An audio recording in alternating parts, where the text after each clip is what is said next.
The Warlord of Mars, by Edgar Rice Burroughs. Chapter 1. On the River Iss. In the shadows of the forest that flanks the crimson plain by the side of the lost Sea of Chorus in the Valley Door, beneath the hurtling moons of Mars, speeding their meteoric way close above the bosom of the dying planet, I crept stealthily along the trail of a shadowy form that hugged the darker places with a persistency that proclaimed the sinister nature of its errand. For 6 long Martian months I had haunted the vicinity of the hateful Temple of the Sun, within whose slow revolving shaft, far beneath the surface of Mars, my princess lay entombed, but whether alive or dead I knew not. Had Fedor's slim blade found that beloved heart? Time only would reveal the truth. 687 Martian days must come and go before the cell's door would again come opposite the tunnel's end, where last I had seen my ever-beautiful Dejah Thoris. Half of them had passed, or would on the morrow, yet vivid in my memory, obliterating every event that had come before or after, there remained the last scene before the gust of smoke blinded my eyes, and the narrow slit that had given me sight of the interior of her cell closed between me and the Princess of Helium for a long Martian year. As if it were yesterday, I still saw the beautiful face of Fedor, daughter of Matai Shang, distorted with jealous rage and hatred as she sprang forward with raised dagger upon the woman I loved. I saw the red girl, Thuvia of Tarth, leap forward to prevent the hideous deed. The smoke from the burning temple had come then to blot out the tragedy, but in my ears rang the single shriek as the knife fell. Then silence, and when the smoke had cleared, the revolving temple had shut off all sight or sound from the chamber in which the 3 beautiful women were imprisoned. Much there had been to occupy my attention since that terrible moment, but never for an instant had the memory of the thing faded, and all the time that I could spare from the numerous duties that had devolved upon me in the reconstruction of the government of the First Born, since our victorious fleet and land forces had overwhelmed them, had been spent close to the grim shaft that held the mother of my boy, Carthoris of Helium. The race of blacks that for ages had worshipped Issus, the false deity of Mars, had been left in a state of chaos by my revealment of her as naught more than a wicked old woman. In their rage they had torn her to pieces. From the high pinnacle of their egotism, the firstborn had been plunged to the depths of humiliation. Their deity was gone, and with her the whole false fabric of their religion. Their vaunted navy had fallen in defeat before the superior ships and fighting men of the Red Men of Helium. Fierce green warriors from the ochre sea bottoms of outer Mars had ridden their wild thoats across the sacred gardens of the Temple of Issus, and Taurus Tarkus, Jeddak of Thark, fiercest of them all, had sat upon the throne of Issus and ruled the firstborn while the allies were deciding the conquered nation's fate. Almost unanimous was the request that I ascend the ancient throne of the black men, even the firstborn themselves concurring in it, but I would have none of it. My heart could never be with the race that had heaped indignities upon my princess and my son. At my suggestion, Xodar became Jeddak of the Firstborn. He had been a dator, or prince, until Issus had degraded him, so that his fitness for the high office bestowed was unquestioned. The peace of the Valley Door thus assured, the green warriors dispersed to their desolate sea bottoms, while we of Helium returned to our own country.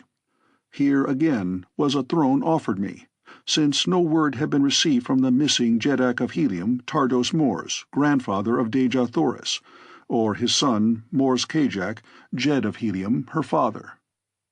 Over a year had elapsed since they had set out to explore the northern hemisphere in search of Carthoris, and at last their disheartened people had accepted as truth the vague rumors of their death that had filtered in from the frozen region of the pole. Once again I refused a throne, for I would not believe that the mighty Tardos Mors or his no less redoubtable son was dead. "Let one of their own blood rule you until they return," I said to the assembled nobles of Helium, as I addressed them from the pedestal of truth beside the throne of righteousness in the temple of reward, from the very spot where I stood a year before when Zat Aris pronounced the sentence of death upon me. As I spoke, I stepped forward and laid my hand upon the shoulder of Carthoris, where he stood in the front rank of the circle of nobles about me. As one, the nobles and the people lifted their voices in a long cheer of approbation. 10,000 swords sprang on high from as many scabbards, and the glorious fighting men of ancient Helium hailed Carthoris, Jeddak of Helium. His tenure of office was to be for life or until his great-grandfather or grandfather should return. Having thus satisfactorily arranged this important duty for Helium, I started the following day for the Valley Door, that I might remain close to the Temple of the Sun until the fateful day that should see the opening of the prison cell where my lost love lay buried. Horvastus and Cantos Can, with my other noble lieutenants, I left with Carthoris at Helium, that he might have the benefit of their wisdom, bravery, and loyalty in the performance of the arduous duties which had devolved upon him. Only Woola, my Martian hound, accompanied me. At my heels tonight, the faithful beast moved softly in my tracks. As large as a Shetland pony, with hideous head and frightful fangs, he was indeed an awesome spectacle, as he crept after me on his 10 short muscular legs. But to me he was the embodiment of love and loyalty. The figure ahead was that of the Black Dator of the Firstborn, Thurid, whose undying enmity I had earned that time I laid him low with my bare hands in the courtyard of the Temple of Issus, and bound him with his own harness before the noble men and women who had but a moment before been extolling his prowess. Like many of his fellows, he had apparently accepted the new order of things with good grace, and had sworn fealty to Xodar, his new ruler. But I knew that he hated me, and I was sure that in his heart he envied and hated Xodar, so I had kept a watch upon his comings and goings, to the end that of late I had been convinced that he was occupied with some manner of intrigue.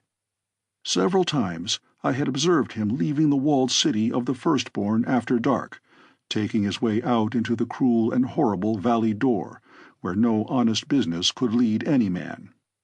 Tonight he moved quickly along the edge of the forest until well beyond sight or sound of the city. Then he turned across the crimson sward toward the shore of the lost sea of Chorus. The rays of the nearer moon, swinging low across the valley, touched his jewel-encrusted harness with 1,000 changing lights, and glanced from the glossy ebony of his smooth hide. Twice he turned his head back toward the forest, after the manner of one who is upon an evil errand, though he must have felt quite safe from pursuit. I did not dare follow him there beneath the moonlight, since it best suited my plans not to interrupt his. I wished him to reach his destination unsuspecting, that I might learn just where that destination lay, and the business that awaited the night prowler there. So it was that I remained hidden until after Thurid had disappeared over the edge of the steep bank beside the sea a quarter of a mile away. Then, with Woola following, I hastened across the open after the Black Dator. The quiet of the tomb lay upon the mysterious Valley of Death, crouching deep in its warm nest within the sunken area at the south pole of the dying planet. In the far distance, the golden cliffs raised their mighty barrier faces far into the starlit heavens, their precious metals and scintillating jewels that composed them sparkling in the brilliant light of Mars's 2 gorgeous moons. At my back was the forest, pruned and trimmed like the sward to park-like symmetry by the browsing of the ghoulish plant-men. Before me lay the lost sea of Chorus, while farther on I caught the shimmering ribbon of Iss, the river of mystery, where it wound out from beneath the golden cliffs to empty into Chorus, to which for countless ages had been borne the deluded and unhappy Martians of the outer world upon the voluntary pilgrimage to this false heaven. The plant-men, with their blood-sucking hands, and the monstrous white apes that make Dor hideous by day, were hidden in their lairs for the night. There was no longer a holy thern upon the balcony in the golden cliffs above the Iss to summon them with weird cry to the victims floating down to their maws upon the cold, broad bosom of ancient Iss. The navies of Helium and the Firstborn had cleared the fortresses and temples of the therns when they had refused to surrender and accept the new order of things that had swept their false religion from long-suffering Mars. In a few isolated countries they still retained their age-old power, but Matai Shang, their Hecador, father of Therns, had been driven from his temple. Strenuous had been our endeavors to capture him, but with a few of the faithful he had escaped, and was in hiding, where we knew not. As I came cautiously to the edge of the low cliff overlooking the lost Sea of Chorus, I saw Thurid pushing out upon the bosom of the shimmering water in a small skiff, one of those strangely wrought craft of unthinkable age which the holy therns, with their organization of priests and lesser therns, were wont to distribute along the banks of the Iss, that the long journey of their victims might be facilitated. Drawn up on the beach below me were a score of similar boats, each with its long pole, at one end of which was a pike, at the other a paddle. Thurid was hugging the shore, and as he passed out of sight round a nearby promontory, I shoved one of the boats into the water, and calling Woola into it, pushed out from shore. The pursuit of Thurid carried me along the edge of the sea toward the mouth of the Iss. The farther moon lay close to the horizon, casting a dense shadow beneath the cliffs that fringed the water. Thuria, the nearer moon, had set, nor would it rise again for near 4 hours, so that I was ensured concealing darkness for that length of time at least. On and on went the black warrior. Now he was opposite the mouth of the Iss. Without an instant's hesitation he turned up the grim river, paddling hard against the strong current. After him came Woola and I, closer now, for the man was too intent upon forcing his craft up the river to have any eyes for what might be transpiring behind him. He hugged the shore where the current was less strong. Presently he came to the dark cavernous portal in the face of the golden cliffs, through which the river poured. On into the Stygian darkness beyond he urged his craft. It seemed hopeless to attempt to follow him here, where I could not see my hand before my face, and I was almost on the point of giving up the pursuit and drifting back to the mouth of the river, there to await his return, when a sudden bend showed a faint luminosity ahead. My quarry was plainly visible again, and in the increasing light from the phosphorescent rock that lay embedded in great patches in the roughly arched roof of the cavern, I had no difficulty in following him. It was my first trip upon the bosom of Iss, and the things I saw there will live forever in my memory. Terrible as they were, they could not have commenced to approximate the horrible conditions which must have obtained before Tars Tarkas, the great green warrior, Xodar the Black Dator, and I brought the light of truth to the outer world and stopped the mad rush of millions upon the voluntary pilgrimage to what they believed would end in a beautiful valley of peace and happiness and love. Even now the low islands which dotted the broad stream were choked with the skeletons and half-devoured carcasses of those who, through fear or a sudden awakening to the truth, had halted almost at the completion of their journey. In the awful stench of these frightful charnel isles, haggard maniacs screamed and gibbered and fought among the torn remnants of their grisly feasts, while on those which contained but clean-picked bones they battled with one another, the weaker furnishing sustenance for the stronger, or with claw-like hands clutched at the bloated bodies that drifted down with the current. Thurid paid not the slightest attention to the screaming things that either menaced or pleaded with him as the mood directed them. Evidently he was familiar with the horrid sights that surrounded him. He continued up the river for perhaps a mile, and then, crossing over to the left bank, drew his craft up on a low ledge that lay almost on a level with the water. I dared not follow across the stream, for he most surely would have seen me. Instead, I stopped close to the opposite wall beneath an overhanging mass of rock that cast a dense shadow beneath it. Here I could watch Thurid without danger of discovery. The black was standing upon the ledge beside his boat, looking up the river as though he were awaiting one whom he expected from that direction. As I lay there beneath the dark rocks, I noticed that a strong current seemed to flow directly toward the center of the river, so that it was difficult to hold my craft in its position. I edged farther into the shadows, that I might find a hold upon the bank. But, though I proceeded several yards, I touched nothing. And then, finding that I would soon reach a point from where I could no longer see the black man, I was compelled to remain where I was, holding my position as best I could by paddling strongly against the current, which flowed from beneath the rocky mass behind me. I could not imagine what might cause this strong lateral flow, for the main channel of the river was plainly visible to me from where I sat, and I could see the rippling junction of it and the mysterious current which had aroused my curiosity.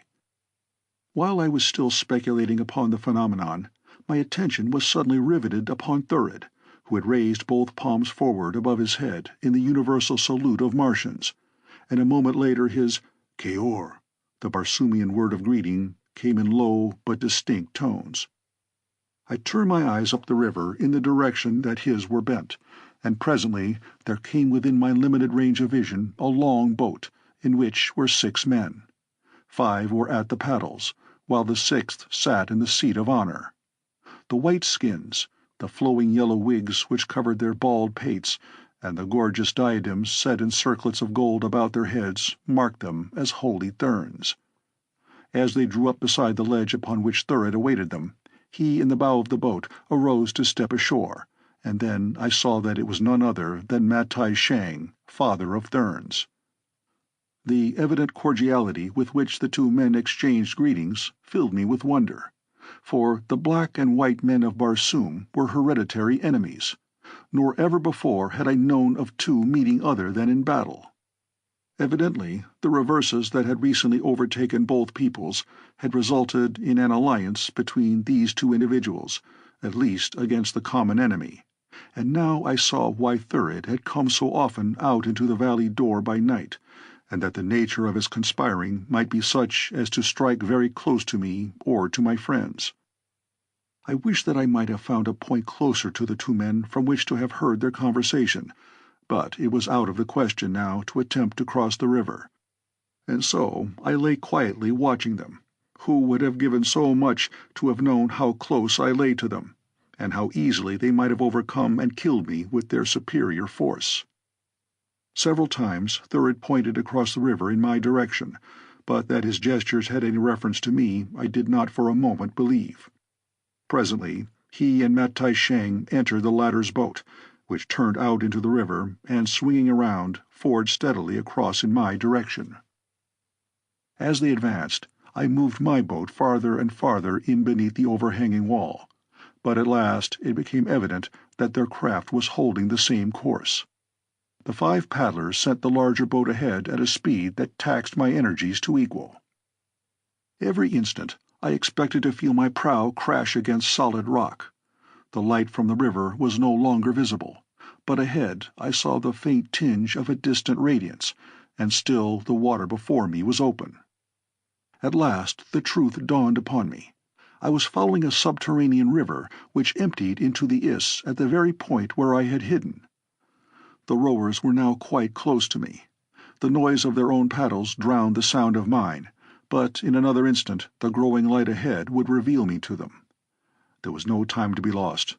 Whatever action I was to take must be taken at once.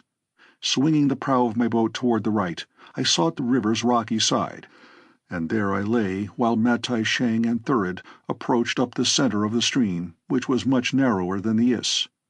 As they came nearer, I heard the voices of Thurid and the father of therns raised in argument. "I tell you, Thern," the Black Dator was saying, "that I wish only vengeance upon John Carter, Prince of Helium. I am leading you into no trap. What could I gain by betraying you to those who have ruined my nation and my house?" "Let us stop here a moment, that I may hear your plans," replied the Hecador, "and then we may proceed with a better understanding of our duties and obligations." To the rowers he issued the command that brought their boat in toward the bank not a dozen paces beyond the spot where I lay. Had they pulled in below me, they must surely have seen me against the faint glow of light ahead, but from where they finally came to rest I was as secure from detection as though miles separated us.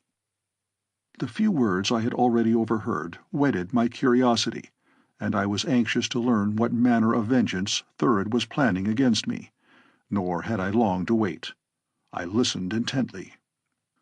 "There are no obligations, Father of Therns," continued the Firstborn. "Thurid, Dator of Issus, has no price.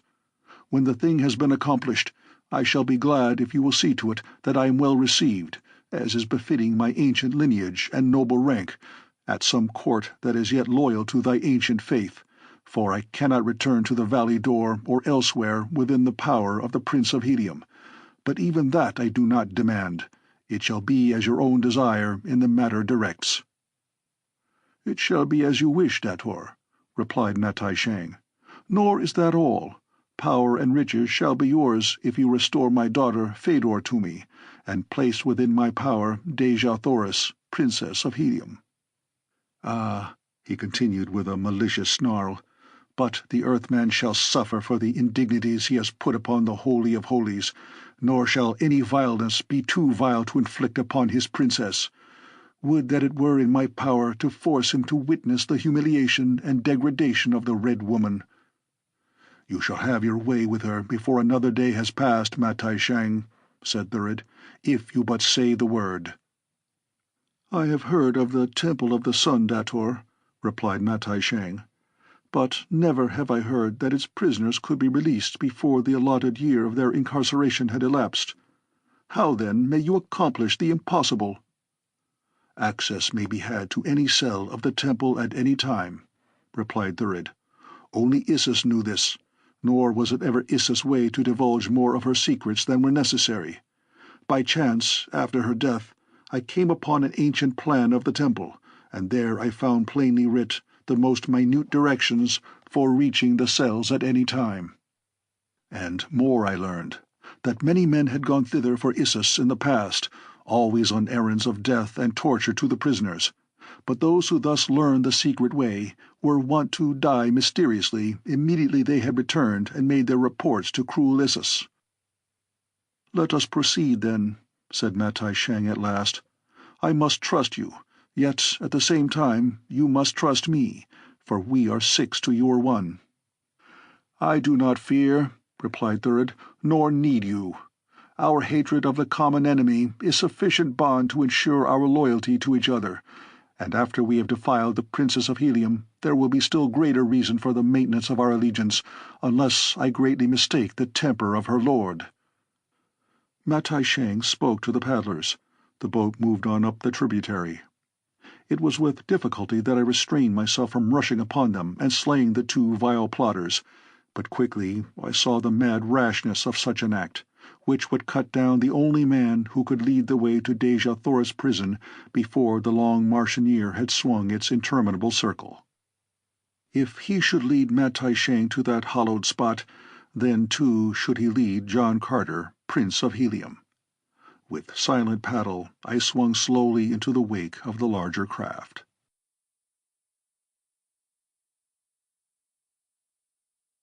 Chapter 2. Under the Mountains.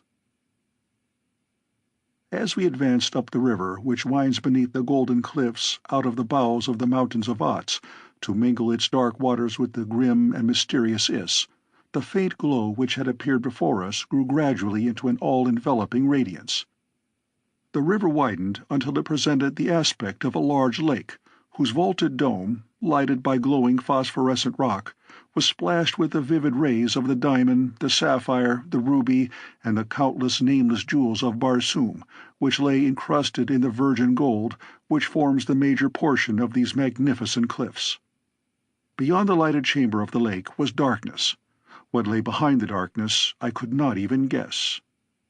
To have followed the Thern boat across the gleaming water would have been to invite instant detection, and so, though I was loath to permit Thurid to pass even for an instant beyond my sight, I was forced to wait in the shadows until the other boat had passed from my sight at the far extremity of the lake.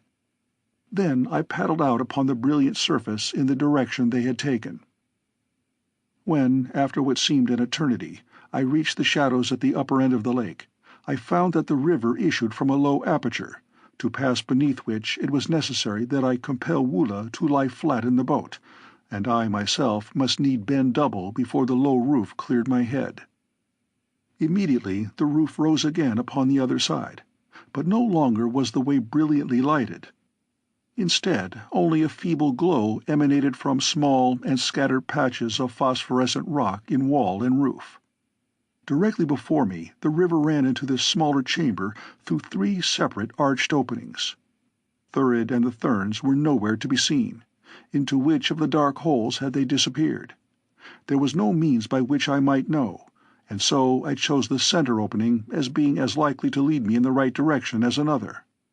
Here the way was through utter darkness.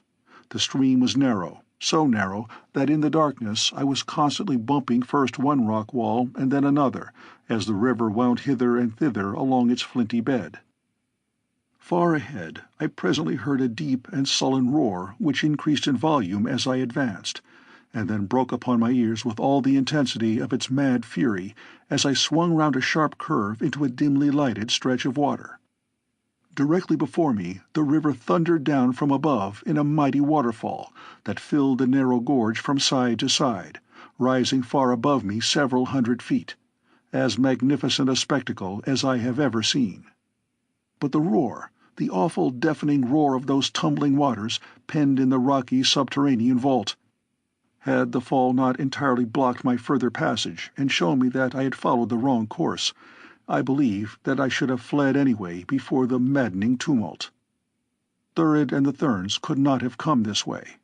By stumbling upon the wrong course, I had lost the trail, and they had gained so much ahead of me that now I might not be able to find them before it was too late, if, in fact, I could find them at all. It had taken several hours to force my way up to the falls against the strong current, and other hours would be required for the descent, although the pace would be much swifter.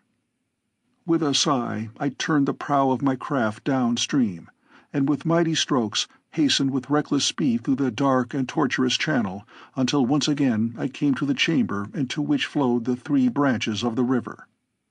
2 unexplored channels still remained from which to choose, nor was there any means by which I could judge which was the more likely to lead me to the plotters. Never in my life, that I can recall, have I suffered such an agony of indecision. So much depended upon a correct choice, so much depended upon haste. The hours that I had already lost might seal the fate of the incomparable Dejah, were she not already dead. To sacrifice other hours and maybe days in a fruitless exploration of another blind lead would unquestionably prove fatal. Several times I essayed the right-hand entrance, only to turn back as though warned by some strange intuitive sense that this was not the way. At last, convinced by the oft-recurring phenomenon, I cast my all upon the left-hand archway. Yet it was with a lingering doubt that I turned a parting look at the sullen waters, which rolled, dark and forbidding, from beneath the grim, low archway on the right. And as I looked, there came bobbing out upon the current from the Stygian darkness of the interior the shell of one of the great succulent fruits of the serapis tree. I could scarce restrain a shout of elation as this silent, insensate messenger floated past me, on toward the Iss and Chorus, for it told me that the journeying Martians were above me on that very stream. They had eaten of this marvelous fruit which nature concentrates within the hard shell of the serapis nut, and having eaten and cast the husk overboard. It could have come from no others than the party I sought. Quickly I abandoned all thought of the left-hand passage, and a moment later had turned into the right. The stream soon widened, and recurring areas of phosphorescent rock lighted my way. I made good time, but was convinced that I was nearly a day behind those I was tracking. Neither Woola nor I had eaten since the previous day, but insofar as he was concerned, it mattered but little, since practically all the animals of the dead sea bottoms of Mars are able to go for incredible periods without nourishment. Nor did I suffer. The water of the river was sweet and cold, for it was unpolluted by decaying bodies, like the Iss, and as for food, why, the mere thought that I was nearing my beloved princess raised me above every material want. As I proceeded, the river became narrower and the current swift and turbulent, so swift, in fact, that it was with difficulty that I forced my craft upward at all. I could not have been making to exceed 100 yards an hour, when, at a bend, I was confronted by a series of rapids through which the river foamed and boiled at a terrific rate. My heart sank within me. The serapis nutshell had proved a false prophet, and, after all, my intuition had been correct. It was the left-hand channel that I should have followed. Had I been a woman, I should have wept. At my right was a great, slow-moving eddy that circled far beneath the cliff's overhanging side, and to rest my tired muscles before turning back, I let my boat drift into its embrace. I was almost prostrated by disappointment. It would mean another half-day's loss of time to retrace my way and take the only passage that yet remained unexplored. What hellish fate had led me to select from 3 possible avenues the 2 that were wrong? As the lazy current of the eddy carried me slowly about the periphery of the watery circle, my boat twice touched the rocky side of the river in the dark recess beneath the cliff. A third time it struck, gently as it had before, but the contact resulted in a different sound, the sound of wood scraping upon wood. In an instant I was on the alert, for there could be no wood within that buried river that had not been man-brought. Almost coincidentally with my first apprehension of the noise, my hand shot out across the boat's side, and a second later I felt my fingers gripping the gunwale of another craft.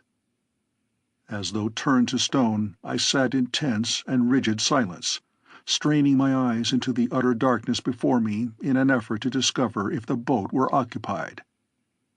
It was entirely possible that there might be men on board it who were still ignorant of my presence, for the boat was scraping gently against the rocks upon one side, so that the gentle touch of my boat upon the other easily could have gone unnoticed. Peer as I would, I could not penetrate the darkness, and then I listened intently for the sound of breathing near me. But except for the noise of the rapids, the soft scraping of the boats, and the lapping of the water at their sides, I could distinguish no sound. As usual, I thought rapidly. A rope lay coiled in the bottom of my own craft. Very softly I gathered it up, and making one end fast to the bronze ring in the prow, I stepped gingerly into the boat beside me. In one hand I grasped the rope, in the other my keen longsword. For a full minute, perhaps, I stood motionless after entering the strange craft. It had rocked a trifle beneath my weight, but it had been the scraping of its side against the side of my own boat that had seemed most likely to alarm its occupants, if there were any. But there was no answering sound, and a moment later I had felt from stem to stern and found the boat deserted. Groping with my hands along the face of the rocks to which the craft was moored, I discovered a narrow ledge which I knew must be the avenue taken by those who had come before me. That they could be none other than Thurid and his party I was convinced by the size and build of the boat I had found. Calling to Woola to follow me, I stepped out upon the ledge. The great savage brute, agile as a cat, crept after me. As he passed through the boat that had been occupied by Thurid and the therns, he emitted a single low growl, and when he came beside me upon the ledge and my hand rested upon his neck, I felt his short mane bristling with anger. I think he sensed telepathically the recent presence of an enemy, for I had made no effort to impart to him the nature of our quest or the status of those we tracked. This omission I now made haste to correct, and, after the manner of green Martians with their beasts, I let him know partially by the weird and uncanny telepathy of Barsoom, and partly by word of mouth, that we were upon the trail of those who had recently occupied the boat through which we had just passed. A soft purr, like that of a great cat, indicated that Woola understood, and then, with a word to him to follow, I turned to the right along the ledge, but scarcely had I done so than I felt his mighty fangs tugging at my leathern harness.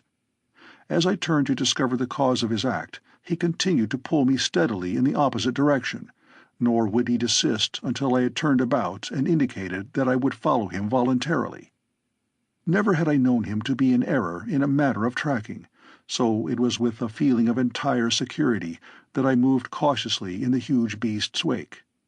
Through Cimmerian darkness he moved along the narrow ledge beside the boiling rapids. As we advanced, the way led from beneath the overhanging cliffs out into a dim light, and then it was that I saw that the trail had been cut from the living rock, and that it ran up along the river's side beyond the rapids. For hours we followed the dark and gloomy river farther and farther into the bowels of Mars. From the direction and distance I knew that we must be well beneath the valley door, and possibly beneath the Sea of Omine as well. It could not be much farther now to the Temple of the Sun. Even as my mind framed the thought, Woola halted suddenly before a narrow arched doorway in the cliff by the trail's side. Quickly he crouched back away from the entrance, at the same time turning his eyes toward me. Words could not have more plainly told me that danger of some sort lay nearby, and so I pressed quietly forward to his side, and passing him looked into the aperture at our right. Before me was a fair-sized chamber that, from its appointments, I knew must have at one time been a guard-room. There were racks for weapons, and slightly raised platforms for the sleeping silks and furs of the warriors, but now its only occupants were two of the therns who had been of the party with Thurid and Matai Shang. The men were in earnest conversation, and from their tones it was apparent that they were entirely unaware that they had listeners. "I tell you," one of them was saying, "I do not trust the Black One. There was no necessity for leaving us here to guard the way. Against what, pray, should we guard this long-forgotten abysmal path? It was but a ruse to divide our numbers. He will have Matai Shang leave others elsewhere on some pretext or other, and then at the last he will fall upon us with his confederates and slay us all." "I believe you, Lakor," replied the other. "There can never be aught else than deadly hatred between Thern and First Born." "And what think you of the ridiculous matter of the light? Let the light shine with the intensity of 3 radium units for 50 tals, and for 1 zat let it shine with the intensity of 1 radium unit, and then for 25 tals with 9 units. Those were his very words, and to think that wise old Matai Shang should listen to such foolishness." "Indeed it is silly," replied Lakor. "It will open nothing other than the way to quick death for us all. He had to make some answer when Matai Shang asked him flatly what he should do when he came to the Temple of the Sun, so he made his answer quickly from his imagination. I would wager a Hecator's diadem that he could not now repeat it himself." "Let us not remain here longer, Lakor," spoke the other Thern. "Perchance, if we hasten after them, we may come in time to rescue Matai Shang, and wreak our own vengeance upon the Black Dator. What say you?" "Never in a long life," answered Lakor, "have I disobeyed a single command of the Father of Therns. I shall stay here until I rot if he does not return to bid me elsewhere." Lakor's companion shook his head. "You are my superior," he said. "I cannot do other than you sanction, though I still believe that we are foolish to remain."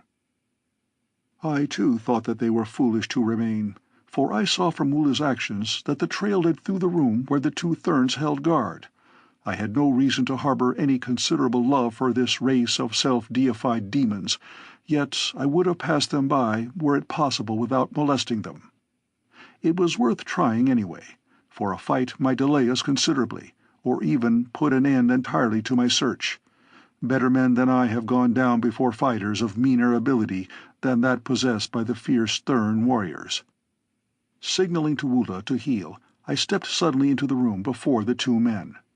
At sight of me, their long swords flashed from the harness at their sides, but I raised my hand in a gesture of restraint. "I seek Thurid, the Black Dator," I said. "My quarrel is with him, not with you. Let me pass, then, in peace, for if I mistake not, he is as much your enemy as mine, and you can have no cause to protect him." They lowered their swords, and Lakor spoke. "I know not whom you may be, with the white skin of a Thern and the black hair of a red man, but were it only Thurid whose safety were at stake, you might pass, and welcome, in so far as we be concerned. Tell us who you be, and what mission calls you to this unknown world beneath the valley door. Then maybe we can see our way to let you pass upon the errand which we should like to undertake, would our orders permit." I was surprised that neither of them had recognized me, for I thought that I was quite sufficiently well known, either by personal experience or reputation, to every Thern upon Barsoom, as to make my identity immediately apparent in any part of the planet. In fact, I was the only white man upon Mars whose hair was black and whose eyes were gray, with the exception of my son Carthoris. To reveal my identity might be to precipitate an attack, for every Thern upon Barsoom knew that to me they owed the fall of their age-old spiritual supremacy. On the other hand, My reputation as a fighting man might be sufficient to pass me by these two, were their livers not of the right complexion to welcome a battle to the death. To be quite candid, I did not attempt to delude myself with any such sophistry, since I knew well that upon warlike Mars there are few cowards, and that every man, whether prince, priest, or peasant, glories in deadly strife. And so I gripped my longsword the tighter as I replied to Lakor. "I believe that you will see the wisdom of permitting me to pass unmolested," I said. "For it would avail you nothing to die uselessly in the rocky bowels of Barsoom, merely to protect a hereditary enemy such as Thurid, Dator of the First Born. That you shall die should you elect to oppose me is evidenced by the mouldering corpses of all the many great Barsoomian warriors who have gone down beneath this blade. I am John Carter, Prince of Helium." For a moment that name seemed to paralyze the two men, but only for a moment, and then the younger of them, with a vile name upon his lips, rushed toward me with ready sword. He had been standing a little behind his companion Lakor during our parley, and now, ere he could engage me, the older man grasped his harness and drew him back. "Hold," commanded Lakor. "There will be plenty of time to fight if we find it wise to fight at all. There be good reasons why every thern upon Barsoom should yearn to spill the blood of the blasphemer, the sacrilegist. But let us mix wisdom with our righteous hate. The Prince of Helium is bound upon an errand which we ourselves, but a moment since, were wishing that we might undertake. Let him go then, and slay the black. When he returns, we shall still be here to bar his way to the outer world, and thus we shall have rid ourselves of two enemies, nor have incurred the displeasure of the Father of Therns." As he spoke, I could not but note the crafty glint in his evil eyes, and while I saw the apparent logic of his reasoning, I felt, subconsciously perhaps, that his words did but veil some sinister intent. The other thern turned toward him in evident surprise, but when Lakor had whispered a few brief words into his ear, he too drew back and nodded acquiescence to his superior's suggestion. "Proceed, John Carter," said Lakor, "but know that if Thurid does not lay you low, there will be those awaiting your return who will see that you never pass again into the sunlight of the upper world. Go." During our conversation, Woola had been growling and bristling close to my side. Occasionally he would look up into my face with a low, pleading whine, as though begging for the word that would send him headlong at the bare throats before him. He, too, sensed the villainy behind the smooth words. Beyond the therns, several doorways opened off the guardroom, and toward the one upon the extreme right Lakor motioned. "That way leads to Thurid," he said. But when I would have called Woola to follow me there, the beast whined and held back, and at last ran quickly to the first opening at the left, where he stood emitting his coughing bark, as though urging me to follow him upon the right way. I turned a questioning look upon Lakor. "The brute is seldom wrong," I said, "and while I do not doubt your superior knowledge, Thern, I think that I shall do well to listen to the voice of instinct that is backed by love and loyalty." As I spoke, I smiled grimly that he might know without words that I distrusted him. "As you will," the fellow replied with a shrug. "In the end it shall be all the same." I turned and followed Woola into the left-hand passage, and though my back was toward my enemies, my ears were on the alert. Yet I heard no sound of pursuit. The passageway was dimly lighted by occasional radium bulbs, the universal lighting medium of Barsoom. The same lamps may have been doing continuous duty in these subterranean chambers for ages, since they require no attention and are so compounded that they give off but the minutest of their substance in the generation of years of luminosity. We had proceeded for but a short distance when we commenced to pass the mouths of diverging corridors, but not once did Woola hesitate. It was at the opening to one of these corridors upon my right that I presently heard a sound that spoke more plainly to John Carter, fighting man, than could the words of my mother tongue. It was the clank of metal, the metal of a warrior's harness, and it came from a little distance up the corridor upon my right. Woola heard it too, and like a flash he had wheeled and stood facing the threatened danger, his mane all abristle and all his rows of glistening fangs bared by snarling, back-drawn lips. With a gesture I silenced him, and together we drew aside into another corridor a few paces farther on. Here we waited, nor did we have long to wait, for presently we saw the shadows of two men fall upon the floor of the main corridor athwart the doorway of our hiding-place. Very cautiously they were moving now. The accidental clank that had alarmed me was not repeated. Presently they came opposite our station, nor was I surprised to see that the two were Lakor and his companion of the guard-room. They walked very softly, and in the right hand of each gleamed a keen longsword. They halted quite close to the entrance of our retreat, whispering to each other. "Can it be that we have distanced them already?" said Lakor. "Either that, or the beast has led the man upon a wrong trail," replied the other. "For the way which we took is by far the shorter to this point, for him who knows it. John Carter would have found it a short road to death had he taken it as you suggested to him." "Yes," said Lakor. "No amount of fighting ability would have saved him from the pivoted flagstone. He surely would have stepped upon it, and by now, if the pit beneath it has a bottom, which Thurid denies, he should have been rapidly approaching it.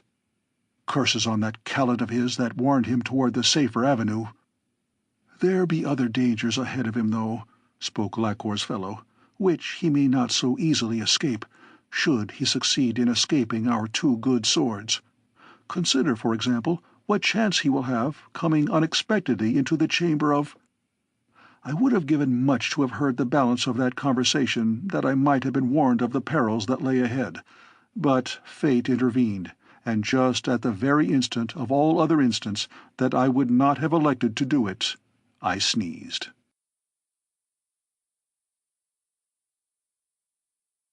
Chapter 3. The Temple of the Sun.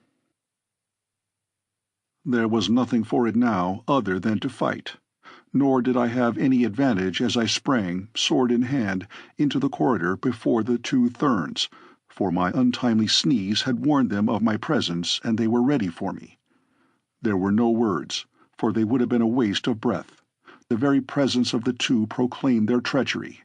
That they were following to fall upon me unawares was all too plain, and they, of course, must have known that I understood their plan.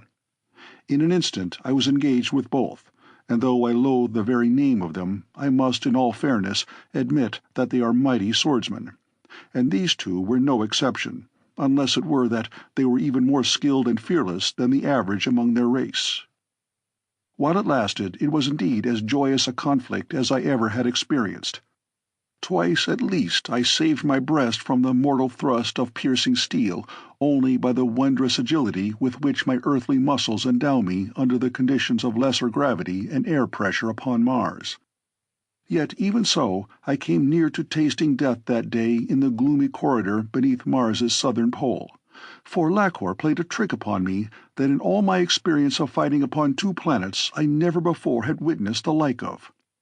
The other of them was engaging me at the time, and I was forcing him back, touching him here and there with my point until he was bleeding from a dozen wounds, yet not being able to penetrate his marvelous guard to reach a vulnerable spot for the brief instant that would have been sufficient to send him to his ancestors.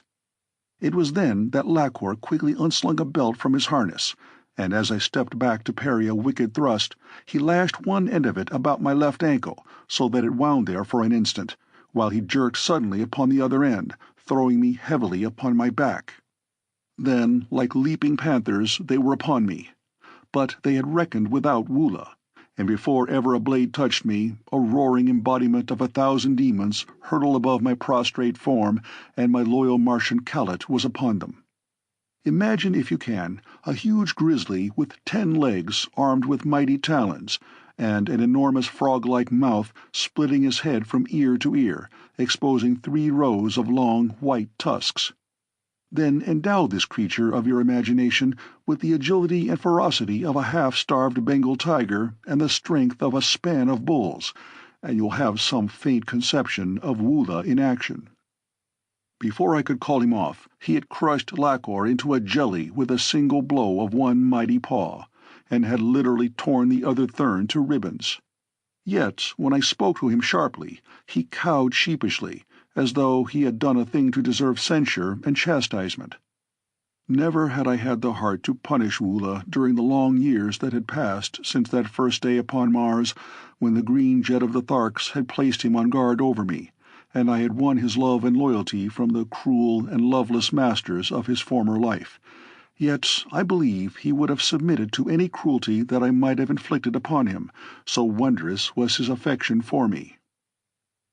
The diadem in the center of the circlet of gold upon the brow of Lakor proclaimed him a holy Thern, while his companion, not thus adorned, was a lesser Thern, though from his harness I gleaned that he had reached the 9th circle, which is but one below that of the holy Therns.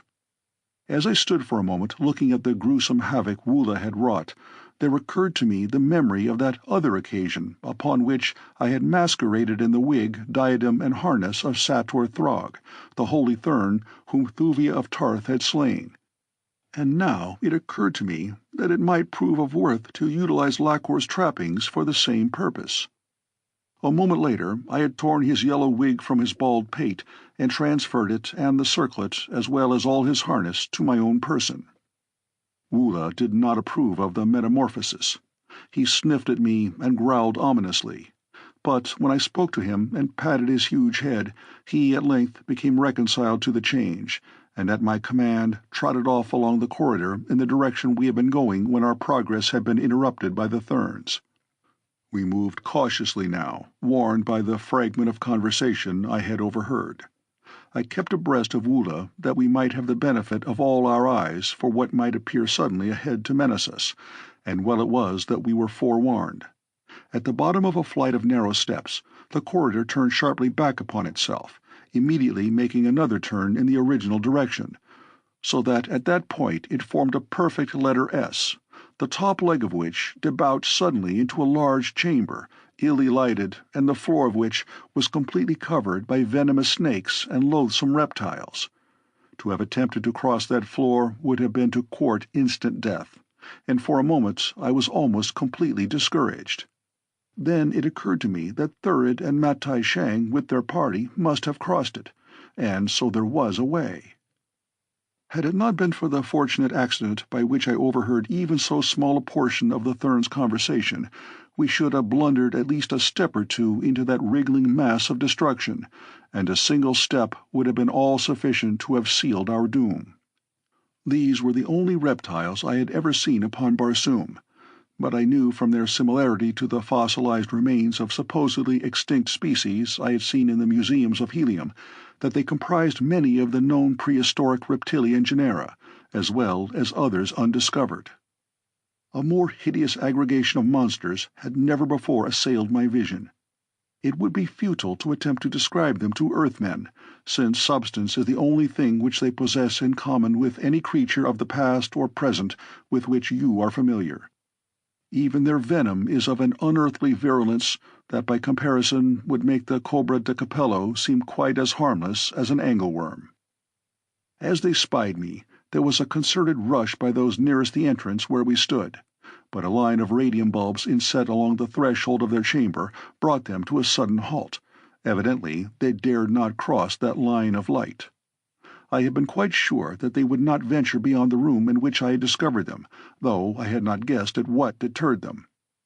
The simple fact that we had found no reptiles in the corridor through which we had just come was sufficient assurance that they did not venture there. I drew Woola out of harm's way, and then began a careful survey of as much of the chamber of reptiles as I could see from where I stood. As my eyes became accustomed to the dim light of its interior, I gradually made out a low gallery at the far end of the apartment, from which opened several exits. Coming as close to the threshold as I dared, I followed this gallery with my eyes, discovering that it circled the room as far as I could see. Then I glanced above me along the upper edge of the entrance to which we had come, and there, to my delight, I saw an end of the gallery not a foot above my head. In an instant I had leapt to it and called Woola after me. Here there were no reptiles. The way was clear to the opposite side of the hideous chamber, and a moment later Woola and I dropped down to safety in the corridor beyond.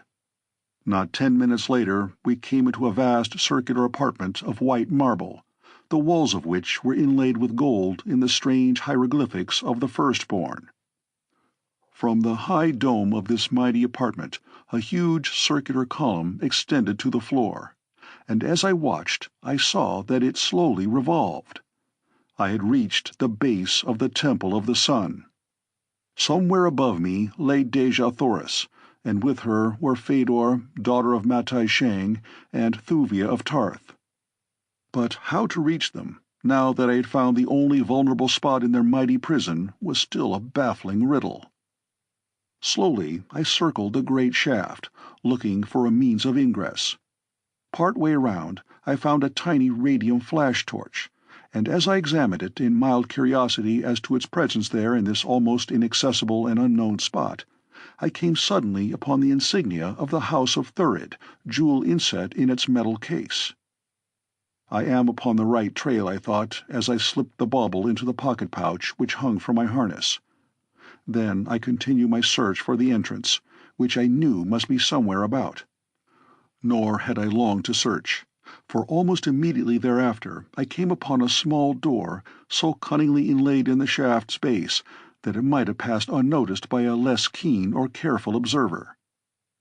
There was the door that would lead me within the prison, but where was the means to open it?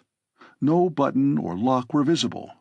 Again and again I went carefully over every square inch of its surface, but the most that I could find was a tiny pinhole a little above and to the right of the door's center, a pinhole that seemed only an accident of manufacture or an imperfection of material. Into this minute aperture I attempted to peer, but whether it was but a fraction of an inch deep or passed completely through the door I could not tell. At least no light showed beyond it. I put my ear to it next and listened, but again my efforts brought negligible results. During these experiments, Woola had been standing at my side, gazing intently at the door, and as my glance fell upon him it occurred to me to test the correctness of my hypothesis, that this portal had been the means of ingress to the temple used by Thurid, the Black Dator, and Matai Shang, father of therns. Turning away abruptly, I called to him to follow me. For a moment he hesitated, and then leapt after me, whining and tugging at my harness to draw me back. I walked on, however, some distance from the door before I let him have his way, that I might see precisely what he would do. Then I permitted him to lead me wherever he would. Straight back to that baffling portal he dragged me, again taking up his position facing the blank stone, gazing straight at its shining surface. For an hour I worked to solve the mystery of the combination that would open the way before me. Carefully I recalled every circumstance of my pursuit of Thurid, and my conclusion was identical with my original belief, that Thurid had come this way without other assistance than his own knowledge, and passed through the door that barred my progress, unaided from within. But how had he accomplished it? I recalled the incident of the Chamber of Mystery in the Golden Cliffs, that time I had freed Thuvia of Tarth from the dungeon of the Therns, and she had taken a slender, needle-like key from the key-ring of her dead jailer to open the door leading back into the Chamber of Mystery, where Taras Tarkas fought for his life with the great baths. Such a tiny keyhole as now defied me had opened the way to the intricate lock in that other door. Hastily I dumped the contents of my pocket-pouch upon the ground before me. Could I but find a slender bit of steel, I might yet fashion a key that would give me ingress into the temple prison. As I examined the heterogeneous collection of odds and ends that is always to be found in the pocket-pouch of a Martian warrior, my hand fell upon the emblazoned radium flash-torch of the Black Dator. As I was about to lay the thing aside as of no value in my present predicament, my eyes chanced upon a few strange characters roughly and freshly scratched upon the soft gold of the case. Casual curiosity prompted me to decipher them, but what I read carried no immediate meaning to my mind. There were 3 sets of characters, one below another. 350T, 11X, 9:25 t. For only an instant my curiosity was piqued, and then I replaced the torch in my pocket pouch. But my fingers had not unclasped from it when there rushed to my memory the recollection of the conversation between Lacor and his companion, when the lesser Thern had quoted the words of Thurid and scoffed at them. "And what think you of the ridiculous matter of the light? Let the light shine with the intensity of 3 radium units for 50 tals." Ah, there was the first line of characters upon the torch's metal case, 350T. "And for 1 zat, let it shine with the intensity of 1 radium unit." There was the second line. "And then for 25 tals with 9 units. The formula was complete, but what did it mean? I thought I knew, and seizing a powerful magnifying glass from the litter of my pocket pouch, I applied myself to a careful examination of the marble immediately about the pinhole in the door. I could have cried aloud in exultation when my scrutiny disclosed the almost invisible incrustation of particles of carbonized electrons which are thrown off by these Martian torches. It was evident that for countless ages radium torches had been applied to this pinhole, and for what purpose there could be but a single answer. The mechanism of the lock was actuated by light rays, and I, John Carter, Prince of Helium, held the combination in my hand, scratched by the hand of my enemy upon his own torch case. In a cylindrical bracelet of gold about my wrist was my Barsoomian chronometer, a delicate instrument that records the tals and zats and zodes of Martian time, presenting them to view beneath a strong crystal, much after the manner of an earthly odometer. Timing my operations carefully, I held the torch to the small aperture in the door, regulating the intensity of the light by means of the thumb lever upon the side of the case. For 50 tals, I let 3 units of light shine full in the pinhole, then 1 unit for 1 zat, and for 25 tals, 9 units. Those last 25 tals were the longest 25 seconds of my life. Would the lock click at the end of those seemingly interminable intervals of time? 23, 24, 25. I shut off the light with a snap. For 7 tals I waited. There had been no appreciable effect upon the lock's mechanism. Could it be that my theory was entirely wrong? Hold! Had the nervous strain resulted in a hallucination, or did the door really move? Slowly, the solid stone sank noiselessly back into the wall. There was no hallucination here. Back and back it slid for 10 feet, until it had disclosed at its right a narrow doorway leading to a dark and narrow corridor that paralleled the outer wall. Scarcely was the entrance uncovered than Woola and I leapt through. Then the door slipped quietly back into place. Down the corridor at some distance I saw the faint reflection of a light, and toward this we made our way. At the point where the light shone was a sharp turn, and a little distance beyond this a brilliantly lighted chamber. Here we discovered a spiral stairway leading up from the center of the circular room. Immediately I knew that we had reached the center of the base of the Temple of the Sun. The spiral runway led upward past the inner walls of the prison cells. Somewhere above me was Dejah Thoris, unless Thurid and Matai Shang had already succeeded in stealing her. We had scarcely started up the runway when Woola suddenly displayed the wildest excitement. He leapt back and forth, snapping at my legs and harness, until I thought that he was mad. And finally, when I pushed him from me and started once more to ascend, he grasped my sword arm between his jaws and dragged me back. No amount of scolding or cuffing would suffice to make him release me, and I was entirely at the mercy of his brute strength unless I cared to use my dagger upon him with my left hand. But mad or no, I had not the heart to run the sharp blade into that faithful body. Down into the chamber he dragged me, and across it to the side opposite that at which we had entered. Here was another doorway leading into a corridor which ran directly down a steep incline.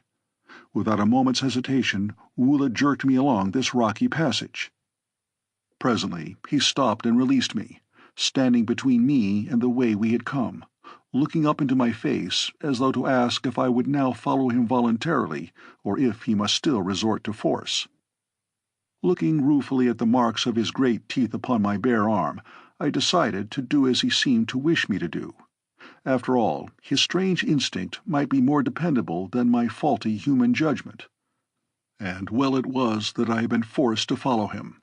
But a short distance from the circular chamber, we came suddenly into a brilliantly lighted labyrinth of crystal glass partitioned passages.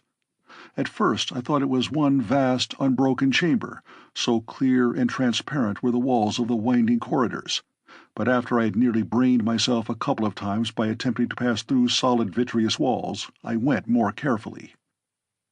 We had proceeded but a few yards along the corridor that had given us entrance to this strange maze, when Woola gave mouth to a most frightful roar, at the same time dashing against the clear partition at our left. The resounding echoes of that fearsome cry were still reverberating through the subterranean chambers when I saw the thing that had startled it from the faithful beast. Far in the distance, dimly through the many thicknesses of intervening crystal, as in a haze that made them seem unreal and ghostly, I discerned the figures of 8 people, 3 females and 5 men. At the same instant, evidently startled by Woola's fierce cry, they halted and looked about. Then, of a sudden, one of them, a woman, held her arms out toward me, and even at that great distance I could see that her lips moved. It was Dejah Thoris, my ever-beautiful and ever-youthful Princess of Helium. With her were Thuvia of Tarth, Fedor, daughter of Matai Shang, and Thurid, and the father of Therns, and the 3 lesser therns that had accompanied them. Thurid shook his fist at me, and then 2 of the therns grasped Dejah Thoris and Thuvia roughly by their arms and hurried them on. A moment later they had disappeared into a stone corridor beyond the labyrinth of glass.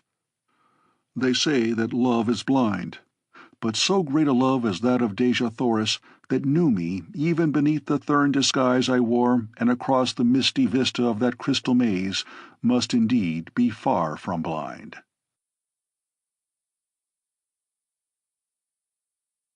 Chapter 4. The Secret Tower. I have no stomach to narrate the monotonous events of the tedious days that Woola and I spent ferreting our way across the labyrinth of glass, through the dark and devious ways beyond that led beneath the valley door and golden cliffs, to emerge at last upon the flank of the Ots Mountains just above the Valley of Lost Souls, that pitiful purgatory peopled by the poor unfortunates who dared not continue their abandoned pilgrimage to Dor, or return to the various lands of the outer world from whence they came.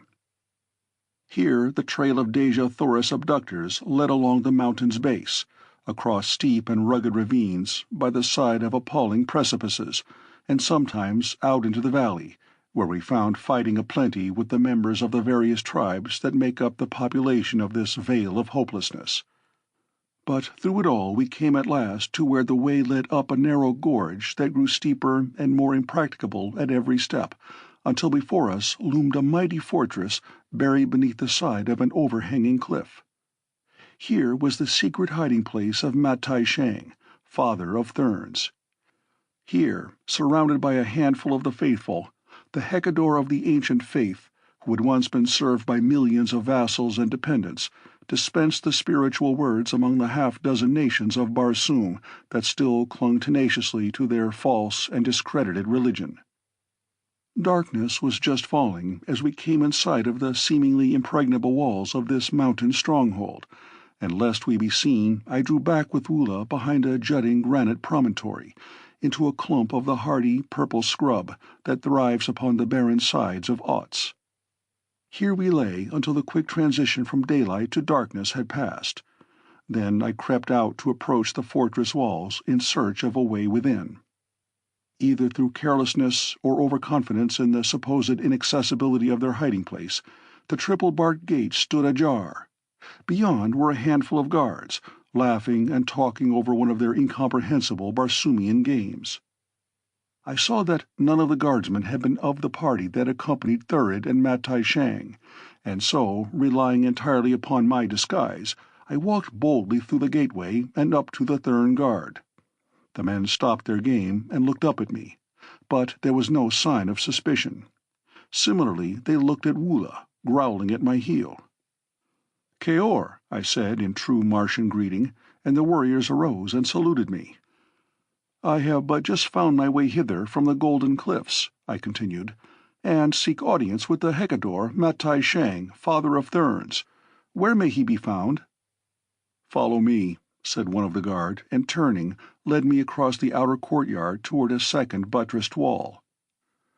Why the apparent ease with which I seemingly deceived them did not rouse my suspicions, I know not, unless it was that my mind was still so full of that fleeting glimpse of my beloved princess that there was room in it for naught else. Be that as it may, the fact is that I marched buoyantly behind my guide straight into the jaws of death. Afterward, I learned that Thern spies had been aware of my coming for hours before I reached the hidden fortress. The gate had been purposely left ajar to tempt me on.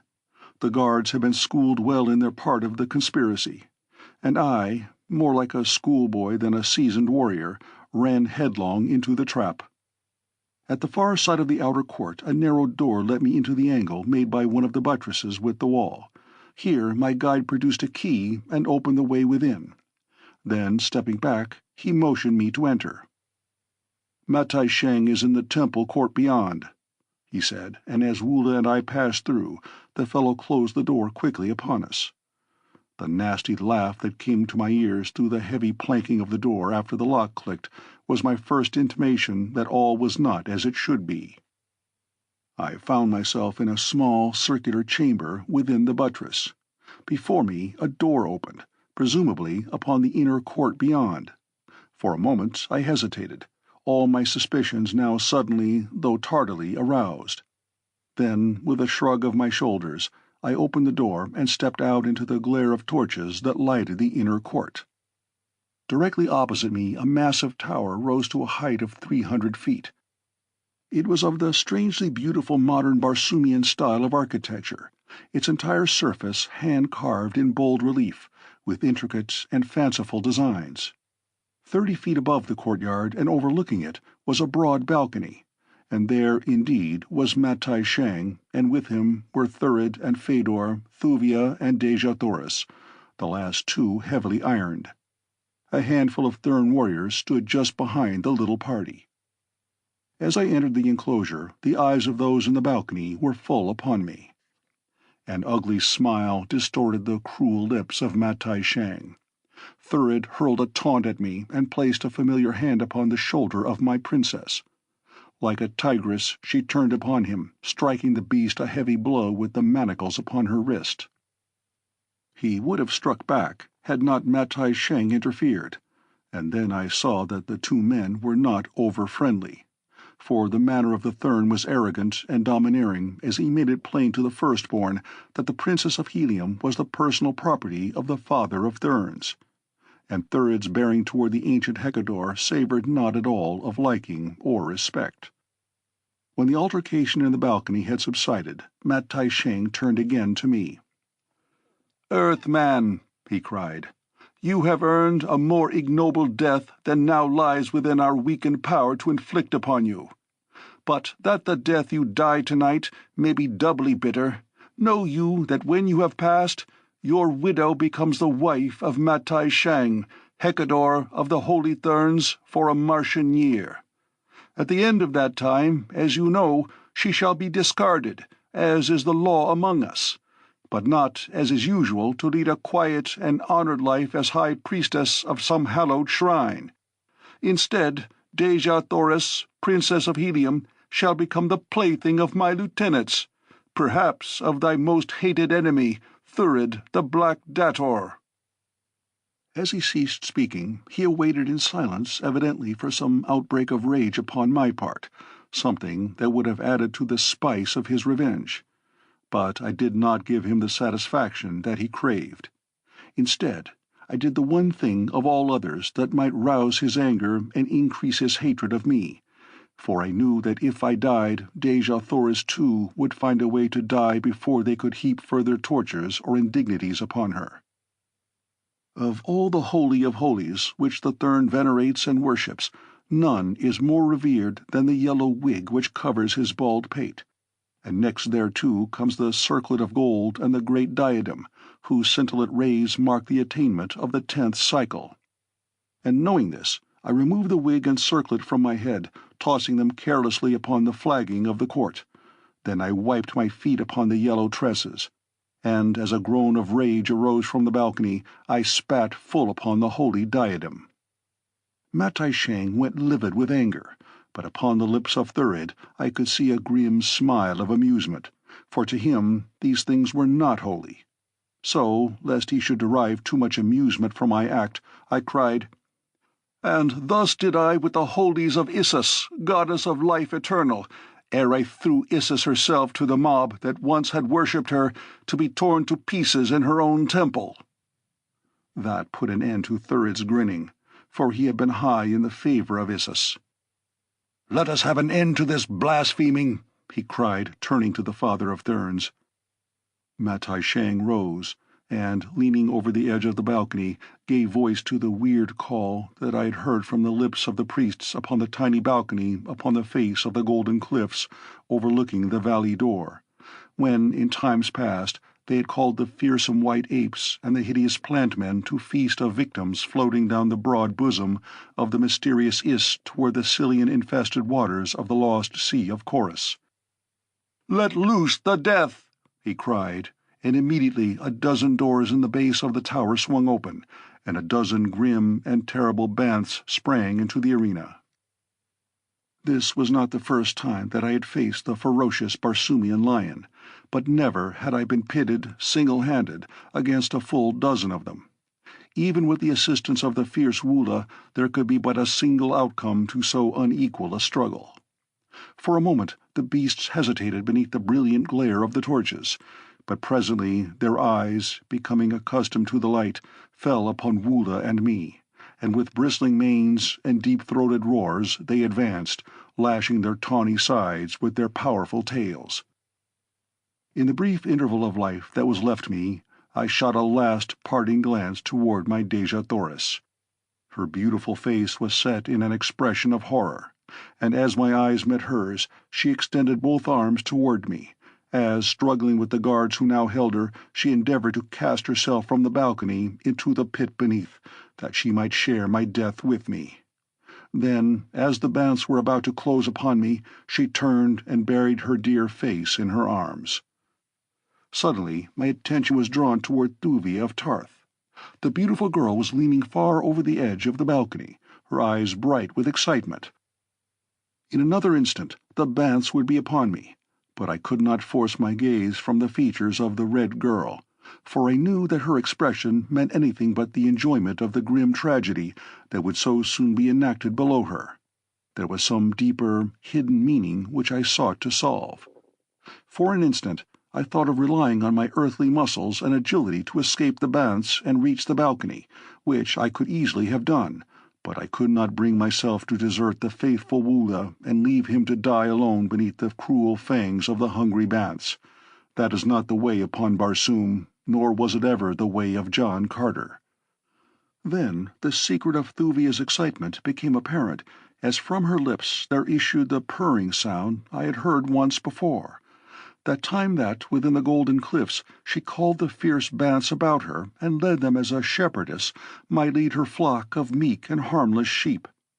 At the first note of that soothing sound the banths halted in their tracks, and every fierce head went high as the beast sought the origin of the familiar call. Presently they discovered the Red Girl in the balcony above them, and turning, roared out their recognition and their greeting. Guards sprang to drag Thuvia away, but ere they had succeeded, she had hurled a volley of commands at the listening brutes, and as one they turned and marched back into their dens. "You need not fear them now, John Carter," cried Thuvia before they could silence her. "Those banths will never harm you now, nor Woola either." It was all I cared to know. There was naught to keep me from that balcony now, and with a long running leap I sprang far aloft until my hands grasped its lowest sill.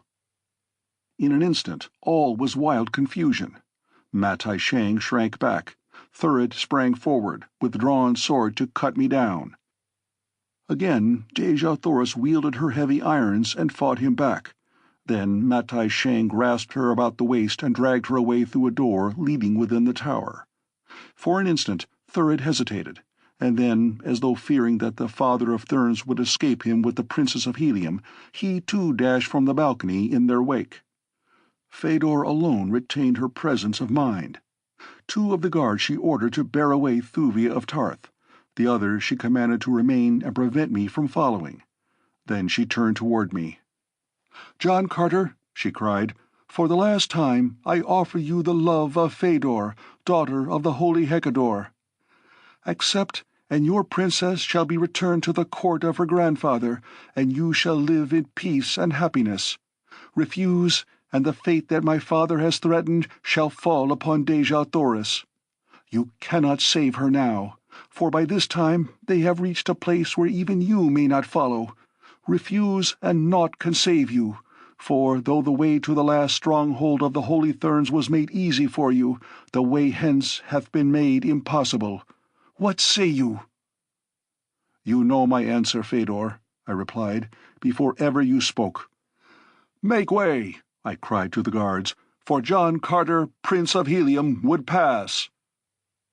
With that I leapt over the low baluster that surrounded the balcony, and with drawn long sword faced my enemies.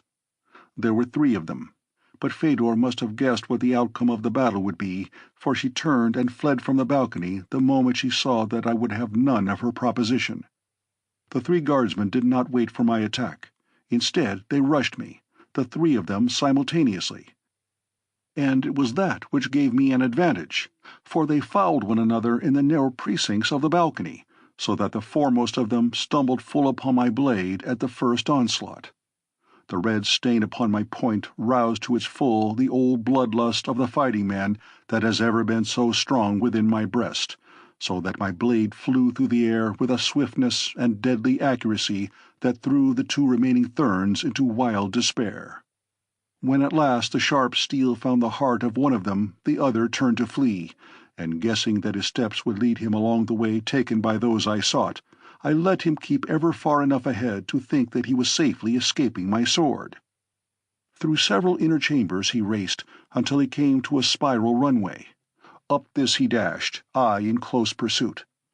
At the upper end we came out into a small chamber, the walls of which were blank except for a single window overlooking the slopes of Otz and the Valley of Lost Souls beyond. Here the fellow tore frantically at what appeared to be but a piece of the blank wall opposite the single window.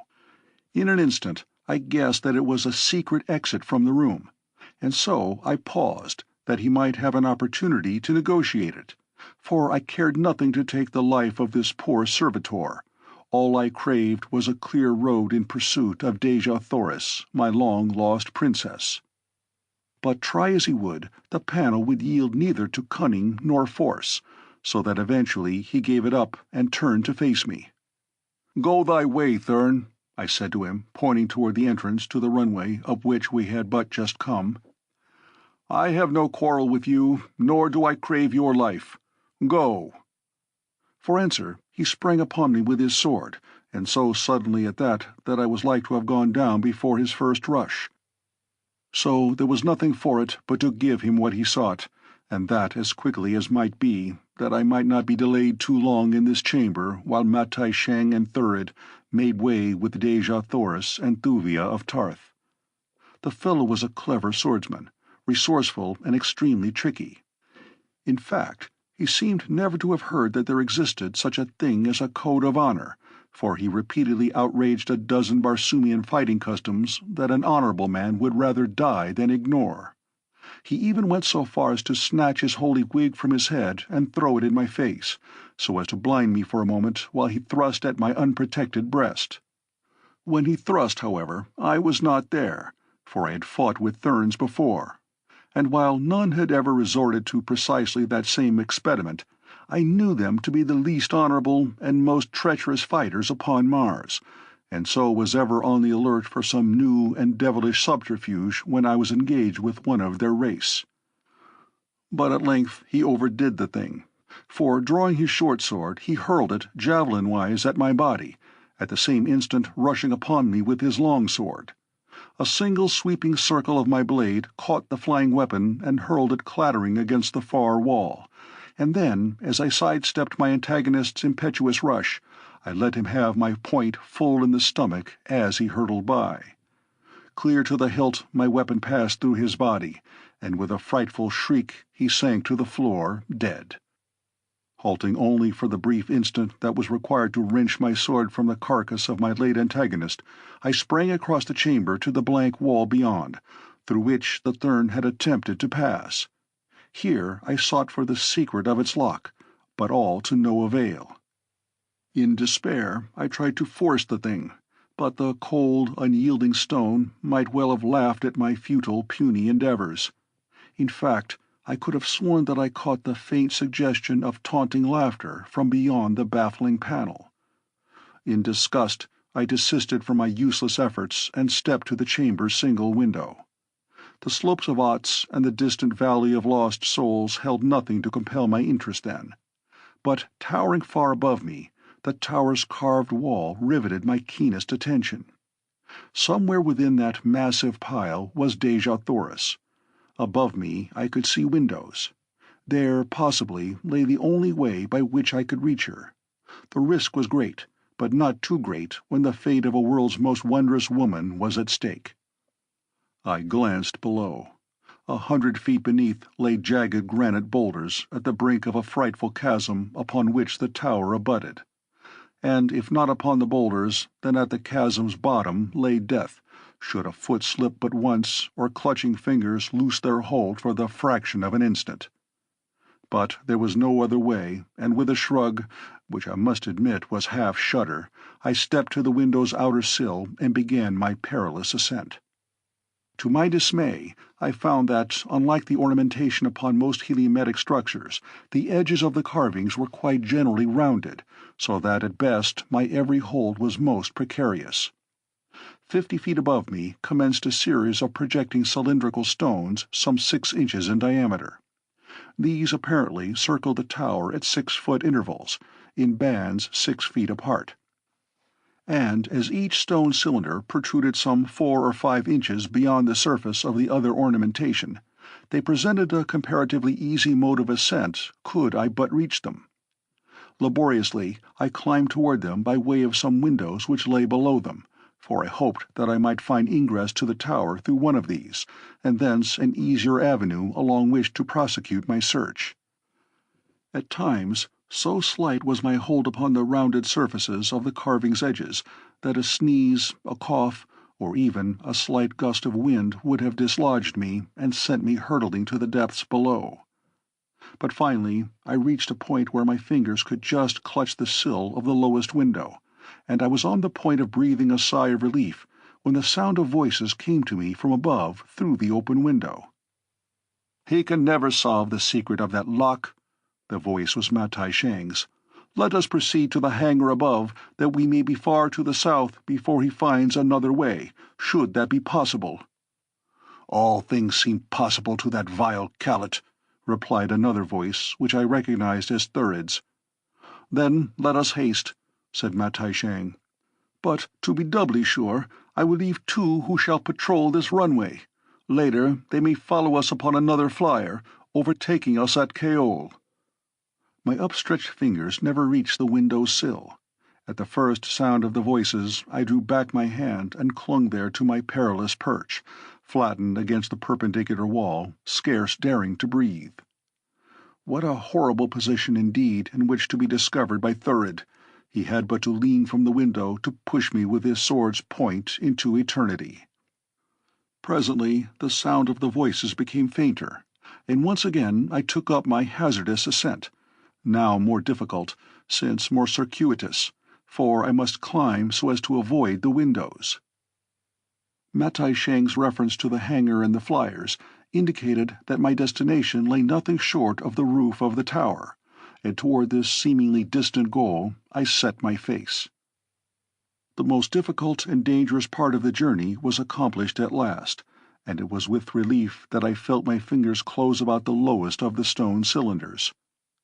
It is true that these projections were too far apart to make the balance of the ascent anything of a sinecure, but I at least had always within my reach a point of safety to which I might cling in case of accident. Some 10 feet below the roof, The wall inclined slightly inward, possibly a foot in the last 10 feet, and here the climbing was indeed immeasurably easier, so that my fingers soon clutched the eaves. As I drew my eyes above the level of the tower's top, I saw a flyer all but ready to rise. Upon her deck were Matai Shang, Fedor, Dejah Thoris, Thuvia of Tarth, and a few Thern warriors, while near her was Thurid in the act of clambering aboard. He was not 10 paces from me, facing in the opposite direction, and what cruel freak of fate should have caused him to turn about just as my eyes topped the roof's edge, I may not even guess. But turn he did, and when his eyes met mine, his wicked face lighted with a malignant smile as he leapt toward me, where I was hastening to scramble to the secure footing of the roof. Dejah Thoris must have seen me at the same instant, for she screamed a useless warning just as Thurid's foot, swinging in a mighty kick, landed full in my face. Like a felled ox, I reeled and tumbled backward over the tower's side.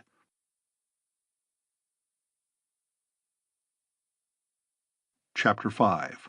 On the Kaolian Road. If there be a fate that is sometimes cruel to me, there surely is a kind and merciful providence which watches over me. As I toppled from the tower into the horrid abyss below, I counted myself already dead. And Thurid must have done likewise, for he evidently did not even trouble himself to look after me, but must have turned and mounted the waiting flyer at once. 10 feet only I fell, and then a loop of my tough leathern harness caught one of the cylindrical stone projections in the tower's surface and held. Even when I had ceased to fall, I could not believe the miracle that had preserved me from instant death, and for a moment I hung there, cold sweat exuding from every pore of my body. But when at last I had worked myself back to a firm position, I hesitated to ascend, since I could not know that Thurid was not still awaiting me above. Presently, however, there came to my ears the whirring of the propellers of a flyer, and as each moment the sound grew fainter, I realized that the party had proceeded toward the south without assuring themselves as to my fate. Cautiously, I retraced my way to the roof, and I must admit that it was with no pleasant sensation that I raised my eyes once more above its edge, but to my relief there was no one in sight, and a moment later I stood safely upon its broad surface. To reach the hangar and drag forth the only other flyer which it contained was the work of but an instant, and just as the 2 Thern warriors whom Matai Shang had left to prevent this very contingency emerged upon the roof from the tower's interior, I rose above them with a taunting laugh. Then I dived rapidly to the inner court where I had just seen Woola, and to my immense relief found the faithful beast still there. The 12 great bats lay in the doorways of their lairs, eyeing him and growling ominously, but they had not disobeyed Thuvia's injunction, and I thanked the fate that had made her their keeper within the Golden Cliffs, and endowed her with the kind and sympathetic nature that had won the loyalty and affection of these fierce beasts for her. Woola leapt in frantic joy when he discovered me, and as the flyer touched the pavement of the court for a brief instant, he bounded to the deck beside me, and in the bear-like manifestation of his exuberant happiness all but caused me to wreck the vessel against the courtyard's rocky wall. Amid the angry shouting of Thern guardsmen we rose high above the last fortress of the holy therns, and then raced straight toward the northeast and Kaol, the destination which I had heard from the lips of Matai Shang. Far ahead, a tiny speck in the distance, I made out another flyer late in the afternoon. It could be none other than that which bore my lost love and my enemies. I had gained considerably on the craft by night, and then, knowing that they must have sighted me and would show no lights after dark, I set my destination compass upon her, that wonderful little Martian mechanism which, once attuned to the object of destination, points a way toward it, irrespective of every change in its location. All that night we raced through the Barsoomian void, passing over low hills and dead sea bottoms, above long deserted cities and populous centers of red Martian habitation upon the ribbon-like lines of cultivated land which bordered the globe-encircling waterways which Earthmen call the canals of Mars. Dawn showed that I had gained appreciably upon the flyer ahead of me. It was a larger craft than mine, and not so swift, but even so it had covered an immense distance since the flight began. The change in vegetation below showed me that we were rapidly nearing the equator. I was now near enough to my quarry to have used my bow gun, but though I could see that Dejah Thoris was not on deck, I feared to fire upon the craft which bore her.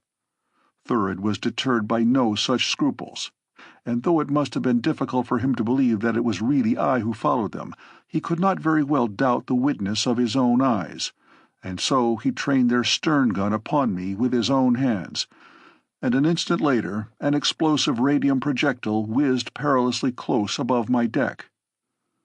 The black's next shot was more accurate, striking my flyer full upon the prow, and exploding with the instant of contact, ripping wide open the bow buoyancy tanks and disabling the engine. So quickly did my bow drop after the shot that I scarce had time to lash Woola to the deck and buckle my own harness to a gunwale ring, before the craft was hanging stern up and making her last long drop to the ground.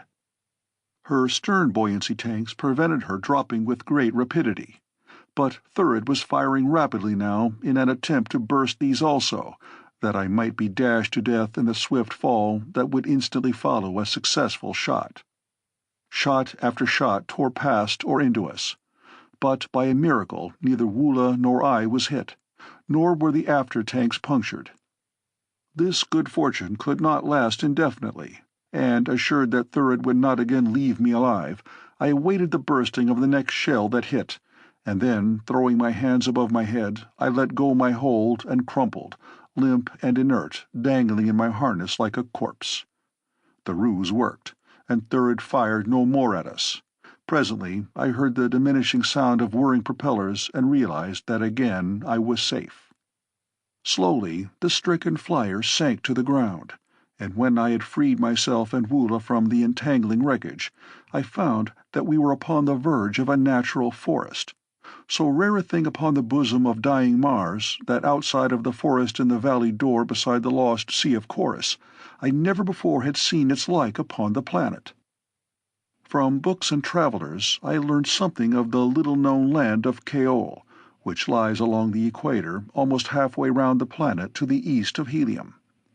It comprises a sunken area of extreme tropical heat, and is inhabited by a nation of red men varying but little in manners, customs, and appearance from the balance of the red men of Barsoom.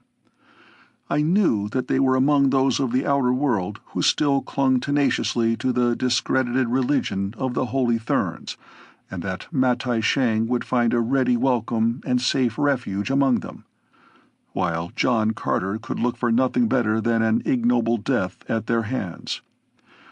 The isolation of the Kaolians is rendered almost complete by the fact that no waterway connects their land with that of any other nation, nor have they any need of a waterway, since the low swampy land which comprises the entire area of their domain self-waters their abundant tropical crops. For great distances in all directions, rugged hills and arid stretches of dead sea bottom discourage intercourse with them, and since there is practically no such thing as foreign commerce upon warlike Barsoom, where each nation is sufficient to itself, really little has been known relative to the court of the Jeddak of Kaol and the numerous strange but interesting people over whom he rules.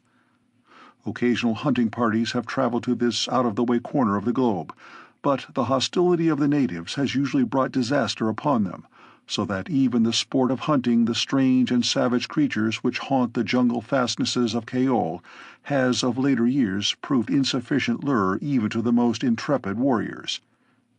It was upon the verge of the land of the Kaols that I now knew myself to be, but in what direction to search for Dejah Thoris, or how far into the heart of the great forest I might have to penetrate, I had not the faintest idea. But not so Woola. Scarcely had I disentangled him than he raised his head high in the air and commenced circling about at the edge of the forest. Presently he halted, and, turning to see if I were following, set off straight into the maze of trees in the direction we had been going before Thurid's shot had put an end to our flyer.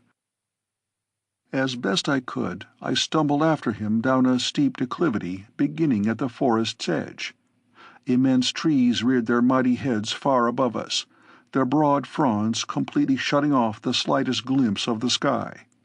It was easy to see why the Kaolians needed no navy. Their cities, hidden in the midst of this towering forest, must be entirely invisible from above, nor could a landing be made by any but the smallest flyers, and then only with the greatest risk of accident. How Thurid and Matai Shang were to land I could not imagine, though later I was to learn that to the level of the forest top there rises in each city of Kaol a slender watchtower, which guards the Kaolians by day and by night against the secret approach of a hostile fleet. To one of these the Hecador of the Holy Therns had no difficulty in approaching, and by its means the party was safely lowered to the ground. As Woola and I approached the bottom of the declivity, the ground became soft and mushy, so that it was with the greatest difficulty that we made any headway whatever. Slender purple grasses, topped with red and yellow fern-like fronds, grew rankly all about us to the height of several feet above my head. Myriad creepers hung festooned in graceful loops from tree to tree, and among them were several varieties of the Martian man-flower, whose blooms have eyes and hands with which to see and seize the insects which form their diet. The repulsive callet tree was too much in evidence. It is a carnivorous plant of about the bigness of a large sagebrush, such as dots our western plains. Each branch ends in a set of strong jaws, which have been known to drag down and devour large and formidable beasts of prey. Both Woola and I had several narrow escapes from these greedy, arboreous monsters. Occasional areas of firm sod gave us intervals of rest from the arduous labor of traversing this gorgeous twilight swamp, and it was upon one of these that I finally decided to make camp for the night, which my chronometer warned me would be soon upon us. Many varieties of fruit grew in abundance about us, and as Martian callets are omnivorous, Woola had no difficulty in making a square meal after I had brought down the viands for him. Then, having eaten too, I lay down with my back to that of my faithful hound, and dropped into a deep and dreamless sleep. The forest was shrouded in impenetrable darkness when a low growl from Woola awakened me. All about us I could hear the stealthy movement of great padded feet, and now and then the wicked gleam of green eyes upon us. Arising, I drew my longsword and waited. Suddenly a deep-toned, horrid roar burst from some savage throat almost at my side. What a fool I had been not to have found safer lodgings for myself and Woola among the branches of one of the countless trees that surrounded us. By daylight it would have been comparatively easy to have hoisted Woola aloft in one manner or another, but now it was too late. There was nothing for it but to stand our ground and take our medicine, though from the hideous racket which now assailed our ears, and for which that first roar had seemed to be the signal, I judged that we must be in the midst of hundreds, perhaps thousands, of the fierce, man-eating denizens of the Kaolian jungle. All the balance of the night they kept up their infernal din, but why they did not attack us I could not guess, nor am I sure to this day, unless it was that none of them ever venture upon the patches of scarlet sward which dot the swamp. When morning broke they were still there, walking about as in a circle, but always just beyond the edge of the sward. A more terrifying aggregation of fierce and bloodthirsty monsters it would be difficult to imagine. Singly and in pairs they commenced wandering off into the jungle shortly after sunrise, and when the last of them had departed, Woola and I resumed our journey. Occasionally we caught glimpses of horrid beasts all during the day, but fortunately we were never far from a sward island, and when they saw us their pursuit always ended at the verge of the solid sod. Toward noon we stumbled upon a well-constructed road running in the general direction we had been pursuing. Everything about this highway marked it as the work of skilled engineers, and I was confident, from the indications of antiquity which it bore, as well as from the very evident signs of its being still in everyday use, that it must lead to one of the principal cities of Kaol. Just as we entered it from one side, a huge monster emerged from the jungle upon the other, and at sight of us charged madly in our direction. Imagine, if you can, a bald-faced hornet of your earthly experience, grown to the size of a prize Hereford bull, and you will have some faint conception of the ferocious appearance and awesome formidability of the winged monster that bore down upon me. Frightful jaws in front, and mighty poisoned sting behind, made my relatively puny longsword seem a pitiful weapon of defense indeed. Nor could I hope to escape the lightning-like movements or hide from those myriad-facet eyes which covered 3/4 of the hideous head, permitting the creature to see in all directions at one and the same time. Even my powerful and ferocious Woola was as helpless as a kitten before that frightful thing. But to flee were useless, even had it ever been to my liking to turn my back upon a danger, so I stood my ground, Woola snarling at my side, my only hope to die as I had always lived, fighting. The creature was upon us now, and at the instant there seemed to me a single slight chance for victory. If I could but remove the terrible menace of certain death hidden in the poison sacs that fed the sting, the struggle would be less unequal. At the thought, I called to Woola to leap upon the creature's head and hang there, and as his mighty jaws closed upon that fiendish face, and glistening fangs buried themselves in the bone and cartilage and lower part of one of the huge eyes, I dived beneath the great body as the creature rose, dragging Woola from the ground, that it might bring its sting beneath and pierce the body of the thing hanging to its head. To put myself in the path of that poison-laden lance was to court instant death, but it was the only way. And as the thing shot lightning-like toward me, I swung my longsword in a terrific cut that severed the deadly member close to the gorgeously marked body. Then, like a battering ram, one of the powerful hind legs caught me full in the chest and hurled me, half-stunned and wholly winded, clear across the broad highway and into the underbrush of the jungle that fringes it. Fortunately, I passed between the boles of trees. Had I struck one of them, I should have been badly injured, if not killed, so swiftly had I been catapulted by that enormous hind leg. Dazed though I was, I stumbled to my feet and staggered back to Woola's assistance, to find his savage antagonist circling 10 feet above the ground, beating madly at the clinging Kalet with all 6 powerful legs. Even during my sudden flight through the air, I had not once released my grip upon my longsword, and now I ran beneath the 2 battling monsters, jabbing the winged terror repeatedly with its sharp point. The thing might easily have risen out of my reach, but evidently it knew as little concerning retreat in the face of danger as either Woola or I, for it dropped quickly toward me, and before I could escape had grasped my shoulder between its powerful jaws. Time and again the now useless stub of its giant sting struck futilely against my body, but the blows alone were almost as effective as the kick of a horse, so that when I say futilely, I refer only to the natural function of the disabled member. Eventually the thing would have hammered me to a pulp. Nor was it far from accomplishing this when an interruption occurred that put an end forever to its hostilities. From where I hung a few feet above the ground, I could see along the highway a few hundred yards to where it turned toward the east, and just as I had about given up all hope of escaping the perilous position in which I now was, I saw a red warrior come into view from around the bend. He was mounted on a splendid thoat, one of the smaller species used by red men, and in his hand was a wondrous long, light lance.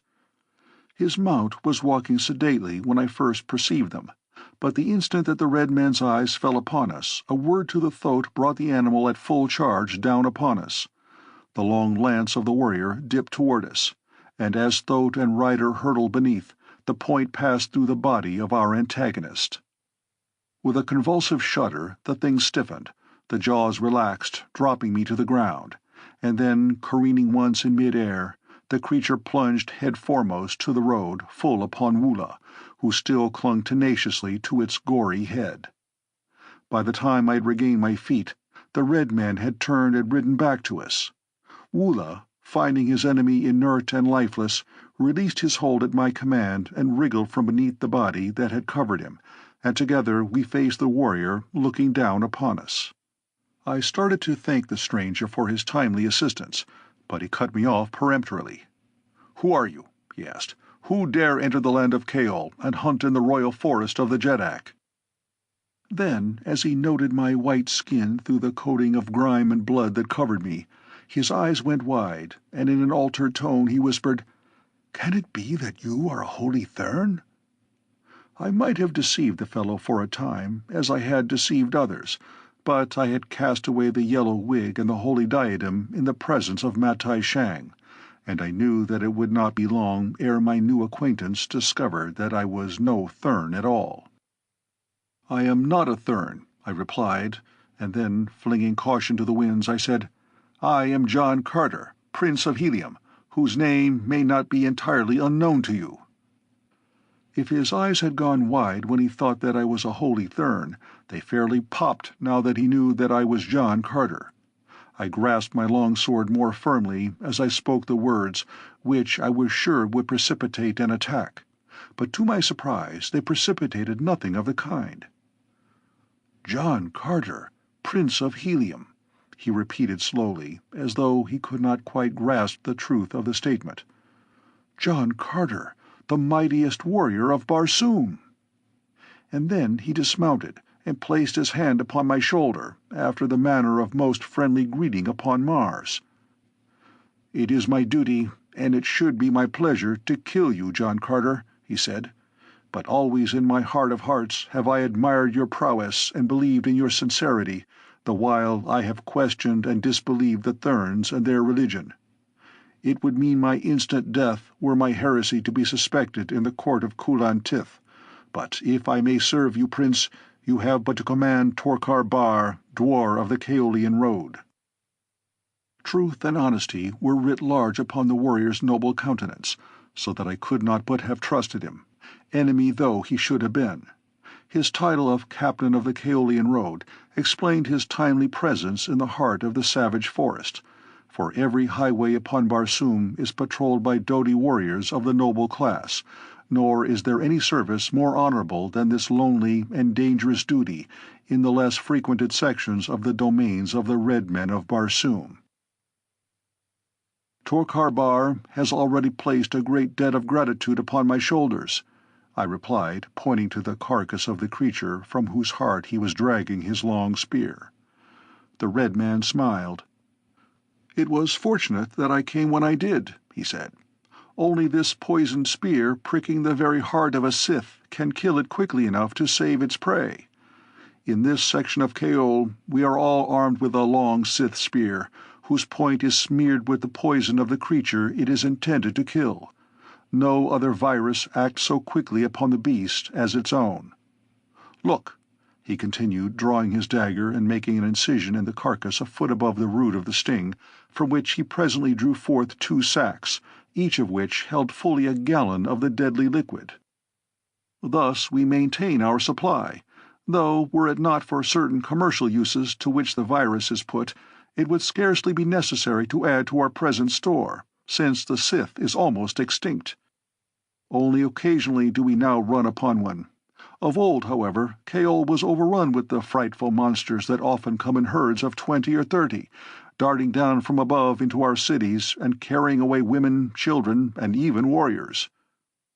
As we spoke, I had been wondering just how much I might safely tell this man of the mission which brought me to his land, but his next words anticipated the broaching of the subject on my part, and rendered me thankful that I had not spoken too soon.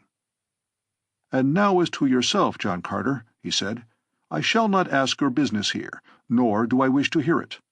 I have eyes and ears and ordinary intelligence, and yesterday morning I saw the party that came to the city of Kaol from the north in a small flyer. But one thing I ask of you, and that is, the word of John Carter that he contemplates no overt act against either the nation of Kaol or its Jeddak." "You may have my word as to that, Torkar Bar," I replied. "My way leads along the Kaolian road, away from the city of Kaol," he continued. "I have seen no one, John Carter least of all, nor have you seen Torkar Bar, nor ever heard of him. You understand?" "Perfectly," I replied. He laid his hand upon my shoulder. "This road leads directly into the city of Kaol," he said. "I wish you fortune. and vaulting to the back of his throat, he trotted away without even a backward glance. It was after dark when Woola and I spied through the mighty forest the great wall which surrounds the city of Kaol. We had traversed the entire way without mishap or adventure, and though the few we had met had eyed the great callet wonderingly, none had pierced the red pigment with which I had smoothly smeared every square inch of my body. But to traverse the surrounding country and to enter the guarded city of Kulan Tith, Jeddak of Kaol, were two very different things. No man enters a Martian city without giving a very detailed and satisfactory account of himself, nor did I delude myself with the belief that I could for a moment impose upon the acumen of the officers of the guard, to whom I should be taken the moment I applied at any one of the gates.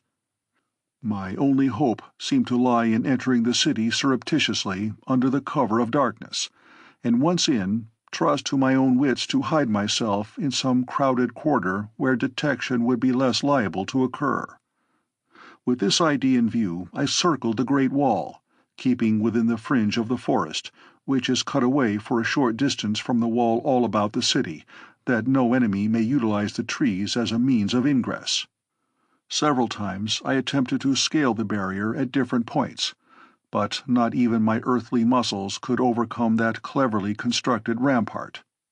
To a height of 30 feet, the face of the wall slanted outward, and then, for almost an equal distance, it was perpendicular, above which it slanted in again for some 15 feet to the crest.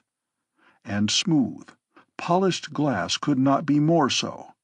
Finally, I had to admit that at last I had discovered a Barsoomian fortification which I could not negotiate.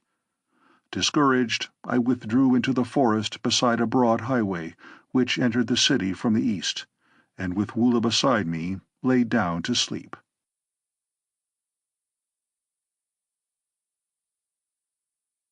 Chapter 6. A Hero in Kaol. It was daylight when I was awakened by the sound of stealthy movement nearby. As I opened my eyes, Woola too moved, and coming up to his haunches, stared through the intervening brush toward the road, each hair upon his neck stiffly erect. At first I could see nothing, but presently I caught a glimpse of a bit of smooth and glossy green moving among the scarlet and purple and yellow of the vegetation. Motioning Woola to remain quietly where he was, I crept forward to investigate, and from behind the bole of a great tree I saw a long line of the hideous green warriors of the dead sea bottoms hiding in the dense jungle beside the road. As far as I could see, the silent line of destruction and death stretched away from the city of Kaol. There could be but one explanation. The green men were expecting an exodus of a body of red troops from the nearest city gate, and they were lying there in ambush to leap upon them. I owed no fealty to the Jeddak of Kaol, but he was of the same race of noble red men as my own princess, and I would not stand supinely by and see his warriors butchered by the cruel and heartless demons of the waste places of Barsoom. Cautiously I retraced my steps to where I had left Woola, and, warning him to silence, signaled him to follow me. Making a considerable detour to avoid the chance of falling into the hands of the green men, I came at last to the great wall.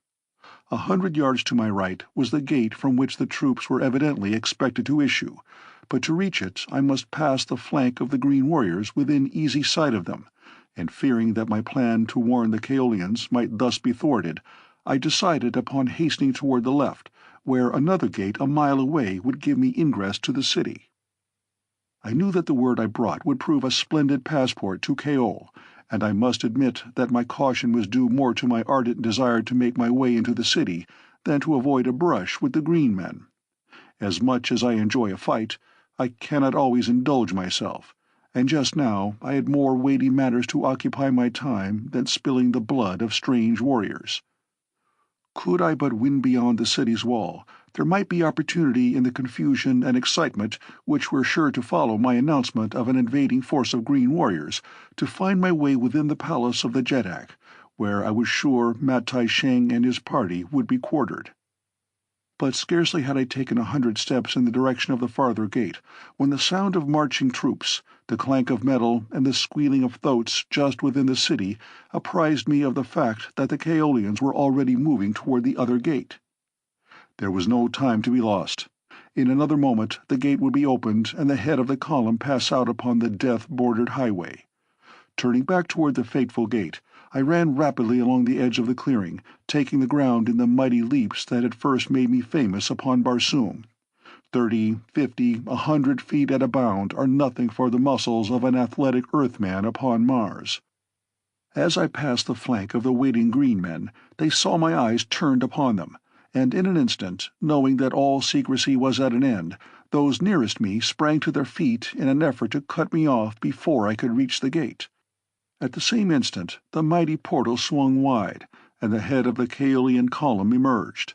A dozen green warriors had succeeded in reaching a point between me and the gate, but they had but little idea who it was they had elected to detain.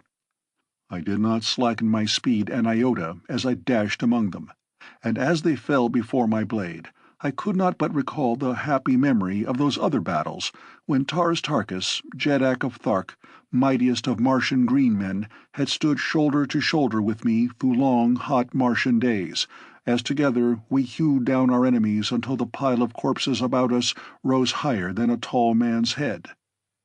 When several pressed me too closely, there before the carved gateway of Kaol, I leapt above their heads, and fashioning my tactics after those of the hideous plant-men of Dor, struck down upon my enemies' heads as I passed above them. From the city the red warriors were rushing toward us, and from the jungle the savage horde of green men were coming to meet them. In a moment I was in the very center of as fierce and bloody a battle as I had ever passed through. These Kaolians were most noble fighters, nor are the green men of the equator one whit less warlike than their cold, cruel cousins of the temperate zone.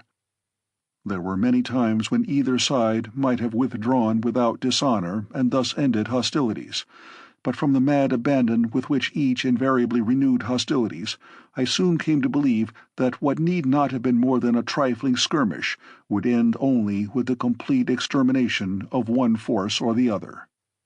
With the joy of battle once roused within me, I took keen delight in the fray, and that my fighting was noted by the Kaolians was often evidenced by the shouts of applause directed at me. If I sometimes seem to take too great pride in my fighting ability, it must be remembered that fighting is my vocation. If your vocation be shoeing horses or painting pictures, and you can do one or the other better than your fellows, then you are a fool if you are not proud of your ability. And so I am very proud that upon 2 planets no greater fighter has ever lived than John Carter, Prince of Helium. And I outdid myself that day to impress the fact upon the natives of Kaol, for I wished to win a way into their hearts and their city. Nor was I to be disappointed in my desire. All day we fought, until the road was red with blood and clogged with corpses. Back and forth along the slippery highway the tide of battle surged, but never once was the gateway to Kaol really in danger. There were breathing spells when I had a chance to converse with the red men beside whom I fought, and once the Jeddak, Kulantith himself, laid his hand upon my shoulder and asked my name. "I am Dotar Sojat," I replied, recalling a name given me by the Tharks many years before, from the surnames of the first 2 of their warriors I had killed, which is the custom among them. "You are a mighty warrior, Dotar Sojat," he replied, "and when this day is done, I shall speak with you again in the great audience chamber." And then the fight surged upon us once more, and we were separated, but my heart's desire was attained, and it was with renewed vigor and a joyous soul that I laid about me with my longsword until the last of the green men had had enough and had withdrawn toward their distant sea-bottom. Not until the battle was over did I learn why the red troops had sallied forth that day. It seemed that Kulantith was expecting a visit from a mighty Jeddak of the north, a powerful and the only ally of the Kaolians, and it had been his wish to meet his guest a full day's journey from Kaol. But now the march of the welcoming host was delayed until the following morning, when the troops again set out from Kaol.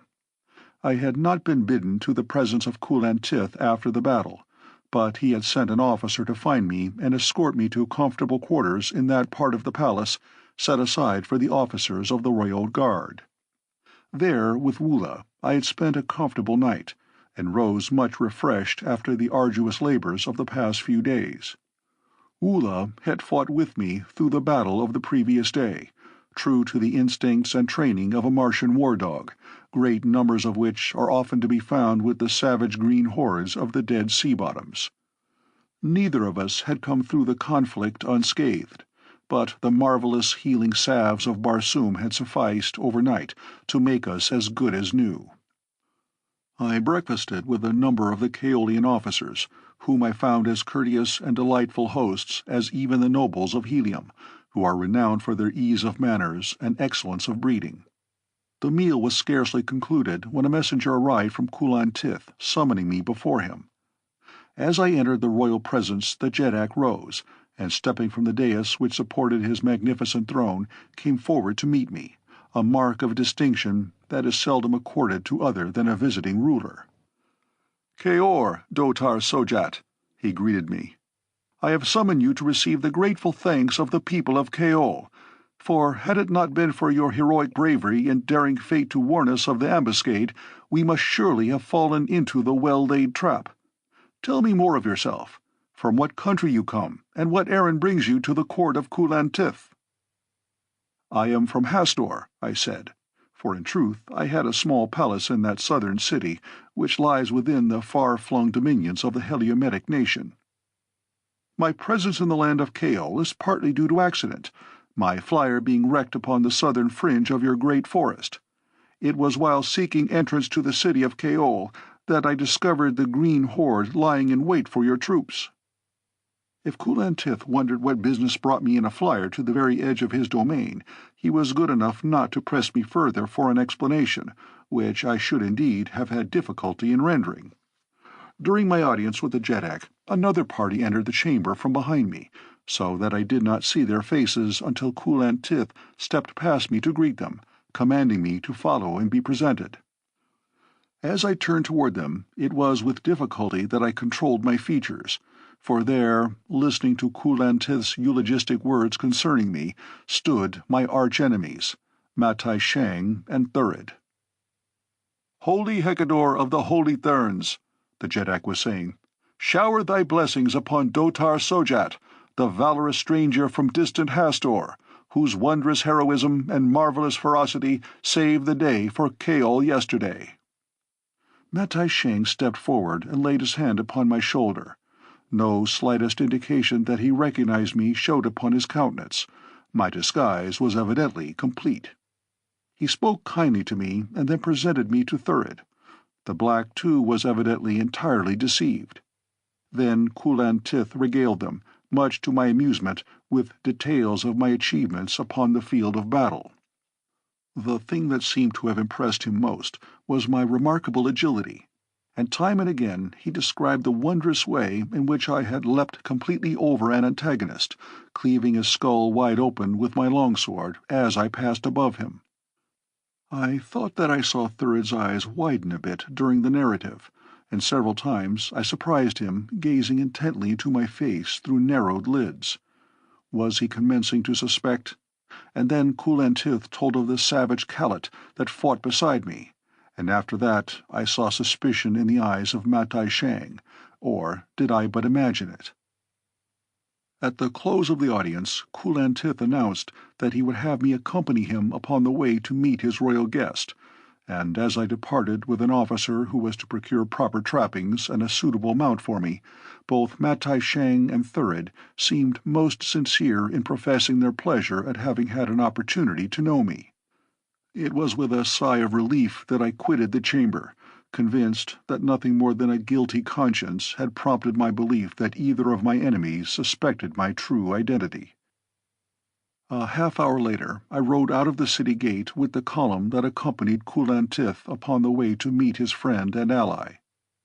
Though my eyes and ears had been wide open during my audience with the Jeddak and my various passages through the palace, I had seen or heard nothing of Dejah Thoris or Thuvia of Tarth.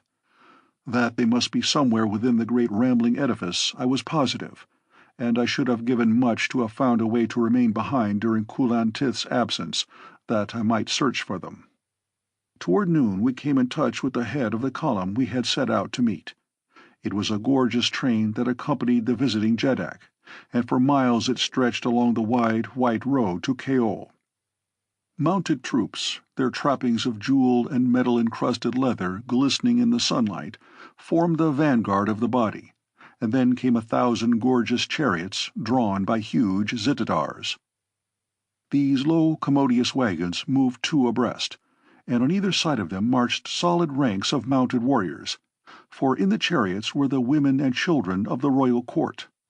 Upon the back of each monster Xodar rode a Martian youth, and the whole scene carried me back to my first days upon Barsoom, now 22 years in the past, when I had first beheld the gorgeous spectacle of a caravan of the green horde of Tharks. Never before today had I seen Xodars in the service of red men. These brutes are huge Macedonian animals that towered to an immense height, even beside the giant green men and their giant thoats. But when compared to the relatively small red man and his breed of thoats, they assume Brobdingnagian proportions that are truly appalling. The beasts were hung with jeweled trappings and saddle pads of gay silk, embroidered in fanciful designs, with strings of diamonds, pearls, rubies, emeralds, and the countless unnamed jewels of Mars, while from each chariot rose a dozen standards from which streamers, flags, and pennons fluttered in the breeze. Just in front of the chariots the visiting Jeddak rode alone upon a pure white thoat, another unusual sight upon Barsoom, and after them came interminable ranks of mounted spearmen, riflemen, and swordsmen. It was indeed a most imposing sight. Except for the clanking of accoutrements and the occasional squeal of an angry thoat or the low guttural of a Xodar, the passage of the cavalcade was almost noiseless, for neither thoat nor Xodar is a hoofed animal, and the broad tires of the chariots are of an elastic composition, which gives forth no sound. Now and then the gay laughter of a woman or the chatter of children could be heard, for the red Martians are a social, pleasure-loving people, in direct antithesis to the cold and morbid race of green men. The forms and ceremonials connected with the meeting of two Jeddaks consumed an hour, and then we turned and retraced our way toward the city of Kaol, which the head of the column reached just before dark, though it must have been nearly morning before the rear guard passed through the gateway. Fortunately, I was well up toward the head of the column, and after the great banquet, which I attended with the officers of the royal guard, I was free to seek repose. There was so much activity and bustle about the palace, all during the night with the constant arrival of the noble officers of the visiting Jeddak's retinue, that I dared not attempt to prosecute a search for Dejah, and so, as soon as it was seemly for me to do so, I returned to my quarters. As I passed along the corridors between the banquet hall and the apartments that had been allotted me, I had a sudden feeling that I was under surveillance, and turning quickly in my tracks, caught a glimpse of a figure which darted into an open doorway the instant I wheeled about. Though I ran quickly back to the spot where the shadower had disappeared, I could find no trace of him, yet in the brief glimpse that I had caught, I could have sworn that I had seen a white face surmounted by a mass of yellow hair. The incident gave me considerable food for speculation, since if I were right in the conclusion induced by the cursory glimpse I had had of the spy, then Matai Sheng and Thurid must suspect my identity, and if that were true, not even the service I had rendered Kulantith could save me from his religious fanaticism. But never did vague conjecture or fruitless fears for the future lie with sufficient weight upon my mind to keep me from my rest, and so tonight I threw myself upon my sleeping silks and furs and passed at once into dreamless slumber. Calots are not permitted within the walls of the palace proper, so I had had to relegate poor Wula to quarters in the stables where the royal thoats are kept. He had comfortable, even luxurious apartments, but I would have given much to have had him with me, and if he had been, the thing which happened that night would not have come to pass. I could not have slept over a quarter of an hour when I was suddenly awakened by the passing of some cold and clammy thing across my forehead. Instantly I sprang to my feet, clutching in the direction I thought the presence lay. For an instant my hand touched against human flesh, and then, as I lunged headforemost through the darkness to seize my nocturnal visitor, my foot became entangled in my sleeping silks, and I fell sprawling to the floor. By the time I had resumed my feet and found the button which controlled the light, my caller had disappeared. Careful search of the room revealed nothing to explain either the identity or business of the person who had thus secretly sought me in the dead of night. That the purpose might be theft I could not believe, since thieves are practically unknown upon Barsoom. Assassination, however, is rampant, but even this could not have been the motive of my stealthy friend, for he might easily have killed me had he desired. I had about given up fruitless conjecture and was on the point of returning to sleep when a dozen Kaolian guardsmen entered my apartment. The officer in charge was one of my genial hosts of the morning, but now upon his face was no sign of friendship. "Kulantith commands your presence before him," he said. "Come."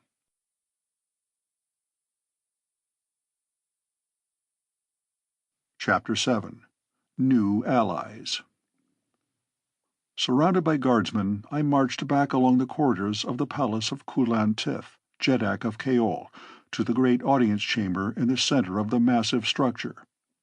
As I entered the brilliantly lighted apartment, filled with the nobles of Kaol and the officers of the visiting Jeddak, all eyes were turned upon me. Upon the great dais at the end of the chamber stood 3 thrones, upon which sat Kulantith and his 2 guests, Matai Shang and the visiting Jeddak. Up the broad center aisle we marched beneath deadly silence, and at the foot of the thrones we halted. "Prefer thy charge," said Kulantith, turning to one who stood among the nobles at his right. And then Thurid, the Black Dator of the First Born, stepped forward and faced me. "Most noble Jeddak," he said, addressing Kulantith, "from the first I suspected this stranger within thy palace. Your description of his fiendish prowess tallied with that of the arch-enemy of truth upon Barsoom. But that there might be no mistake, I dispatched a priest of your own holy cult to make the test that should pierce his disguise and reveal the truth. Behold the result." And Thurid pointed a rigid finger at my forehead. All eyes followed the direction of that accusing digit.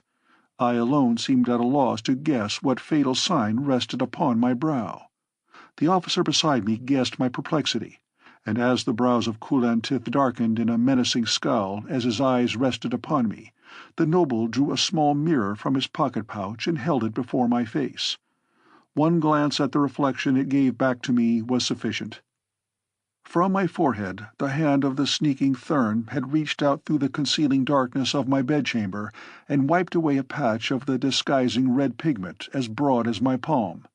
Beneath showed the tan texture of my own white skin. For a moment Thurid ceased speaking, to enhance, I suspect, the dramatic effect of his disclosure. Then he resumed. "Here, O Kulantith," he cried, "is he who has desecrated the temples of the gods of Mars, who has violated the persons of the holy therns themselves and turned a world against its age-old religion. Before you, in your power, Jeddak of Kaol, defender of the holies, stands John Carter, Prince of Helium." Kulantith looked toward Matai Shang as though for corroboration of these charges. The holy Thern nodded his head. "It is indeed the arch-blasphemer," he said. "Even now he has followed me to the very heart of thy palace, Kulantith, for the sole purpose of assassinating me. He lies!" I cried. "Kulantith, listen that you may know the truth. Listen while I tell you why John Carter has followed Matai Tang to the heart of thy palace. Listen to me as well as to them, and then judge if my acts be not more in accord with true Barsoomian chivalry and honor than those of these revengeful devotees of the spurious creeds from whose cruel bonds I have freed your planet." "Silence!" roared the Jeddak, leaping to his feet and laying his hand upon the hilt of his sword. "Silence, blasphemer! Kulantith need not permit the air of his audience chamber to be defiled by the heresies that issue from your polluted throat to judge you. You stand already self-condemned. It but remains to determine the manner of your death.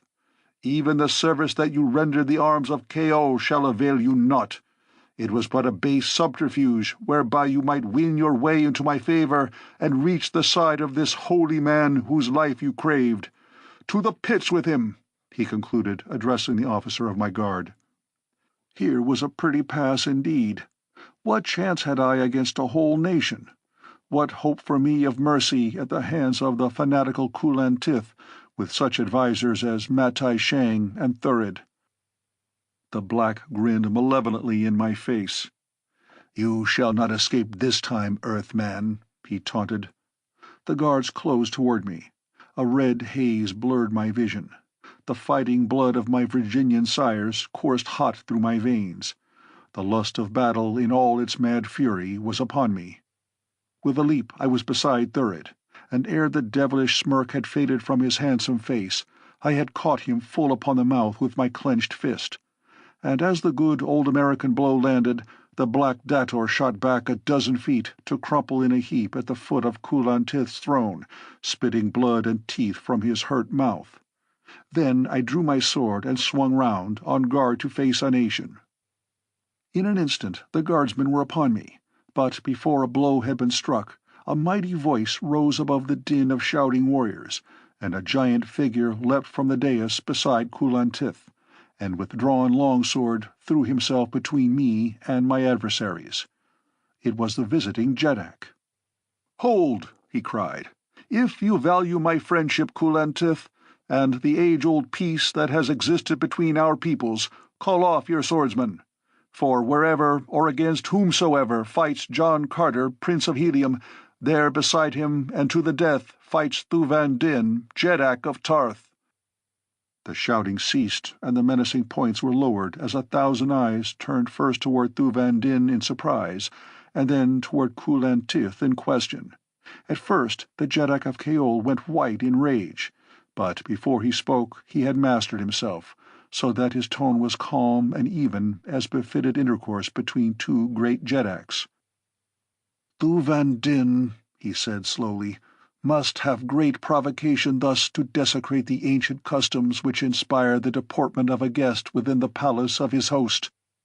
Lest I too should forget myself as has my royal friend, I should prefer to remain silent until the Jeddak of Tarth has won from me applause for his action by relating the causes which provoked it."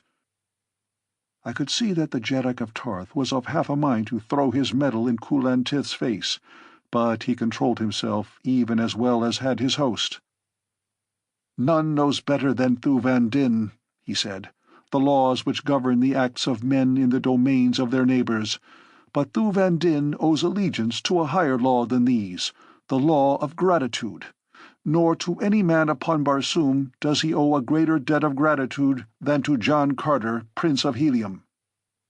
Years ago, Kulantith," he continued, "upon the occasion of your last visit to me, you were greatly taken with the charms and graces of my only daughter, Thuvia.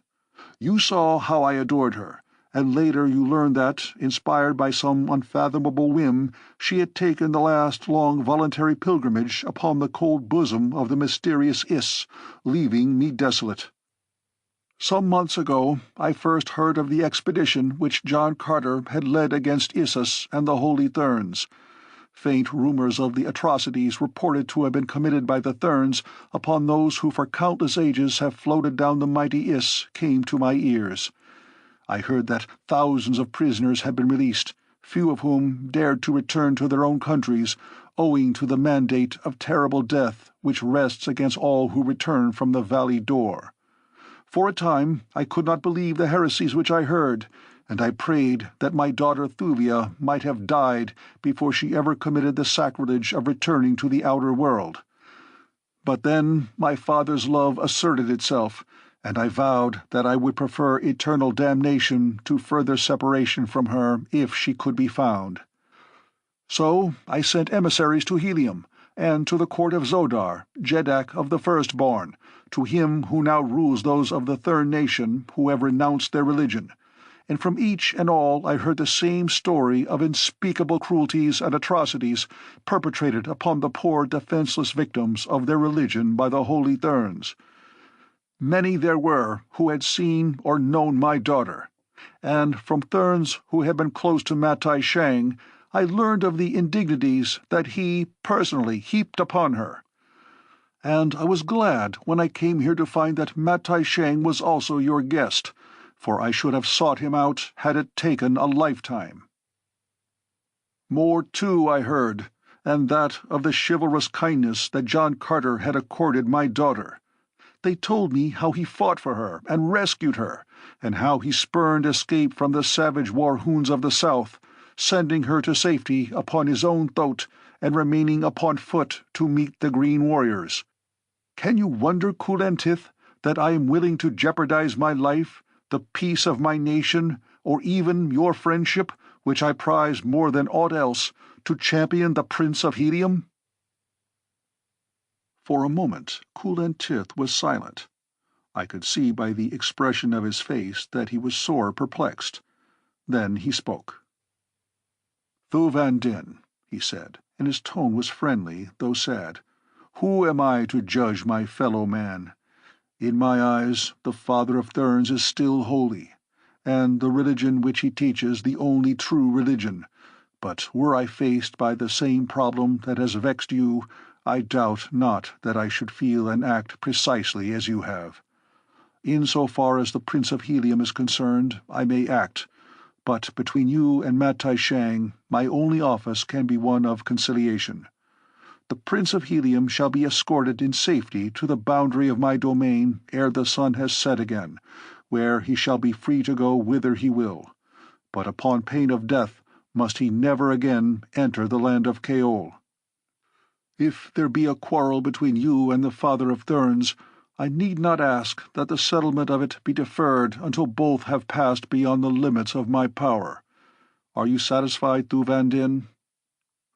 The Jeddak of Tarth nodded his assent, but the ugly scowl that he bent upon Matai Shang harbored ill for that pasty-faced godling. "The Prince of Helium is far from satisfied," I cried, breaking rudely in upon the beginnings of peace, for I had no stomach for peace at the price that had been named. "I have escaped death in a dozen forms to follow Matai Shang and overtake him, and I do not intend to be led, like a decrepit thoat to the slaughter, from the goal that I have won by prowess of my sword arm and the might of my muscles. Nor will Thu Van Din, Jeddak of Tarth, be satisfied when he has heard me through. Do you know why I have followed Matai Shang and Thurid the Black Dator from the forests of the Valley Dor across half a world through almost insurmountable difficulties? Think you that John Carter, Prince of Helium, should stoop to assassination? Can Kulantith be such a fool as to believe that lie, whispered in his ear by the holy Thern or Dator Thurid? I do not follow Matai Shang to kill him, though the god of mine own planet knows that my hands itch to be at his throat. I follow him, Thu Van Din, because with him are two prisoners, my wife, Dejah Thoris, Princess of Helium, and your daughter, Thuvia of Tarth. Now think you that I shall permit myself to be led beyond the walls of Kaol unless the mother of my son accompanies me and thy daughter be restored?" Thu Van Din turned upon Kulantith. Rage flamed in his keen eyes, but by the masterfulness of his self-control he kept his tones level as he spoke. "Knew you this thing, Kulantith?" he asked. "Knew you that my daughter lay a prisoner in your palace?" "He could not know it," interrupted Matai Shang, white with what I am sure was more fear than rage. "He could not know it, for it is a lie." I would have had his life for that upon the spot, but even as I sprang toward him, Thu Van Din laid a heavy hand upon my shoulder.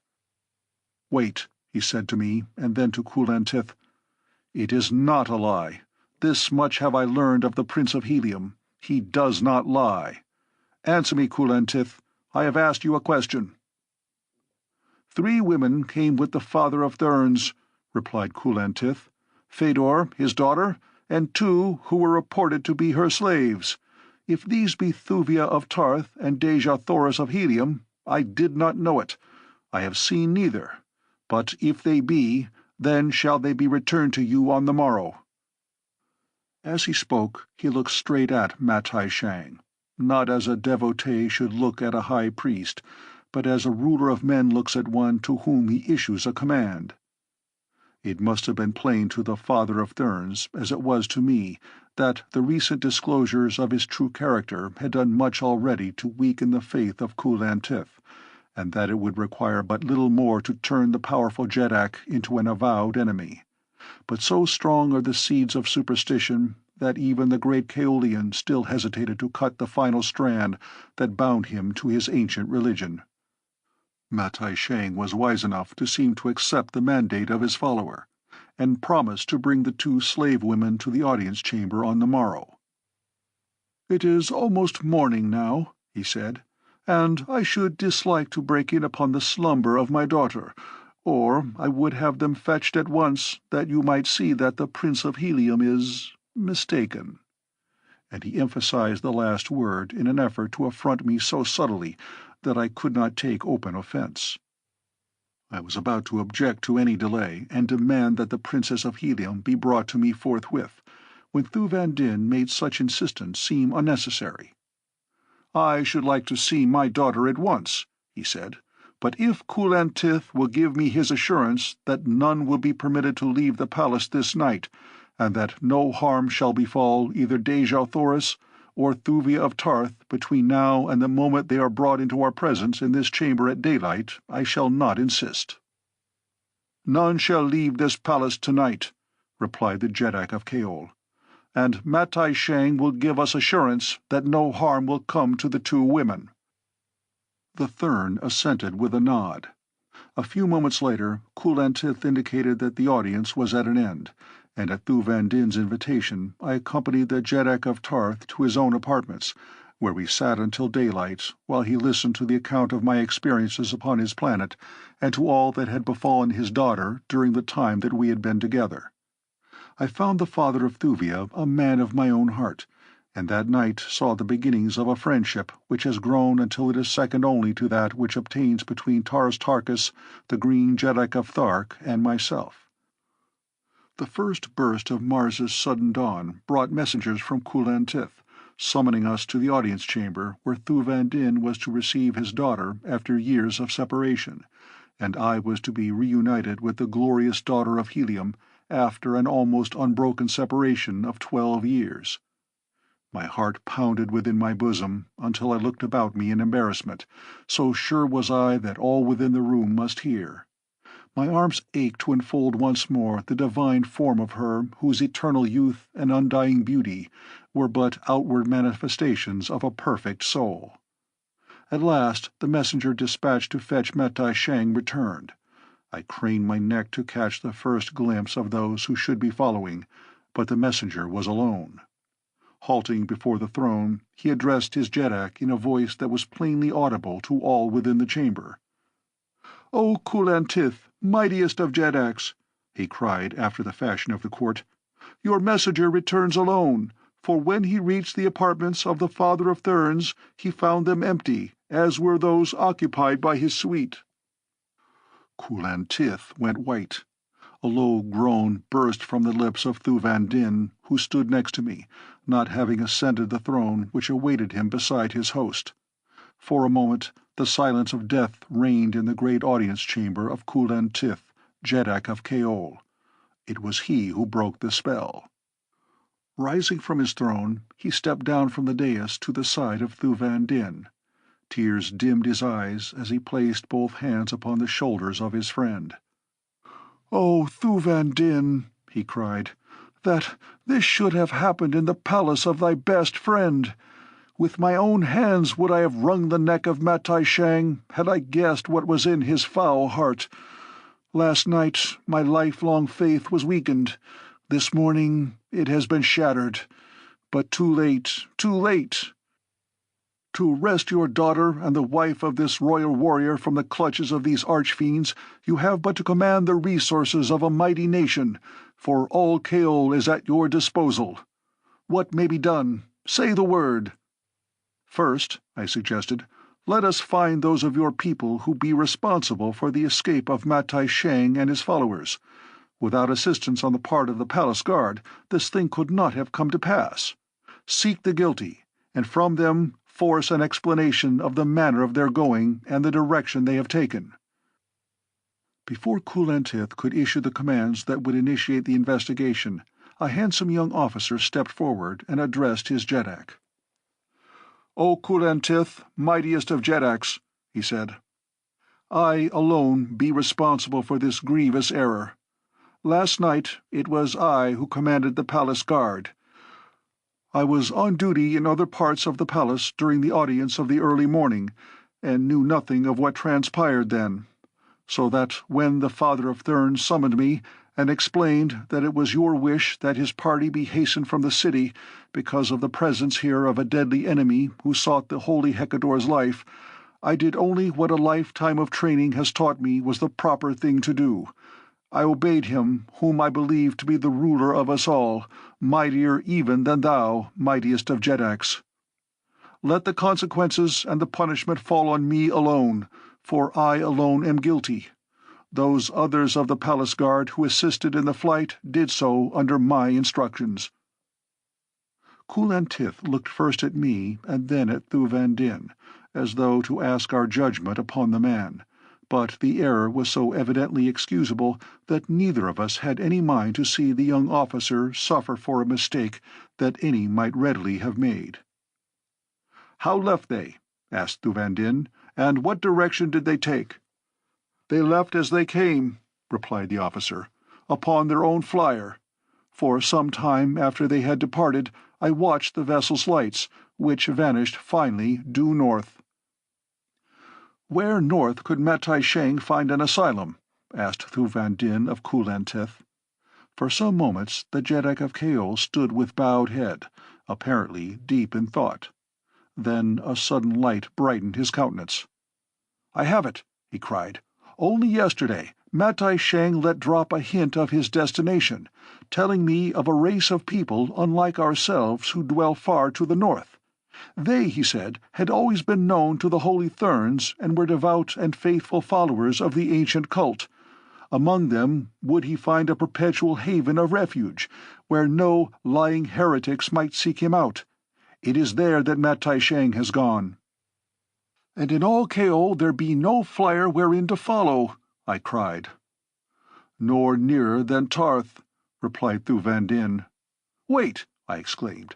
"Beyond the southern fringe of this great forest lies the wreck of the Thern flyer which brought me that far upon my way. If you will loan me men to fetch it, and artificers to assist me, I can repair it in 2 days, Kulantith."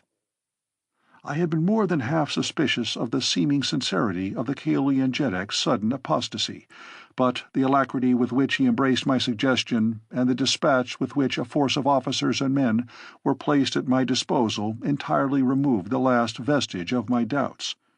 2 days later the flyer rested upon the top of the watchtower, ready to depart. Thu Van Din and Kulantith had offered me the entire resources of 2 nations. Millions of fighting men were at my disposal, but my flyer could hold but one other than myself and Woola. As I stepped aboard her, Thu Van Din took his place beside me. I cast a look of questioning surprise upon him. He turned to the highest of his own officers who had accompanied him to Kaol. "To you I entrust the return of my retinue to Tarth," he said. "There my son rules ably in my absence. The Prince of Helium shall not go alone into the land of his enemies. I have spoken. Farewell."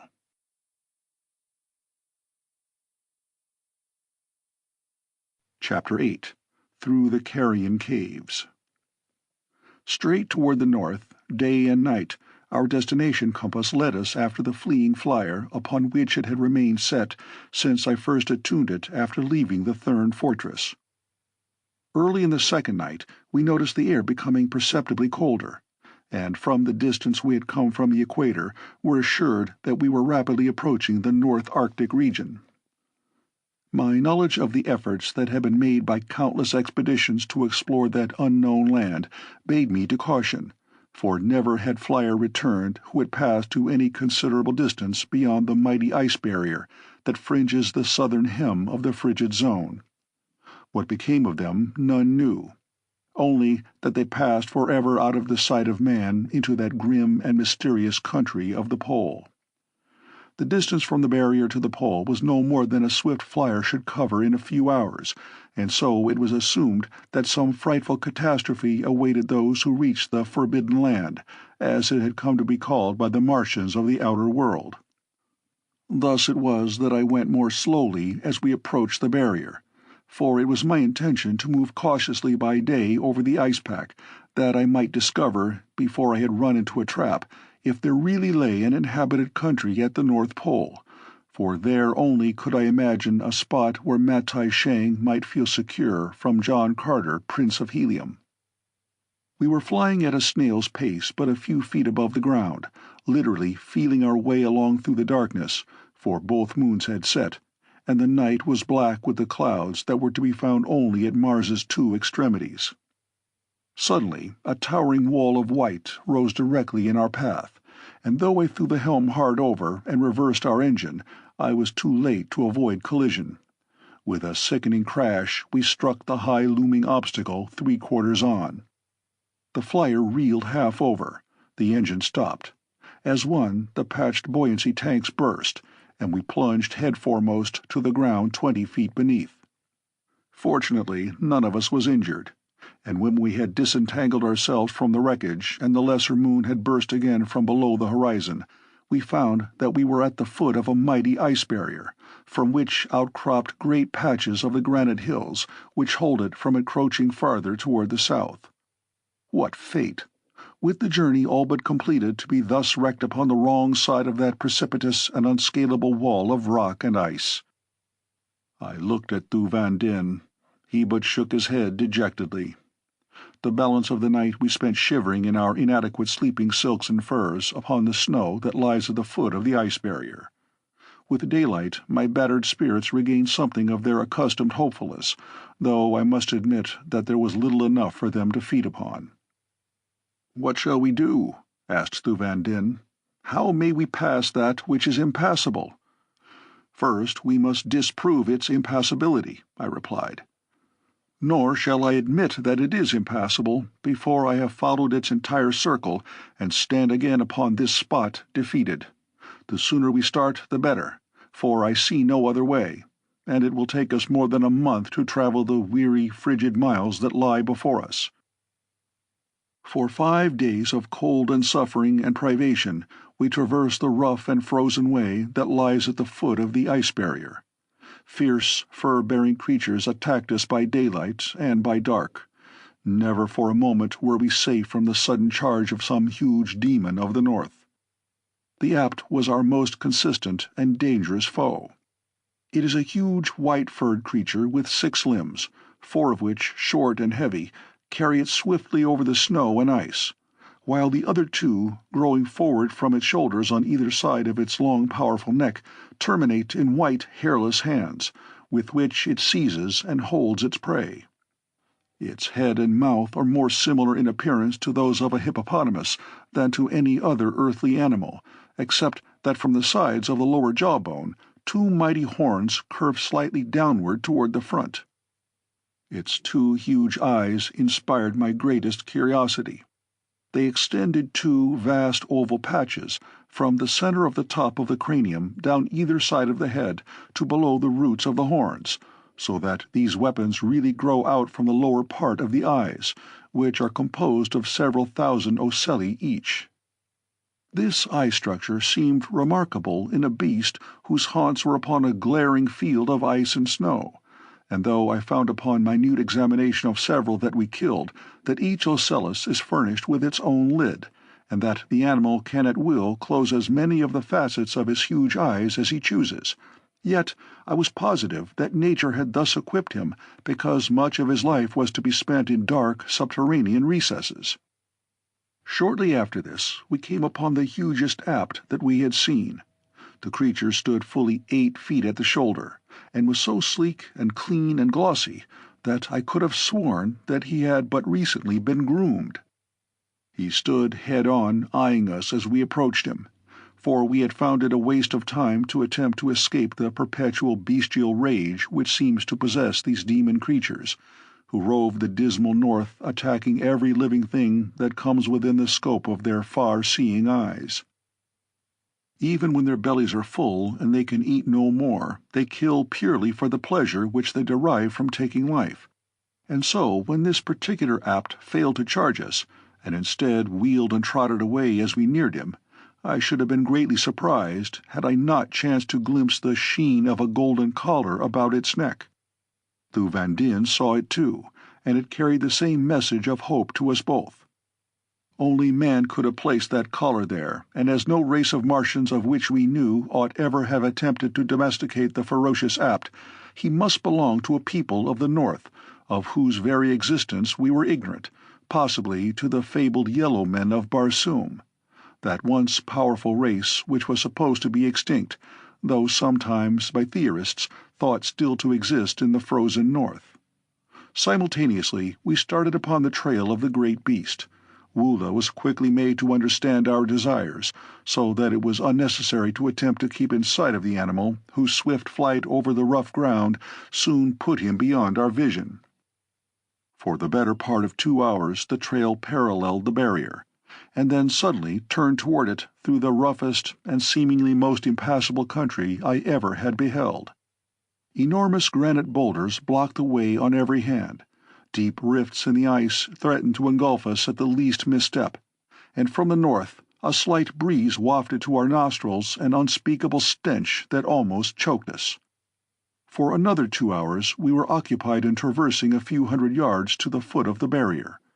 Then, turning about the corner of a wall-like outcropping of granite, we came upon a smooth area of 2 or 3 acres before the base of the towering pile of ice and rock that had baffled us for days, and before us beheld the dark and cavernous mouth of a cave.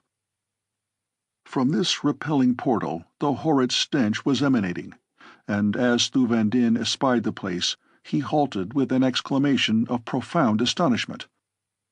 "By all my ancestors," he ejaculated, "that I should have lived to witness the reality of the fabled Carrion caves! If these indeed be they, we have found a way beyond the ice barrier." The ancient chronicles of the first historians of Barsoom, so ancient that we have for ages considered them mythology, record the passage of the yellow men from the ravages of the green hordes that overran Barsoom as the dyeing up of the great oceans drove the dominant races from their strongholds.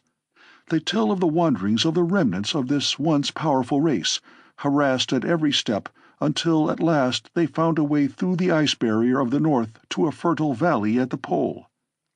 At the opening to the subterranean passage that led to their haven of refuge, a mighty battle was fought in which the yellow men were victorious, and within the caves that gave ingress to their new home they piled the bodies of the dead, both yellow and green, that the stench might warn away their enemies from further pursuit. And ever since that long-gone day have the dead of this fabled land been carried to the Carrion caves, that in death and decay they might serve their country and warn away invading enemies. Here too is brought, so the fable runs, all the waste stuff of the nation, everything that is subject to rot, that can add to the foul stench that assails our nostrils. And death lurks at every step among the rotting dead, for here the fierce apts lair, adding to the putrid accumulation with the fragments of their own prey, which they cannot devour. It is a horrid avenue to our goal, but it is the only one. "You are sure, then, that we have found the way to the land of the yellow men?" I cried. "As sure as may be," he replied, "having only ancient legend to support my belief. But see how closely, so far, each detail tallies with the world-old story of the Hejira of the yellow race. Yes, I am sure that we have discovered the way to their ancient hiding-place." "If it be true, and let us pray that such be the case," I said, "then here may we solve the mystery of the disappearance of Tardos Mors, Jeddak of Helium, and Mors Kajak his son, for no other spot upon Barsoom has remained unexplored by the many expeditions and the countless spies that have been searching for them for nearly 2 years. The last word that came from them was that they sought Carthoris, my own brave son, beyond the ice barrier. As we talked, we had been approaching the entrance to the cave, and as we crossed the threshold, I ceased to wonder that the ancient green enemies of the yellow men had been halted by the horrors of that awful way. The bones of dead men lay man-high upon the broad floor of the first cave, and over all was a putrid mush of decaying flesh, through which the apts had beaten a hideous trail toward the entrance to the second cave beyond. The roof of this first apartment was low, like all that we traversed subsequently, so that the foul odors were confined and condensed to such an extent that they seemed to possess tangible substance.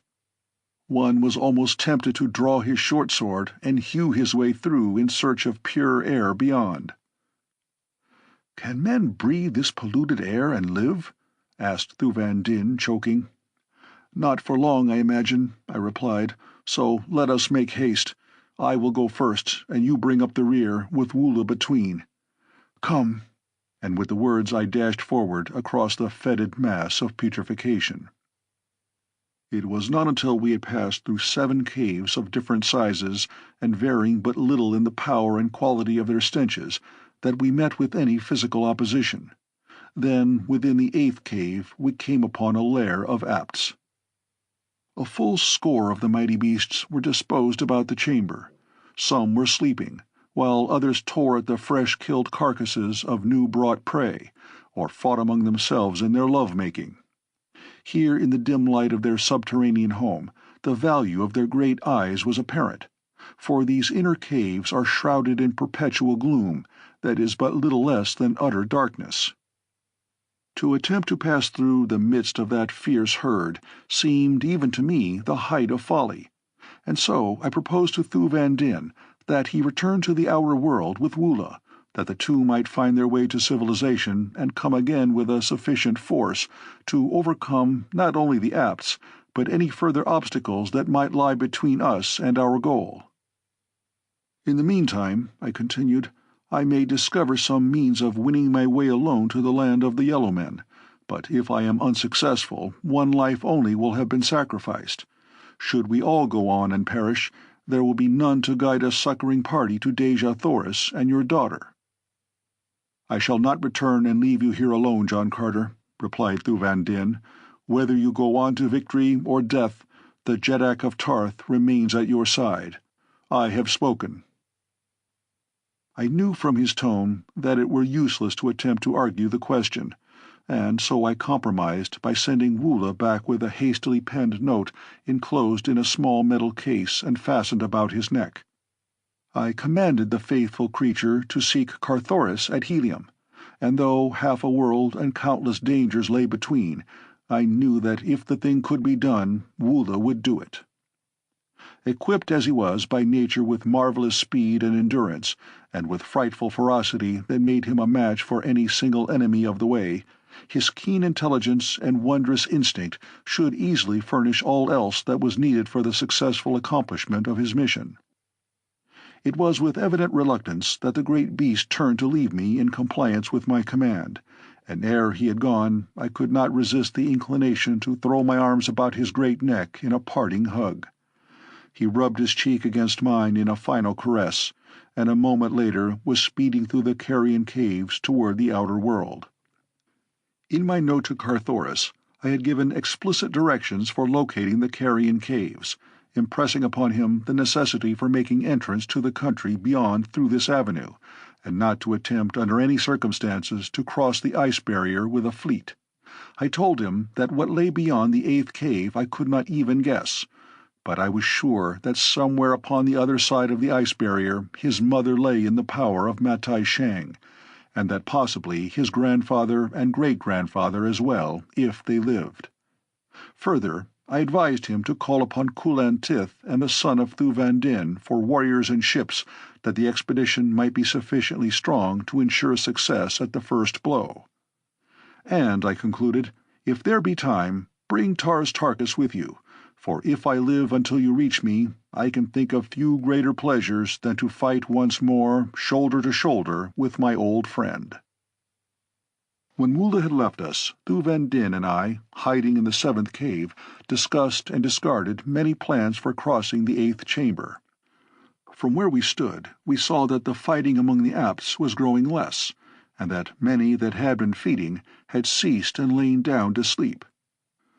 Presently it became apparent that in a short time all the ferocious monsters might be peacefully slumbering, and thus a hazardous opportunity be presented to us to cross through their lair. One by one, the remaining brutes stretched themselves upon the bubbling decomposition that covered the mass of bones upon the floor of their den, until but a single Apt remained awake. This huge fellow roamed restlessly about, nosing among his companion and the abhorrent litter of the cave. Occasionally he would stop to peer intently toward first one of the exits from the chamber and then the other. His whole demeanor was one of one who acts as sentry.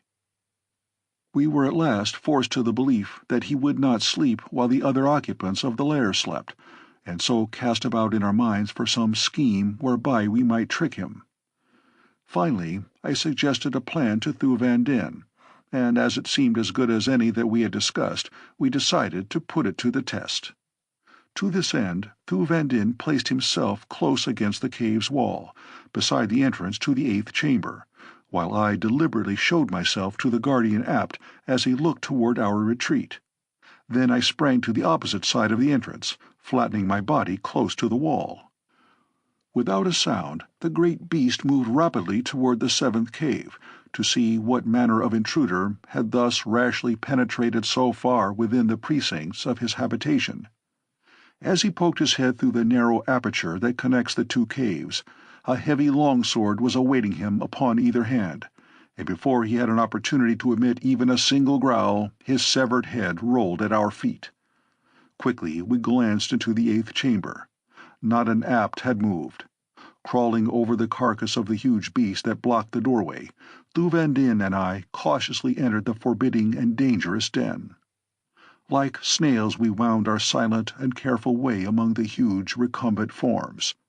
The only sound above our breathing was the sucking noise of our feet as we lifted them from the ooze of decaying flesh through which we crept. Halfway across the chamber, and one of the mighty beasts directly before me moved restlessly at the very instant that my foot was poised above his head, over which I must step. Breathlessly I waited, balancing upon one foot, for I did not dare move a muscle.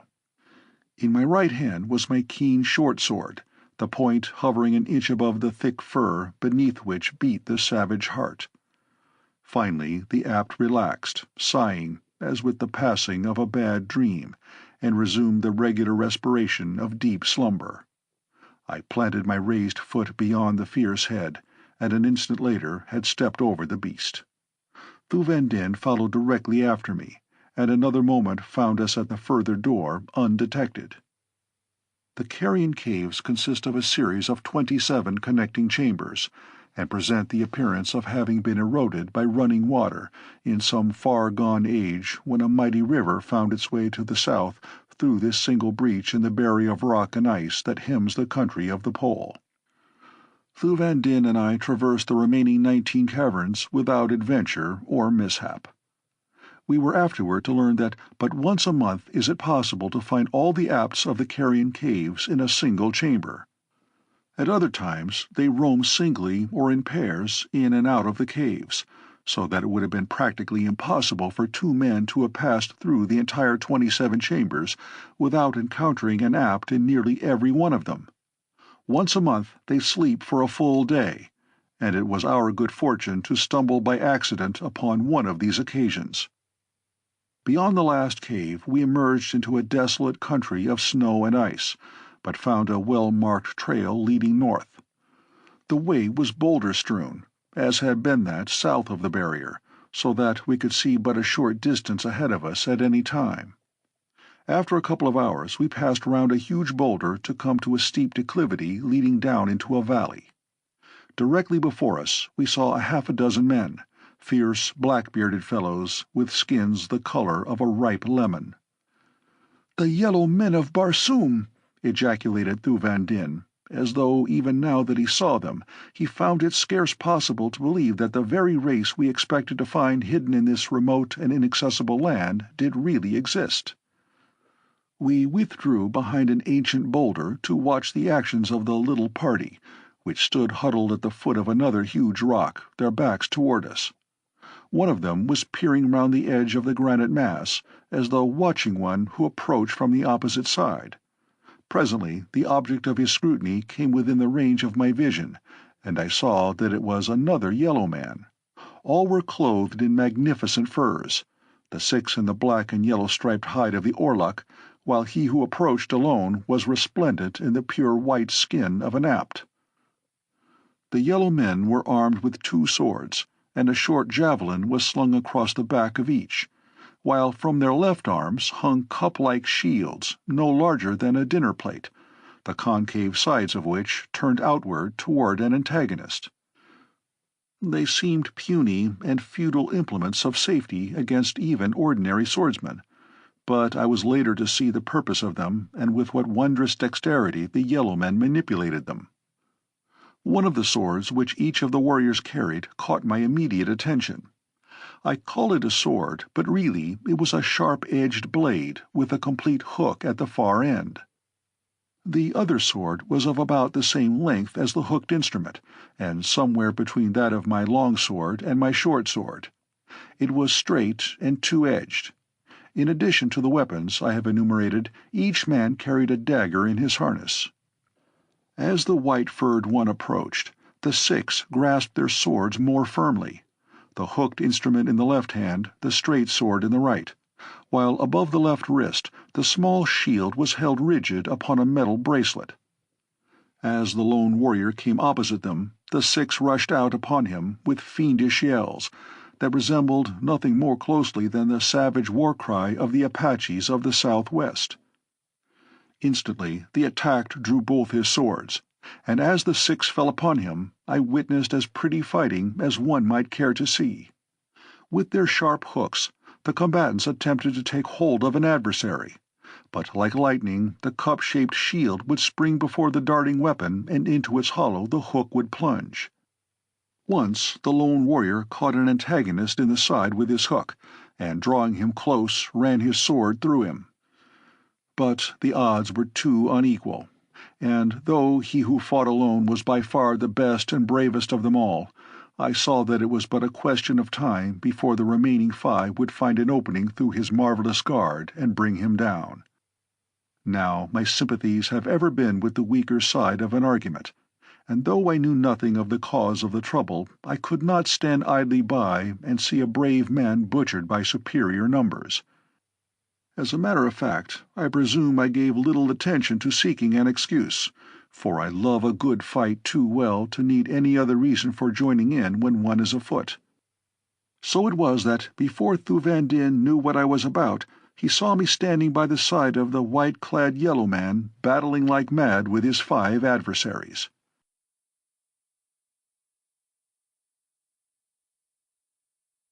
Chapter 9. With the Yellow Men. Thuvandin was not long in joining me, and though we found the hooked weapon a strange and savage thing with which to deal, the 3 of us soon dispatched the 5 black-bearded warriors who opposed us. When the battle was over, our new acquaintance turned to me, and removing the shield from his wrist, held it out. I did not know the significance of this act, but judged that it was but a form of expressing his gratitude to me. I afterward learned that it symbolized the offering of a man's life in return for some great favor done him, and my act of refusing, which I had immediately done, was what was expected of me. "Then accept from Talou, Prince of Marantina," said the yellow man, "this token of my gratitude." And reaching beneath one of his wide sleeves, he withdrew a bracelet and placed it upon my arm. He then went through the same ceremony with Thuvandin. Next he asked our names, and from what land we hailed. He seemed quite familiar with the geography of the outer world, and when I said I was from Helium, he raised his brows. "Ah," he said, "you seek your ruler and his company." "Know you of them?" I asked. but little more than that they were captured by my uncle, Silensis All, Jeddak of Jeddaks, ruler of Okar, land of the yellow men of Barsoom. As to their fate, I know nothing, for I am at war with my uncle, who would crush my power in the principality of Marentina. These from whom you have just saved me are warriors he has sent out to find and slay me, for they know that often I come alone to hunt and kill the sacred apt which Silensis All so much reveres. It is partly because I hate his religion that Silensis All hates me, but mostly does he fear my growing power and the great faction which has arisen throughout Okar that would be glad to see me ruler of Okar and Jeddak of Jeddaks in his place. He is a cruel and tyrannous master whom all hate, and were it not for the great fear they have of him, I could raise an army overnight that would wipe out the few that might remain loyal to him. My own people are faithful to me, and the little valley of Marentina has paid no tribute to the court of Silensis All for a year. Nor can he force us, for a dozen men may hold the narrow way to Marentina against 1,000,000. But now as to thine own affairs. How may I aid you? My palace is at your disposal, if you wish to honor me by coming to Marentina."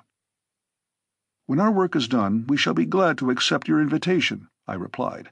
"But now you can assist us most by directing us to the court of Silensis All, and suggesting some means by which we may gain admission to the city and the palace, or whatever other place we find our friends to be confined."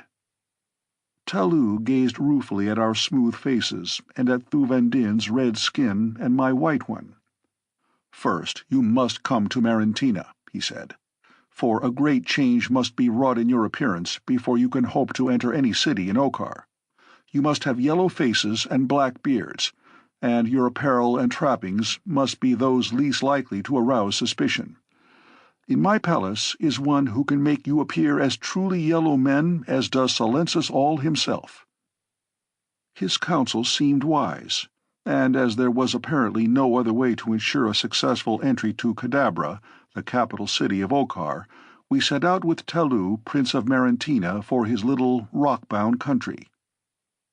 The way was over some of the worst traveling I have ever seen, and I do not wonder that in this land, where there are neither thoats nor flyers, that Marentina is in little fear of invasion. But at last we reached our destination, the first view of which I had from a slight elevation a half-mile from the city. Nestled in a deep valley lay a city of Martian concrete, whose every street and plaza and open space was roofed with glass. All about lay snow and ice, but there was none upon the rounded, dome-like crystal covering that enveloped the whole city.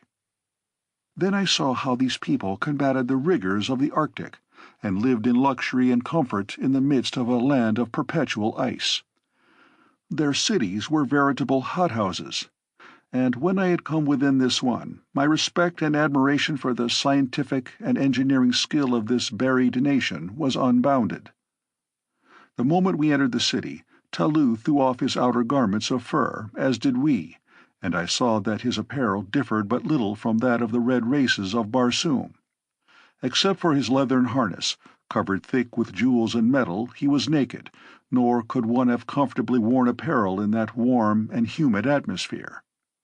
For 3 days we remained the guests of Prince Talou, and during that time he showered upon us every attention and courtesy within his power. He showed us all that was of interest in his great city.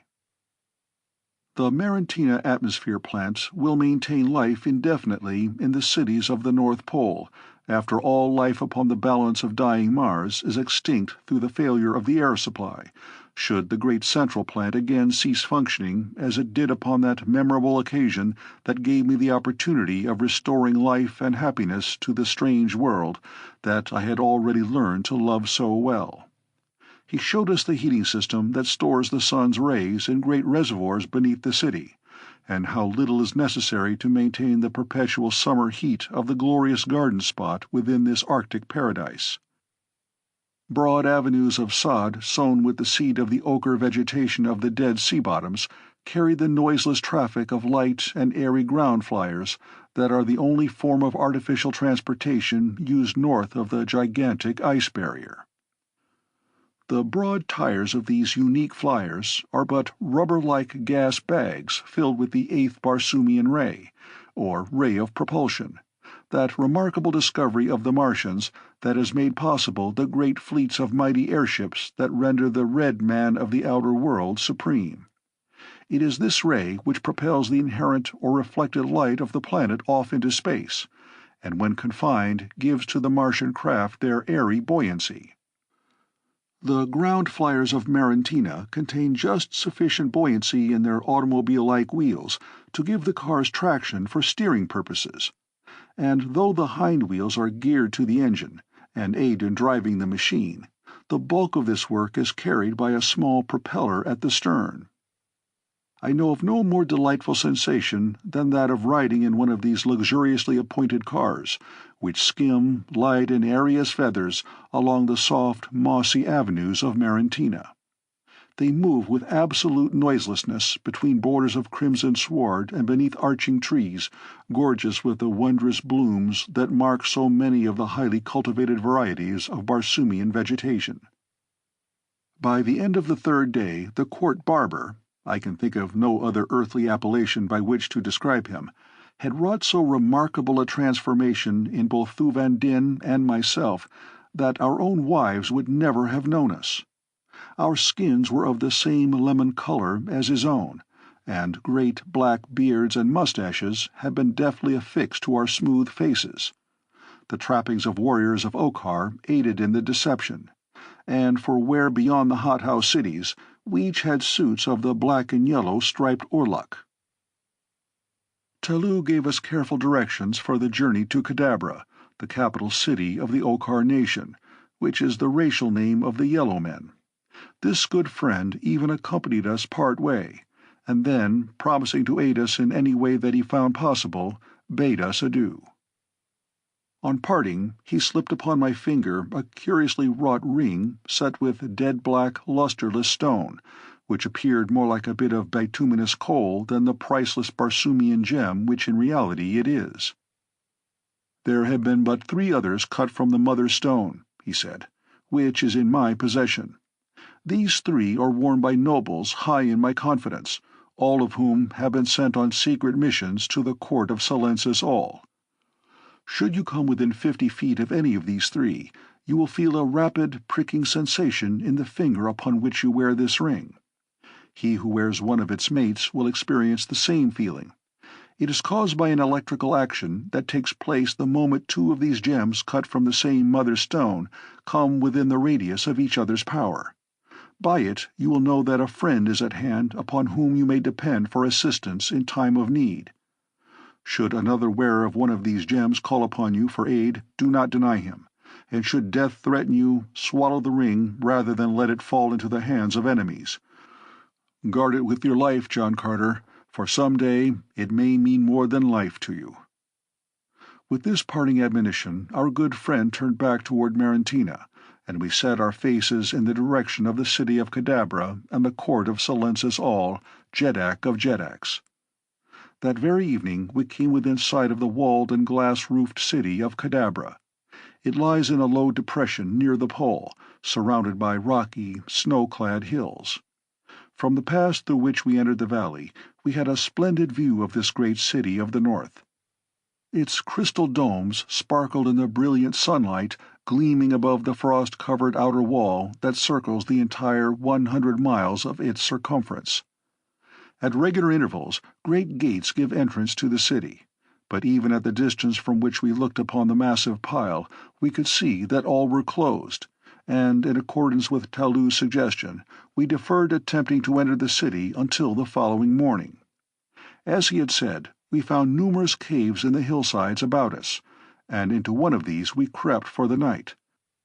Our warm orluk skins kept us perfectly comfortable, and it was only after a most refreshing sleep that we awoke shortly after daylight on the following morning. Already the city was astir, and from several of the gates we saw parties of yellow men emerging. Following closely each detail of the instructions given us by our good friend of Marantina, we remained concealed for several hours until one party of some half-dozen warriors, had passed along the trail below our hiding place and entered the hills by way of the pass along which we had come the previous evening. After giving them time to get well out of sight of our cave, Thu Van Dinh and I crept out and followed them, overtaking them when they were well into the hills. When we had come almost to them, I called aloud to their leader, when the whole party halted and turned toward us. The crucial test had come. Could we but deceive these men, the rest would be comparatively easy. "Kaor!" I cried as I came closer to them. "Kaor!" responded the officer in charge of the party. "We be from Ilol," I continued, giving the name of the most remote city of Okar, which has little or no intercourse with Kadabra. "Only yesterday we arrived, and this morning the captain of the gate told us that you were setting out to hunt orluks, which is a sport we do not find in our own neighborhood. We have hastened after you to pray that you allow us to accompany you." The officer was entirely deceived, and graciously permitted us to go with them for the day. The chance guess that they were bound upon an orluk hunt proved correct, and Talou had said that the chances were 10 to 1 that such would be the mission of any party leaving Kadabra by the pass through which we entered the valley, since that way leads directly to the vast plains frequented by this elephantine beast of prey. In so far as the hunt was concerned, the day was a failure, for we did not see a single orluk. But this proved more than fortunate for us, since the yellow men were so chagrined by their misfortune that they would not enter the city by the same gate by which they had left it in the morning, as it seemed that they had made great boast to the captain of that gate about their skill at this dangerous sport. We therefore approached Kadabra at a point several miles from that at which the party had quitted it in the morning, and so were relieved of the danger of embarrassing questions and explanations on the part of the gate captain, whom we had said had directed us to this particular hunting party. We had come quite close to the city when my attention was attracted toward a tall, black shaft that reared its head several hundred feet into the air from what appeared to be a tangled mass of junk or wreckage, now partially snow-covered. I did not dare venture an inquiry, for fear of arousing suspicion by evident ignorance of something which as a yellow man I should have known. But before we reached the city gate, I was to learn the purpose of that grim shaft and the meaning of the mighty accumulation beneath it. We had come almost to the gate when one of the party called to his fellows, at the same time pointing toward the distant southern horizon. Following the direction he indicated, my eyes descried the hull of a large flyer, approaching rapidly from above the crest of the encircling hills. "Still other fools who would solve the mysteries of the forbidden north," said the officer half to himself. "Will they never cease their fatal curiosity?" "Let us hope not," answered one of the warriors, "for then what should we do for slaves and sport?" "True, but what stupid beasts they are to continue to come to a region from whence none of them has ever returned." "Let us tarry and watch the end of this one," suggested one of the men. The officer looked toward the city. "The watch has seen him," he said. "We may remain, for we may be needed." I looked toward the city and saw several hundred warriors issuing from the nearest gate. They moved leisurely, as though there were no need for haste, nor was there, as I was presently to learn. Then I turned my eyes once more toward the flyer. She was moving rapidly toward the city, and when she had come close enough I was surprised to see that her propellers were idle. Straight for that grim shaft she bore. At the last minute I saw the great blades move to reverse her, yet on she came as though drawn by some mighty, irresistible power. Intense excitement prevailed upon her deck, where men were running hither and thither, manning the guns and preparing to launch the small one-man flyers, a fleet of which is part of the equipment of every Martian war vessel. Closer and closer to the black shaft the ship sped. In another instant she must strike, and then I saw the familiar signal flown that sends the lesser boats in a great flock from the deck of the mother ship. Instantly 100 tiny flyers rose from her deck, like a swarm of huge dragonflies. But scarcely were they clear of the battleship then the nose of each turned toward the shaft, and they too rushed on at frightful speed toward the same, now seemingly inevitable end that menaced the larger vessel. A moment later the collision came. Men were hurled in every direction from the ship's deck, while she, bent and crumpled, took the last long plunge to the scrap heap at the shaft's base. With her fell a shower of her own tiny flyers, for each of them had come in violent collision with the solid shaft. I noticed that the wrecked flyers scraped down the shaft's side, and that their fall was not as rapid as might have been expected. And then suddenly the secret of the shaft burst upon me, and with it an explanation of the cause that prevented a flyer from passing too far across the ice barrier ever returning.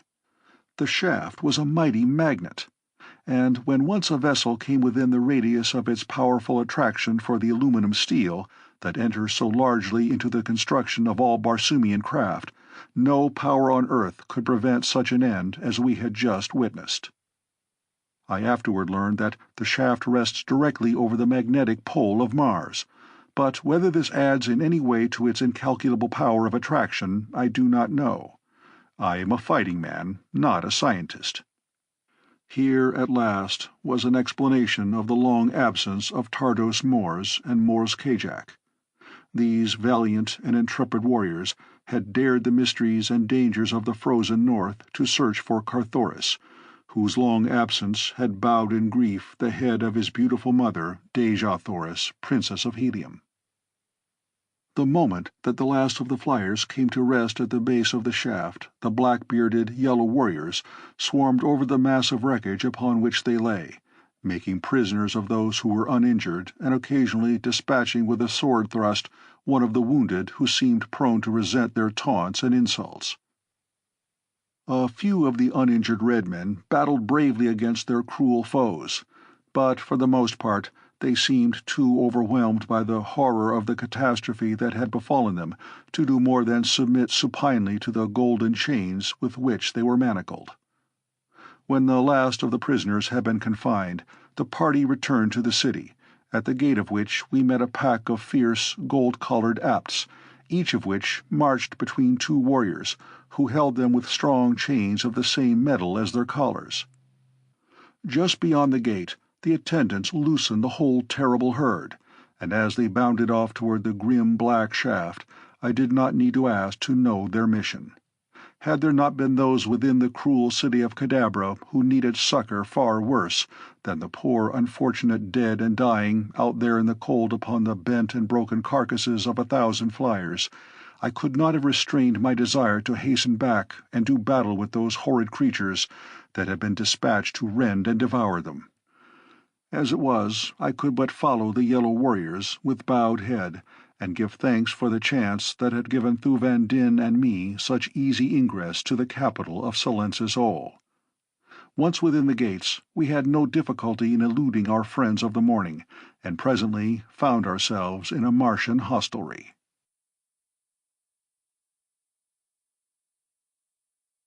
Chapter 10. In Durance. The public houses of Barsoom, I have found, vary but little. There is no privacy for other than married couples.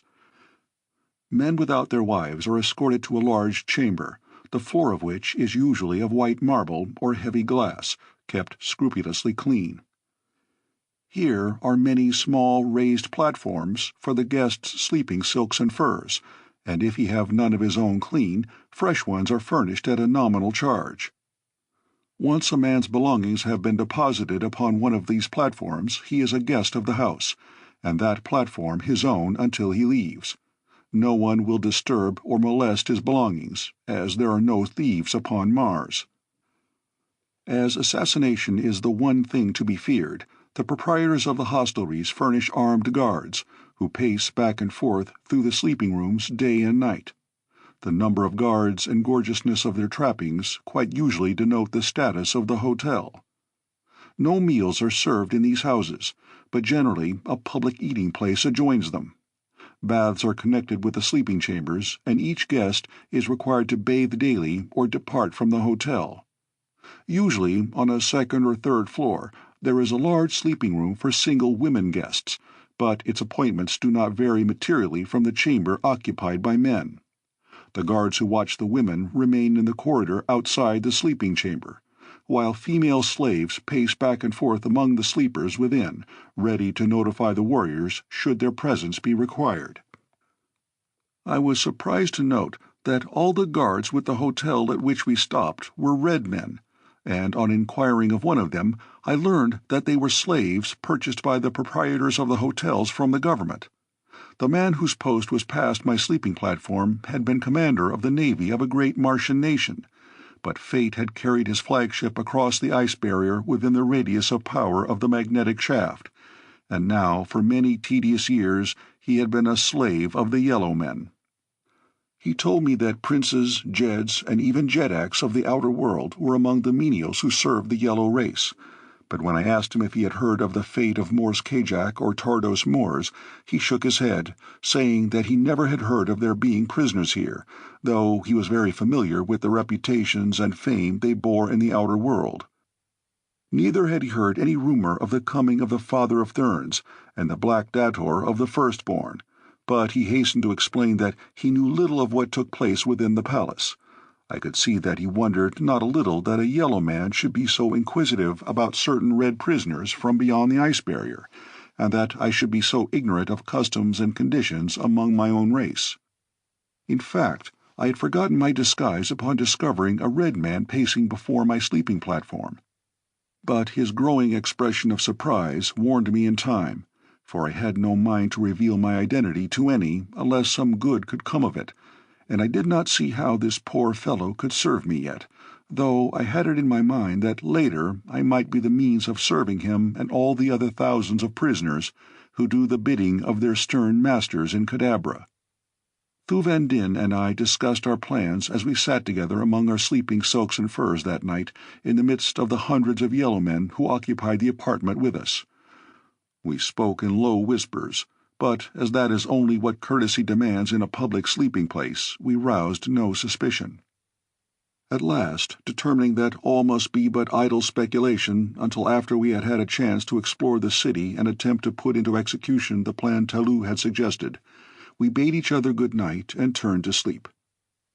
After breakfasting the following morning, we set out to see Cadabra, and as, through the generosity of the Prince of Maritina, we were well supplied with the funds current in Okar, we purchased a handsome ground flyer.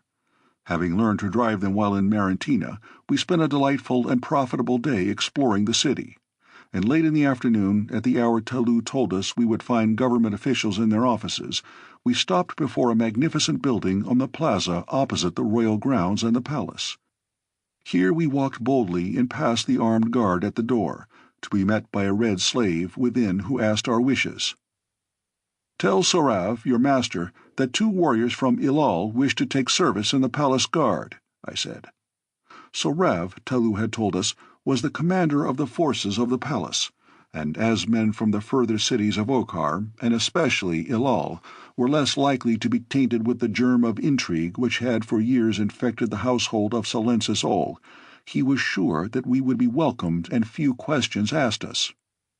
He had primed us with such general information as he thought would be necessary for us to pass muster before Sorav, after which we would have to undergo a further examination before Silensis Ol that he might determine our physical fitness and our ability as warriors.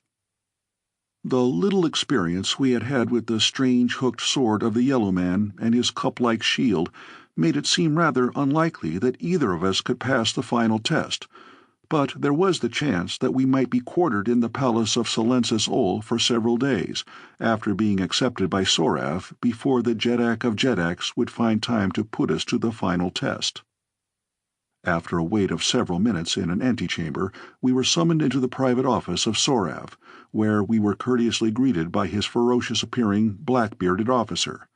He asked us our names and stations in our own city, and having received replies that were evidently satisfactory to him, he put certain questions to us that Talou had foreseen and prepared us for. The interview could not have lasted over 10 minutes, when Sorav summoned an aide whom he instructed to record us properly, and then escort us to the quarters in the palace which are set aside for aspirants to membership in the palace guard.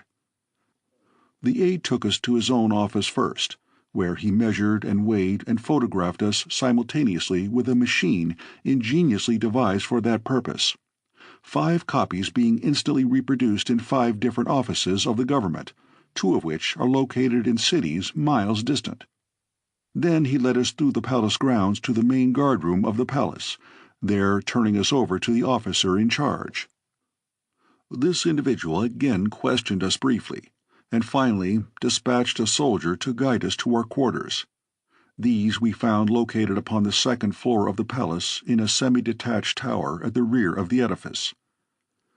When we asked our guide why we were quartered so far from the guardroom, he replied that the custom of the older members of the guard of picking quarrels with aspirants to try their mettle had resulted in so many deaths that it was found difficult to maintain the guard at its full strength while this custom prevailed.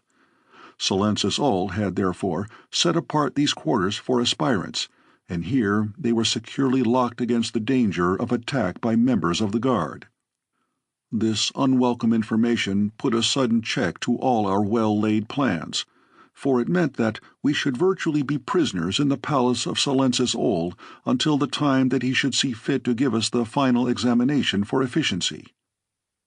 As it was this interval upon which we had banked to accomplish so much in our search for Dejah Thoris and Thuvia of Tarth, our chagrin was unbounded when we heard the great lock click behind our guide as he had quitted us after ushering us into the chambers we were to occupy. With a wry face, I turned to Thu Van Din. My companion but shook his head disconsolately and walked to one of the windows upon the far side of the apartment. Scarcely had he gazed beyond them than he called to me in a tone of suppressed excitement and surprise. In an instant I was by his side. "Look," said Thu Van Din, pointing toward the courtyard below. As my eyes followed the direction indicated, I saw 2 women pacing back and forth in an enclosed garden. At the same moment I recognized them. They were Dejah Thoris and Thuvia of Tarth. There they were, whom I had trailed from one pole to another, the length of a world. Only 10 feet of space and a few metal bars separated me from them. With a cry I attracted their attention, and as Dejah Thoris looked up full into my eyes, I made the sign of love that the men of Barsoom make to their women. To my astonishment and horror, her head went high, and as a look of utter contempt touched her finely chiseled features, she turned her back full upon me. My body is covered with the scars of 1,000 conflicts, but never in all my life had I suffered such anguish from a wound, for this time the steel of a woman's look had entered my heart. With a groan, I turned away and buried my face in my arms. I heard Thu Van Din call aloud to Thuvia, but an instant later his exclamation of surprise betokened that he too had been repulsed by his own daughter. "They will not even listen," he cried to me. "They have put their hands over their ears and walked to the farther end of the garden. Ever heard you of such mad work, John Carter? The 2 must be bewitched." Presently I mustered the courage to return to the window, for even though she spurned me, I loved her, and could not keep my eyes from feasting upon her divine face and figure, but when she saw me looking, she again turned away. I was at my wits' end to account for her strange actions, and that Thuvia too had turned against her father seemed incredible. Could it be that my incomparable princess still clung to the hideous faith from which I had rescued her world? Could it be that she looked upon me with loathing and contempt because I had returned from the Valley Door, or because I had desecrated the temples and persons of the holy therns? To naught else could I ascribe her strange deportment, yet it seemed far from possible that such could be the case, for the love of Dejah Thoris for John Carter had been a great and wondrous love, far above racial distinctions, creed, or religion. As I gazed ruefully at the back of her haughty, royal head, a gate at the opposite end of the garden opened and a man entered. As he did so, he turned and slipped something into the hand of the yellow guardsman beyond the gate, nor was the distance too great that I might not see that money had passed between them. Instantly I knew that this newcomer had bribed his way within the garden.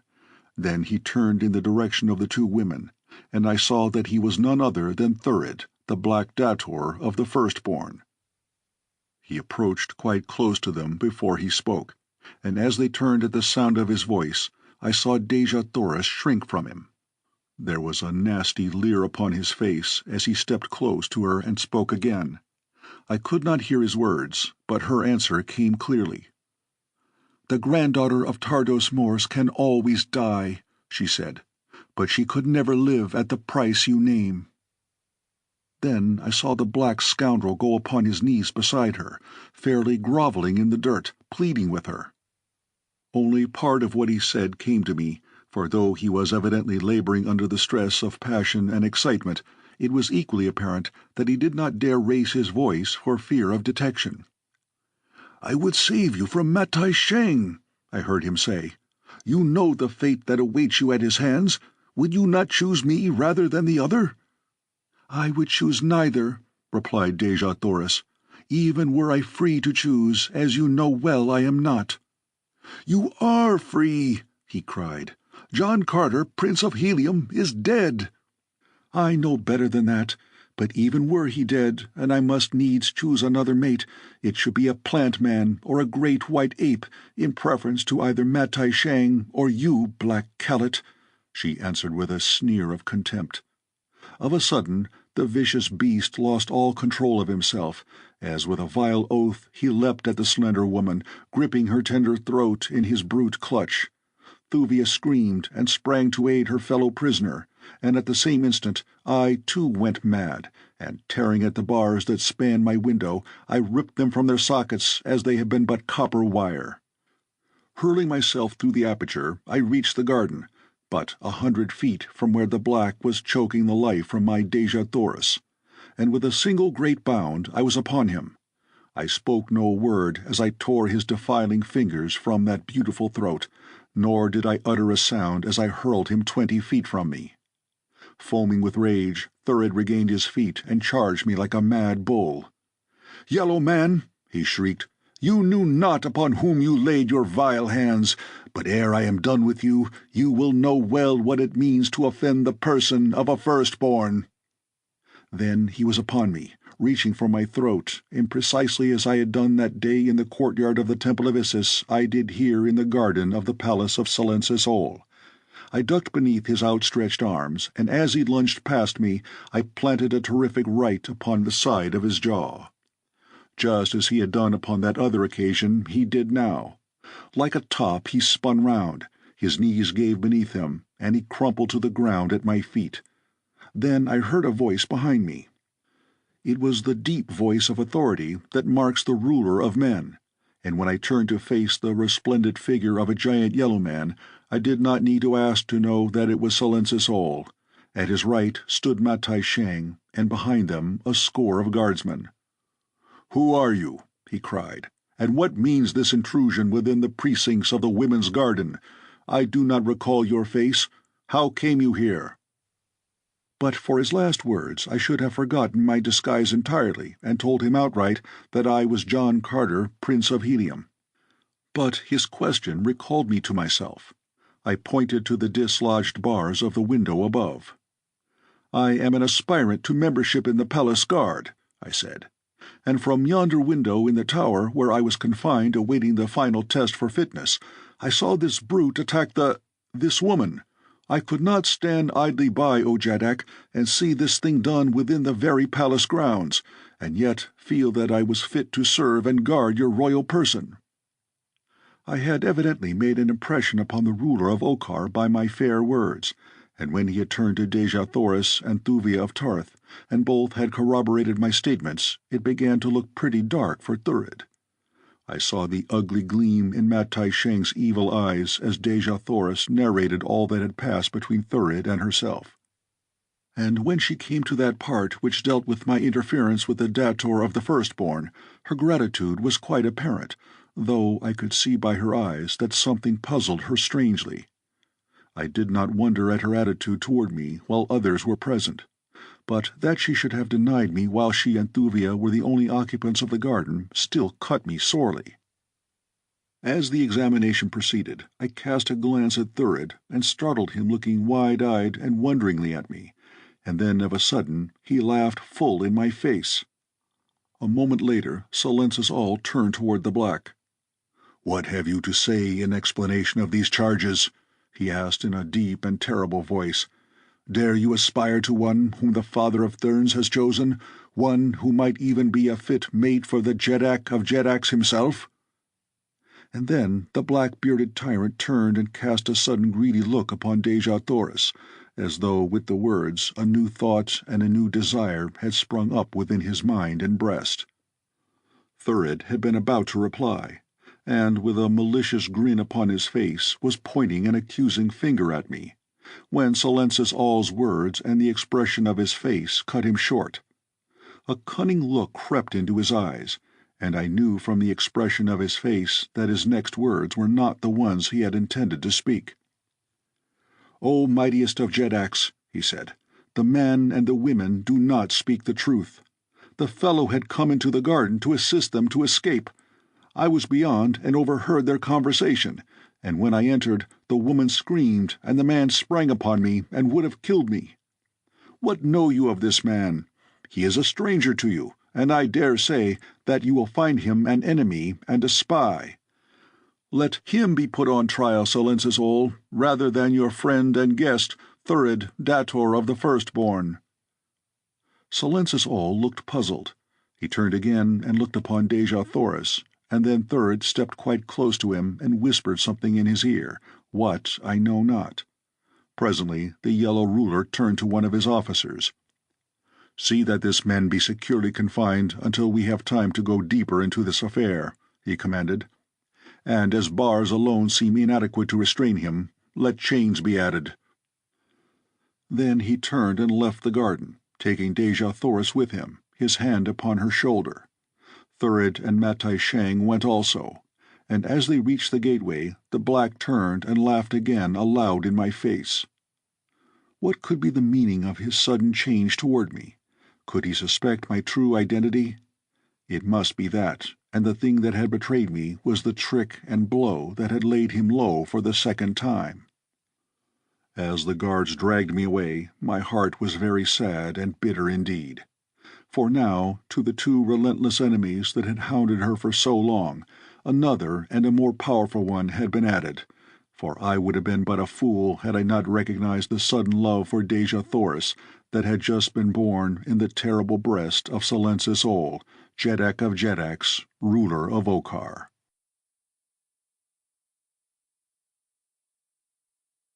Chapter 11.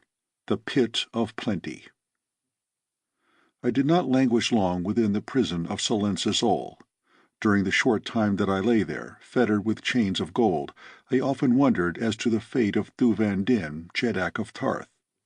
My brave companion had followed me into the garden as I attacked Thurid, and when Silences All had left with Dejah Thoris and the others, leaving Thuvia of Tarth behind, he too had remained in the garden with his daughter, apparently unnoticed, for he was apparelled similarly to the guards. The last I had seen of him, he stood waiting for the warriors who escorted me to close the gate behind them, that he might be alone with Thuvia. Could it be possible that they had escaped? I doubted it, and yet with all my heart I hoped that it might be true. The third day of my incarceration brought a dozen warriors to escort me to the audience chamber, where Silences All himself was to try me. A great number of nobles crowded the room, and among them I saw Thurid, but Matai Shang was not there. Dejah Thoris, as radiantly beautiful as ever, sat upon a small throne beside Silences All. The expression of sad hopelessness upon her dear face cut deep into my heart. Her position beside the Jeddak of Jeddaks boded ill for her and me, and on the instant that I saw her there sprang to my mind the firm intention never to leave that chamber alive, if I must leave her in the clutches of this powerful tyrant. I had killed better men than Silences All, and killed them with my bare hands, and now I swore to myself that I should kill him if I found that the only way to save the Princess of Helium. That it would mean almost instant death for me I cared not, except that it would remove me from further efforts in behalf of Dejah Thoris, and for this reason alone I would have chosen another way, for even though I should kill Silences All, that act would not restore my beloved wife to her own people. I determined to wait the final outcome of the trial, that I might learn all that I could of the Okarian ruler's intentions, and then act accordingly. Scarcely had I come before him than Silencis All summoned Thurid also. "Dator Thurid," he said, "you have made a strange request of me, but in accordance with your wishes and your promise that it will result only to my interests, I have decided to accede. You tell me that a certain announcement will be the means of convicting this prisoner, and at the same time open the way to the gratification of my dearest wish." Thurid nodded. "Then shall I make the announcement here before all my nobles," continued Silencis All. "For a year no queen has sat upon the throne beside me, and now it suits me to take to wife one who is reputed the most beautiful woman upon Barsoom, a statement which none may truthfully deny. Nobles of Okar, unsheath your swords and do homage to Dejah Thoris, Princess of Helium and future Queen of Okar, for at the end of the allotted 10 days she shall become the wife of Silencis All." As the nobles drew their blades and lifted them on high, in accordance with the ancient custom of Okar when a Jeddak announces his intention to wed, Dejah Thoris sprang to her feet, and raising her hand aloft, cried in a loud voice that they desist. "I may not be the wife of Silencis All," she pleaded, "for already I be a wife and mother. John Carter, Prince of Helium, still lives. I know it to be true, for I overheard Matai Shang tell his daughter Fedor that he had seen him in Kaol, at the court of Kulan Tith, Jeddak. A Jeddak does not wed a married woman, nor will Silencis All thus violate the bonds of matrimony." Silencis All turned upon Thurid with an ugly look. "Is this the surprise you held in store for me?" he cried. "You assured me that no obstacle which might not be easily overcome stood between me and this woman, and now I find that the one insuperable obstacle intervenes. What mean you, man? What have you to say?" "And should I deliver John Carter into your hands, Silencis All, would you not feel that I had more than satisfied the promise that I made you?" answered Thurid. "Talk not like a fool," cried the enraged Jeddak. "I am no child to be thus played with." "Talking only as a man who knows," replied Thurid, "knows that he can do all that he claims." "Then turn John Carter over to me within 10 days, or yourself suffer the end that I should mete out to him were he in my power," snapped the Jeddak of Jeddaks with an ugly scowl. "You need not wait 10 days, Silencis All," replied Thurid, and then, turning suddenly upon me as he extended a pointing finger, he cried, "There stands John Carter, Prince of Helium." "Fool!" shrieked Silencis All. "Fool! John Carter is a white man. This fellow be as yellow as myself. John Carter's face is smooth. Matai Sheng has described him to me. This prisoner has a beard and mustache as large and black as any in Okar. Quick, guardsmen, to the pits with the black maniac who wishes to throw his life away for a poor joke upon your ruler." "Hold!" cried Thurid, and springing forward, before I could guess his intention, he had grasped my beard and ripped the whole false fabric from my face and head, revealing my smooth, tanned skin beneath and my close-cropped black hair. Instantly pandemonium reigned in the audience chamber of Silencis All. Warriors pressed forward with drawn blades, thinking that I might be contemplating the assassination of the Jeddak of Jeddaks, while others, out of curiosity to see one whose name was familiar from pole to pole, crowded behind their fellows. As my identity was revealed, I saw Dejah Thoris spring to her feet, amazement writ large upon her face, and then, through that jam of armed men, she forced her way before any could prevent. A moment only, and she was before me with outstretched arms and eyes filled with the light of her great love. "John Carter! John Carter!" she cried as I folded her to my breast, and then of a sudden I knew why she had denied me in the garden beneath the tower. What a fool I had been, expecting that she would penetrate the marvelous disguise that had been wrought for me by the barber of Marentina. She had not known me, that was all, and when she saw the sign of love from a stranger she was offended and righteously indignant. Indeed, but I had been a fool. "And it was you," she cried, "who spoke to me from the tower.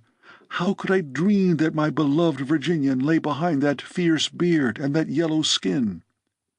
She had been wont to call me her Virginian as a term of endearment, for she knew that I loved the sound of that beautiful name, made 1,000 times more beautiful and hallowed by her dear lips, and as I heard it again after all these long years, my eyes became dimmed with tears and my voice choked with emotion. But an instant did I crush that dear form to me, ere Silence's soul, trembling with rage and jealousy, shouldered his way to us. "Seize the man!" he cried to his warriors, and 100 ruthless hands tore us apart. Well it was for the nobles of the court of Okkar that John Carter had been disarmed. As it was, 12 of them felt the weight of my clenched fists, and I had fought my way half up the steps before the throne to which Silence's Ol had carried Dejah Thoris, ere ever they could stop me. Then I went down fighting beneath 100 warriors. But before they had battered me into unconsciousness, I heard that from the lips of Dejah Thoris that made all my suffering well worth while. Standing there beside the great tyrant, who clutched her by the arm, she pointed to where I fought alone against such awful odds. "Think you, Silence's Ol, that the wife of such as he is," she cried, "would ever dishonor his memory, were he 1,000 times dead, by mating with a lesser mortal? Lives there upon any world such another as John Carter, Prince of Helium? Lives there another man who could fight his way back and forth across a warlike planet, facing savage beasts and hordes of savage men for the love of a woman? I, Dejah Thoris, Princess of Helium, am his. He fought for me and won me. If you be a brave man, you will honor the bravery that is his, and you will not kill him. Make him a slave if you will, Silence's Ol, but spare his life. I would rather be a slave with such as he than be queen of Okkar." "Neither slave nor queen dictates to Silence's Ol," replied the Jeddak of Jeddaks. "John Carter shall die a natural death in the pit of plenty, and the day he dies, Dejah Thoris shall become my queen." I did not hear her reply, for it was then that a blow upon my head brought unconsciousness, and when I recovered my senses only a handful of guardsmen remained in the audience chamber with me. As I opened my eyes they goaded me with the points of their swords and bade me rise. Then they led me through long corridors to a court far toward the center of the palace. In the center of the court was a deep pit, near the edge of which stood 6 other guardsmen awaiting me. One of them carried a long rope in his hands, which he commenced to make ready as we approached. We had come to within 50 feet of these men when I felt a sudden strange and rapid pricking sensation in one of my fingers. For a moment I was nonplussed by the odd feeling, and then there came to me recollection of that which in the stress of my adventure I had entirely forgotten, the gift ring of Prince Talou of Marantina. Instantly I looked toward the group we were nearing, at the same time raising my left hand to my forehead, that the ring might be visible to one who sought it. Simultaneously one of the waiting warriors raised his left hand, ostensibly to brush back his hair, and upon one of his fingers I saw the duplicate of my own ring. A quick look of intelligence passed between us, after which I kept my eyes turned away from the warrior and did not look at him again, for fear that I might arouse the suspicion of the Okkarians. When we reached the edge of the pit, I saw that it was very deep, and presently I realized I was soon to judge just how far it extended below the surface of the court, for he who held the rope passed it about my body in such a way that it could be released from above at any time. And then, as all the warriors grasped it, he pushed me forward, and I fell into the yawning abyss. After the first jerk, as I reached the end of the rope that had been paid out to let me fall below the pit's edge, they lowered me quickly but smoothly. The moment before the plunge, while 2 or 3 of the men had been assisting in adjusting the rope about me, one of them had brought his mouth close to my cheek, and in the brief interval before I was cast into the forbidding hole, he breathed a single word into my ear. "Courage!" The pit, which my imagination had pictured as bottomless, proved to be not more than 100 feet in depth. But as its walls were smoothly polished, it might as well have been 1,000 feet, for I could never hope to escape without outside assistance. For a day I was left in darkness, and then, quite suddenly, a brilliant light illumined my strange cell. I was reasonably hungry and thirsty by this time, not having tasted food or drink since the day prior to my incarceration. To my amazement, I found the sides of the pit, that I had thought smooth, lined with shelves, upon which were the most delicious viands and liquid refreshments that Okkar afforded. With an exclamation of delight, I sprang forward to partake of some of the welcome food, but ere ever I reached it, the light was extinguished, and though I groped my way about the chamber, my hands came in contact with nothing beside the smooth, hard wall that I had felt on my first examination of my prison. Immediately the pangs of hunger and thirst began to assail me. Where before I had had but a mild craving for food and drink, I now actually suffered for want of it, and all because of the tantalizing sight that I had had of food almost within my grasp. Once more darkness and silence enveloped me, a silence that was broken only by a single mocking laugh. For another day nothing occurred to break the monotony of my imprisonment, or relieve the suffering superinduced by hunger and thirst. Slowly the pangs became less keen, as suffering deadened the activity of certain nerves. And then the light flashed on once again, and before me stood an array of new and tempting dishes, with great bottles of clear water and flagons of refreshing wine, upon the outside of which the cold sweat of condensation stood. Again, with the hunger madness of a wild beast, I sprang forward to seize those tempting dishes. But, as before, the light went out, and I came to a sudden stop against a hard wall. Then the mocking laugh rang out for a second time. The pit of plenty. Ah, what a cruel mind must have devised this exquisite, hellish torture! Day after day was the thing repeated, until I was on the verge of madness. And then, as I had done in the pits of the Warhoons, I took a new, firm hold upon my reason, and forced it back into the channels of sanity. By sheer willpower I regained control over my tottering mentality, and so successful was I that the next time that the light came I sat quite still and looked indifferently at the fresh and tempting food almost within my reach. Glad I was that I had done so, for it gave me an opportunity to solve the seeming mystery of those vanishing banquets. As I made no move to reach the food, the torturers left the light turned on in the hope that at last I could refrain no longer from giving them the delicious thrill of enjoyment that my former futile efforts to obtain it had caused. And as I sat scrutinizing the laden shelves, I presently saw how the thing was accomplished, and so simple was it that I wondered I had not guessed it before. The wall of my prison was of clearest glass. Behind the glass were the tantalizing viands. After nearly an hour the light went out, but this time there was no mocking laughter, at least not upon the part of my tormentors. But I, to be at quits with them, gave a low laugh that none might mistake for the cackle of a maniac. 9 days passed, and I was weak from hunger and thirst, but no longer suffering. I was past that. Then, down through the darkness above, a little parcel fell to the floor at my side. Indifferently I groped for it, thinking it but some new invention of my jailers to add to my sufferings. At last I found it, a tiny package wrapped in paper, at the end of a strong, slender cord. As I opened it, a few lozenges fell to the floor. As I gathered them up, feeling of them and smelling of them, I discovered that they were tablets of concentrated food, such as are quite common in all parts of Barsoom. Poison, I thought. Well, what of it? Why not end my misery now, rather than drag it out a few more wretched days in this dark pit? Slowly I raised one of the little pellets to my lips. "Goodbye, my Dejah Thoris," I breathed. "I have lived for you and fought for you, and now my next dearest wish is to be realized, for I shall die for you." And taking the morsel in my mouth, I devoured it.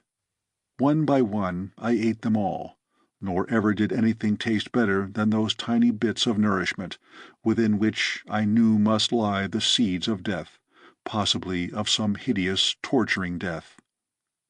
As I sat quietly upon the floor of my prison, waiting for the end, my fingers by accident came in contact with the bit of paper in which the things had been wrapped, and as I idly played with it, my mind roaming far back into the past, that I might live again for a few brief moments before I died some of the many happy moments of a long and happy life, I became aware of strange protuberances upon the smooth surface of the parchment-like substance in my hands.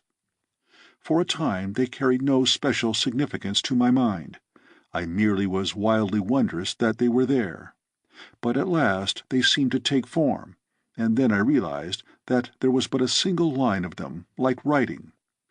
Now, more interestedly, my fingers traced and retraced them. There were 4 separate and distinct combinations of raised lines. Could it be that these were 4 words, and that they were intended to carry a message to me? The more I thought of it, the more excited I became, until my fingers raced madly back and forth over those bewildering little hills and valleys upon that bit of paper. But I could make nothing of them, and at last I decided that my very haste was preventing me from solving the mystery. Then I took it more slowly. Again and again my forefinger traced the first of those 4 combinations. Martian writing is rather difficult to explain to an Earthman. It is something of a cross between shorthand and picture writing, and is an entirely different language from the spoken language of Mars. Upon Barsoom there is but a single oral language. It is spoken today by every race and nation, just as it was at the beginning of human life upon Barsoom. It has grown with the growth of the planet's learning and scientific achievements. But so ingenious a thing it is that new words to express new thoughts, or describe new conditions, or discoveries, form themselves. No other word could explain the thing that a new word is required for, other than the word that naturally falls to it. And so, no matter how far removed 2 nations or races, their spoken languages are identical. Not so their written languages, however.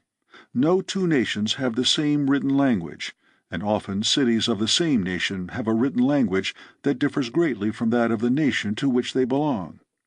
Thus it was that the signs upon the paper, if in reality they were words, baffled me for some time. But at last I made out the first one.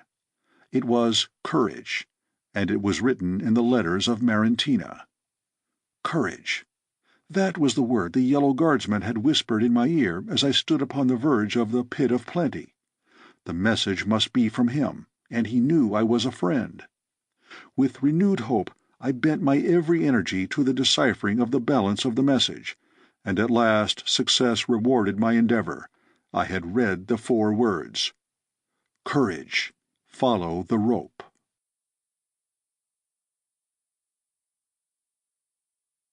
Chapter 12. Follow the rope. What could it mean? Follow the rope. What rope? Presently I recalled the cord that had been attached to the parcel when it fell at my side, and after a little groping my hand came in contact with it again. It depended from above, and when I pulled upon it I discovered that it was rigidly fastened, possibly at the pit's mouth. Upon examination I found that the cord, though small, was amply able to sustain the weight of several men. Then I made another discovery. There was a second message knotted in the rope at about the height of my head. This I deciphered more easily, now that the key was mine. Bring the rope with you. Beyond the knots lies danger. That was all there was to this message. It was evidently hastily formed, an afterthought. I did not pause longer than to learn the contents of the second message, and though I was none too sure of the meaning of the final admonition, beyond the knots lies danger, yet I was sure that here before me lay an avenue of escape, and that the sooner I took advantage of it, the more likely I was to win to liberty. At least I could be but little worse off than I had been in the pit of plenty. I was to find, however, ere I was well out of that damnable hole, that I might have been very much worse off had I been compelled to remain there another 2 minutes. It had taken me about that length of time to ascend some 50 feet above the bottom, when a noise above attracted my attention. To my chagrin, I saw that the covering of the pit was being removed far above me, and in the light of the courtyard beyond I saw a number of yellow warriors. Could it be that I was laboriously working my way into some new trap? Were the messages spurious after all? And then, just as my hope and courage had ebbed to their lowest, I saw two things. One was the body of a huge, struggling, snarling apt being lowered over the side of the pit toward me, and the other was an aperture in the side of the shaft, an aperture larger than a man's body into which my rope led. Just as I scrambled into the dark hole before me, the apt passed me, reaching out with his mighty hands to clutch me, and snapping, growling, and roaring in a most frightful manner.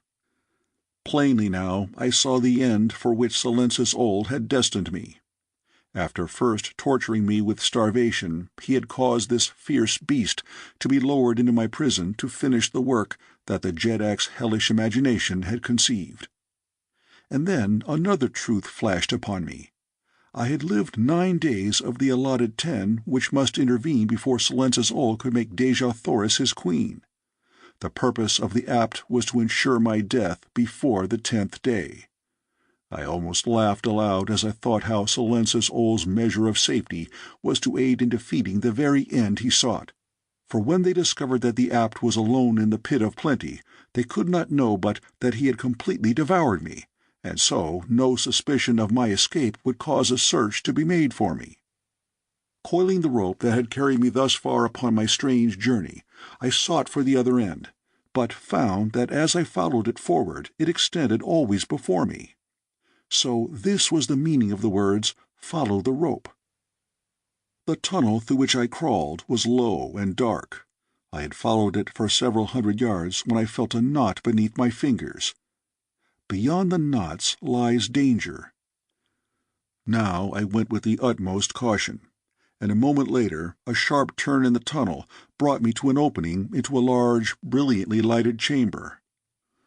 The trend of the tunnel I had been traversing had been slightly upward, and from this I judged that the chamber into which I now found myself looking must be either on the first floor of the palace or directly beneath the first floor. Upon the opposite wall were many strange instruments and devices, and in the center of the room stood a long table, at which 2 men were seated in earnest conversation. He who faced me was a yellow man, a little wizened-up, pasty-faced old fellow, with great eyes that showed the white round the entire circumference of the iris. His companion was a black man, and I did not need to see his face to know that it was Thurid, for there was no other of the firstborn north of the ice barrier. Thurid was speaking as I came within hearing of the men's voices. "Solon," he was saying, "there is no risk, and the reward is great. You know that you hate Silencis Ol, and that nothing would please you more than to thwart him in some cherished plan. There be nothing that he more cherishes today than the idea of wedding the beautiful princess of Helium. But I too want her, and with your help I may win her. You need not more than step from this room for an instant when I give you the signal. I will do the rest, and then, when I am gone, you may come and throw the great switch back into its place, and all will be as before. I need but an hour's start to be safe beyond the devilish power that you control in this hidden chamber beneath the palace of your master. See how easy." And with the words, the Black Dator rose from his seat, and crossing the room, laid his hand upon a large, burnished lever that protruded from the opposite wall. "No, no!" cried the little old man, springing after him, with a wild shriek. "Not that one! Not that one! That controls the sun-ray tanks, and should you pull it too far down, all Cadabra would be consumed by heat before I could replace it. Come away! Come away! You know not with what mighty powers you play. This is the lever you seek. Note well the symbol inlaid in white upon its ebon surface." Thurid approached and examined the handle of the lever. "Ah, a magnet," he said. "I will remember. It is settled then, I take it?" he continued. The old man hesitated.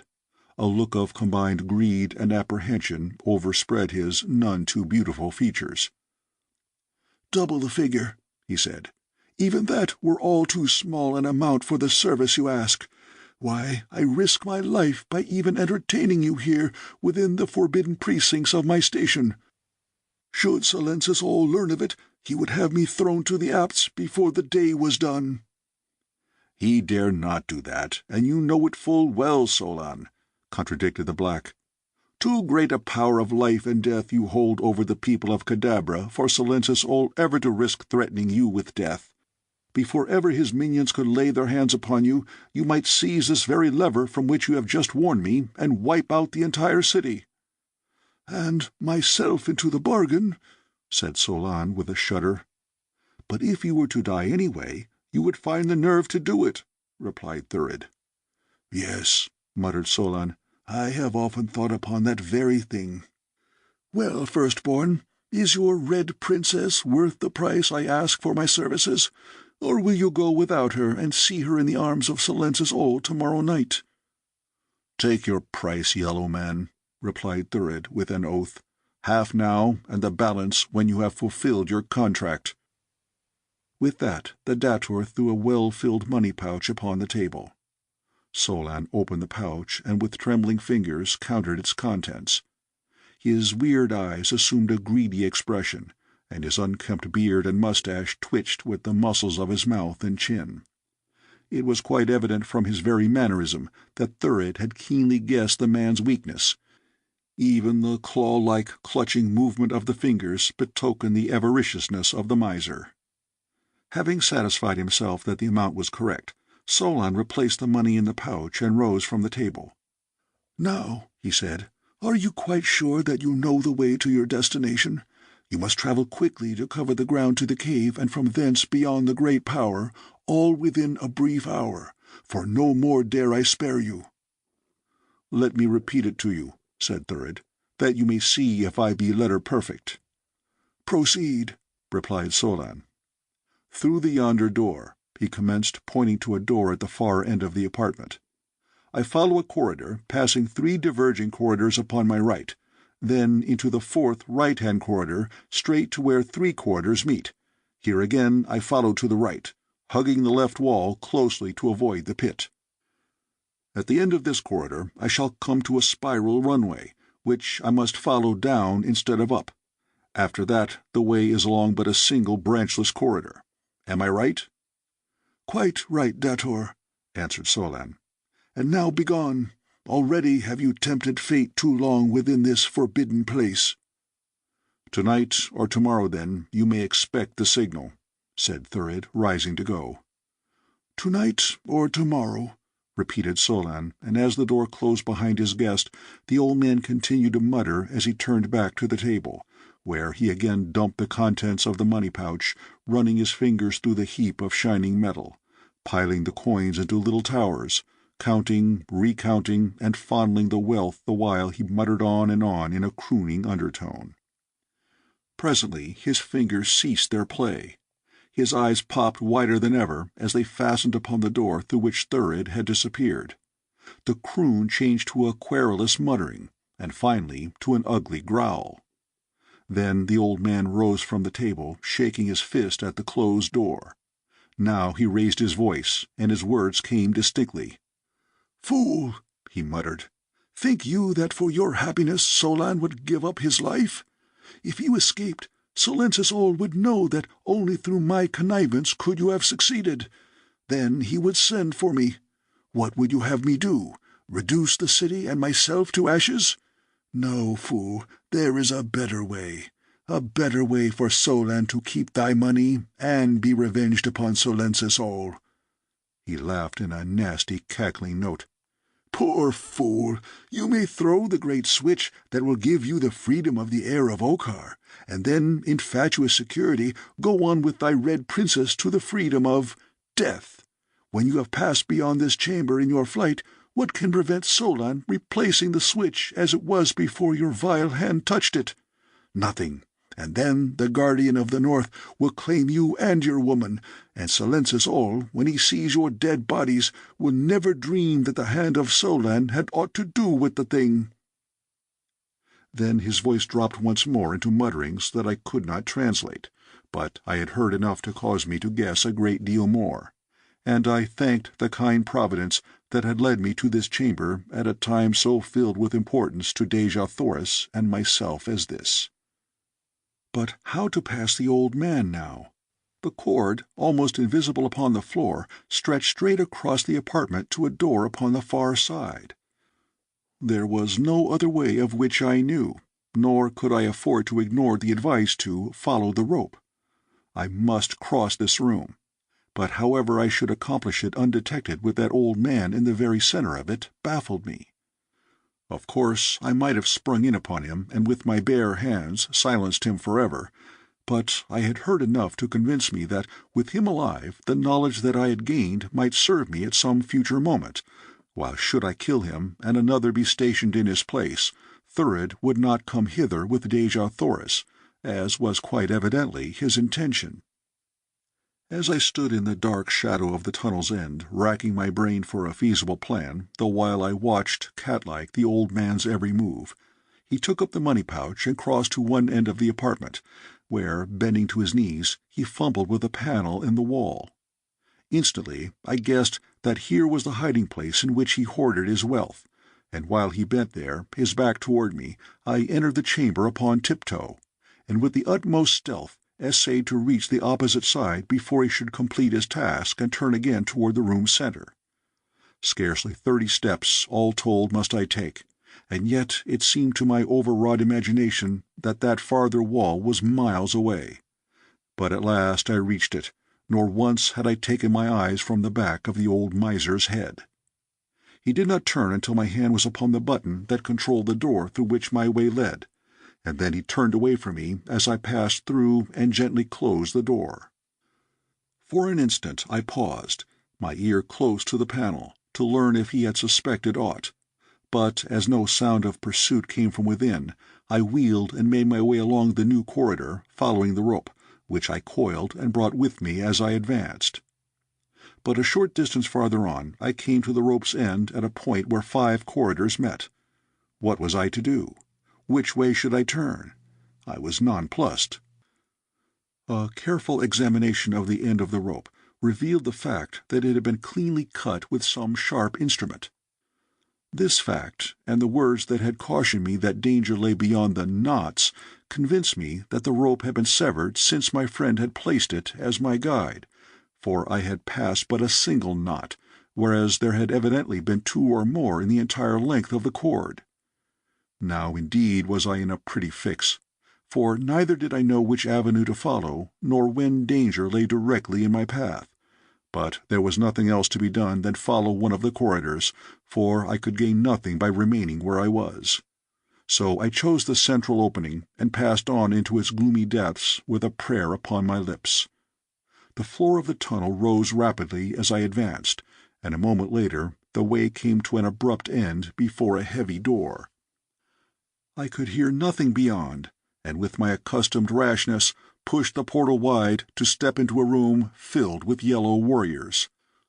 The first to see me opened his eyes wide in astonishment, and at the same instant I felt the tingling sensation in my finger that denoted the presence of a friend of the ring.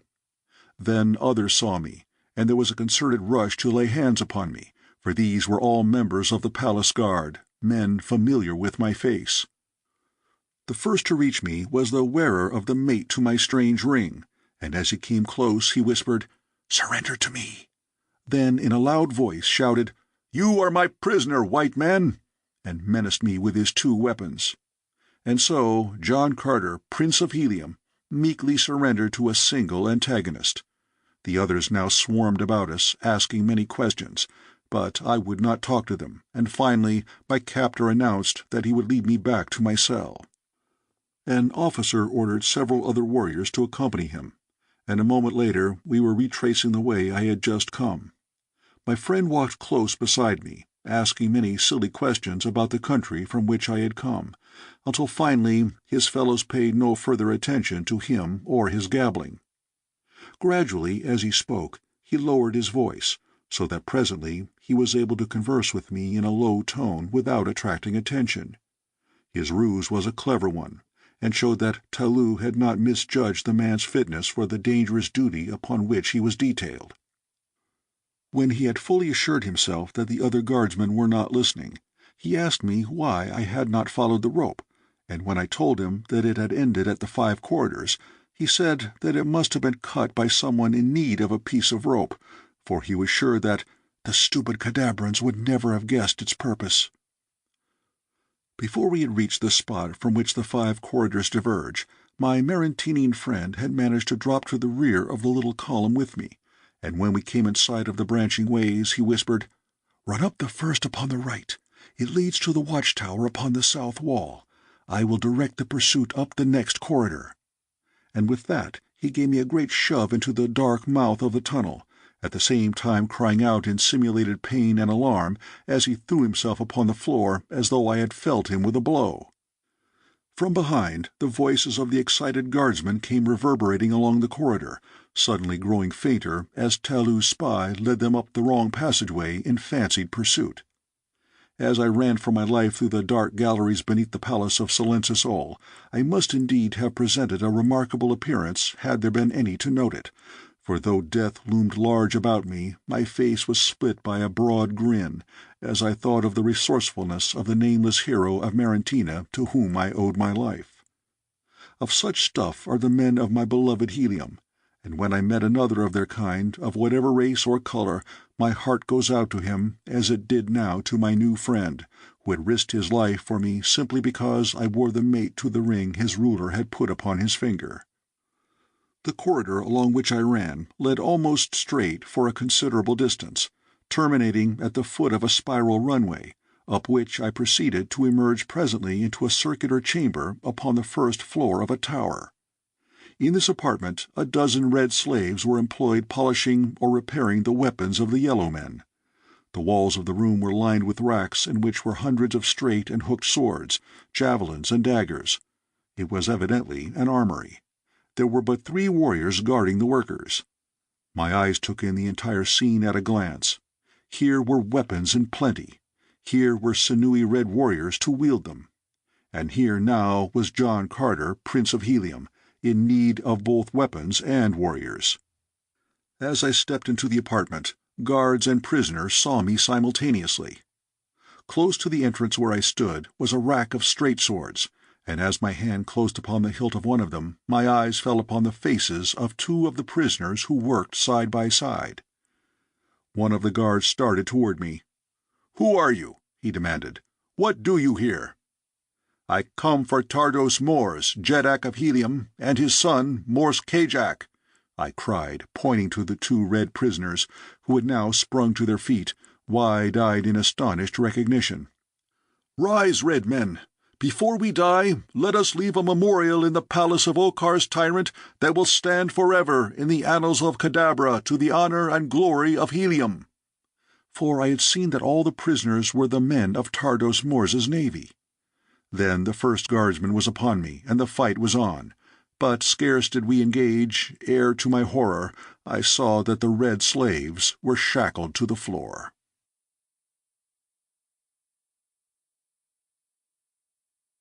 Chapter 13. The Magnet Switch. The guardsmen paid not the slightest attention to their wards, for the red men could not move over 2 feet from the great rings to which they were padlocked, though each had seized a weapon upon which he had been engaged when I entered the room, and stood ready to join me could they have but done so. The yellow men devoted all their attention to me, nor were they long in discovering that the 3 of them were none too many to defend the armory against John Carter. Would that I had had my own good longsword in my hand that day, but as it was, I rendered a satisfactory account of myself with the unfamiliar weapon of the yellow man. At first I had a time of it dodging their villainous hook swords, but after a minute or 2 I had succeeded in wresting a second straight sword from one of the racks along the wall, and thereafter using it to parry the hooks of my antagonists, I felt more evenly equipped. The 3 of them were on me at once, and but for a lucky circumstance my end might have come quickly. The foremost guardsman made a vicious lunge for my side with his hook, after the 3 of them had backed me against the wall, but as I sidestepped and raised my arm, his weapon but grazed my side, passing into a rack of javelins, where it became entangled. Before he could release it, I had run him through, and then, falling back upon the tactics that have saved me 100 times in tight pinches, I rushed the 2 remaining warriors, forcing them back with a perfect torrent of cuts and thrusts, weaving my sword in and out about their guards until I had the fear of death upon them. Then one of them commenced calling for help, but it was too late to save them. They were as putty in my hands now, and I backed them about the armory, as I would until I had them where I wanted them, within reach of the swords of the shackled slaves. In an instant both lay dead upon the floor, but their cries had not been entirely fruitless, for now I heard answering shouts and the footfalls of many men running and the clank of accoutrements and the commands of officers. "The door! Quick, John Carter, bar the door!" cried Tardos Mors. Already the guard was in sight, charging across the open court that was visible through the doorway. A dozen seconds would bring them into the tower. A single leap carried me to the heavy portal. With a resounding bang, I slammed it shut. "The bar!" shouted Tardos Mors. I tried to slip the huge fastening into place, but it defied my every attempt. "Raise it a little to release the catch!" cried one of the red men. I could hear the yellow warriors leaping along the flagging just beyond the door. I raised the bar and shot it to the right just as the foremost of the guardsmen threw himself against the opposite side of the massive panels. The barrier held. I had been in time, but by the fraction of a second only. Now I turned my attention to the prisoners.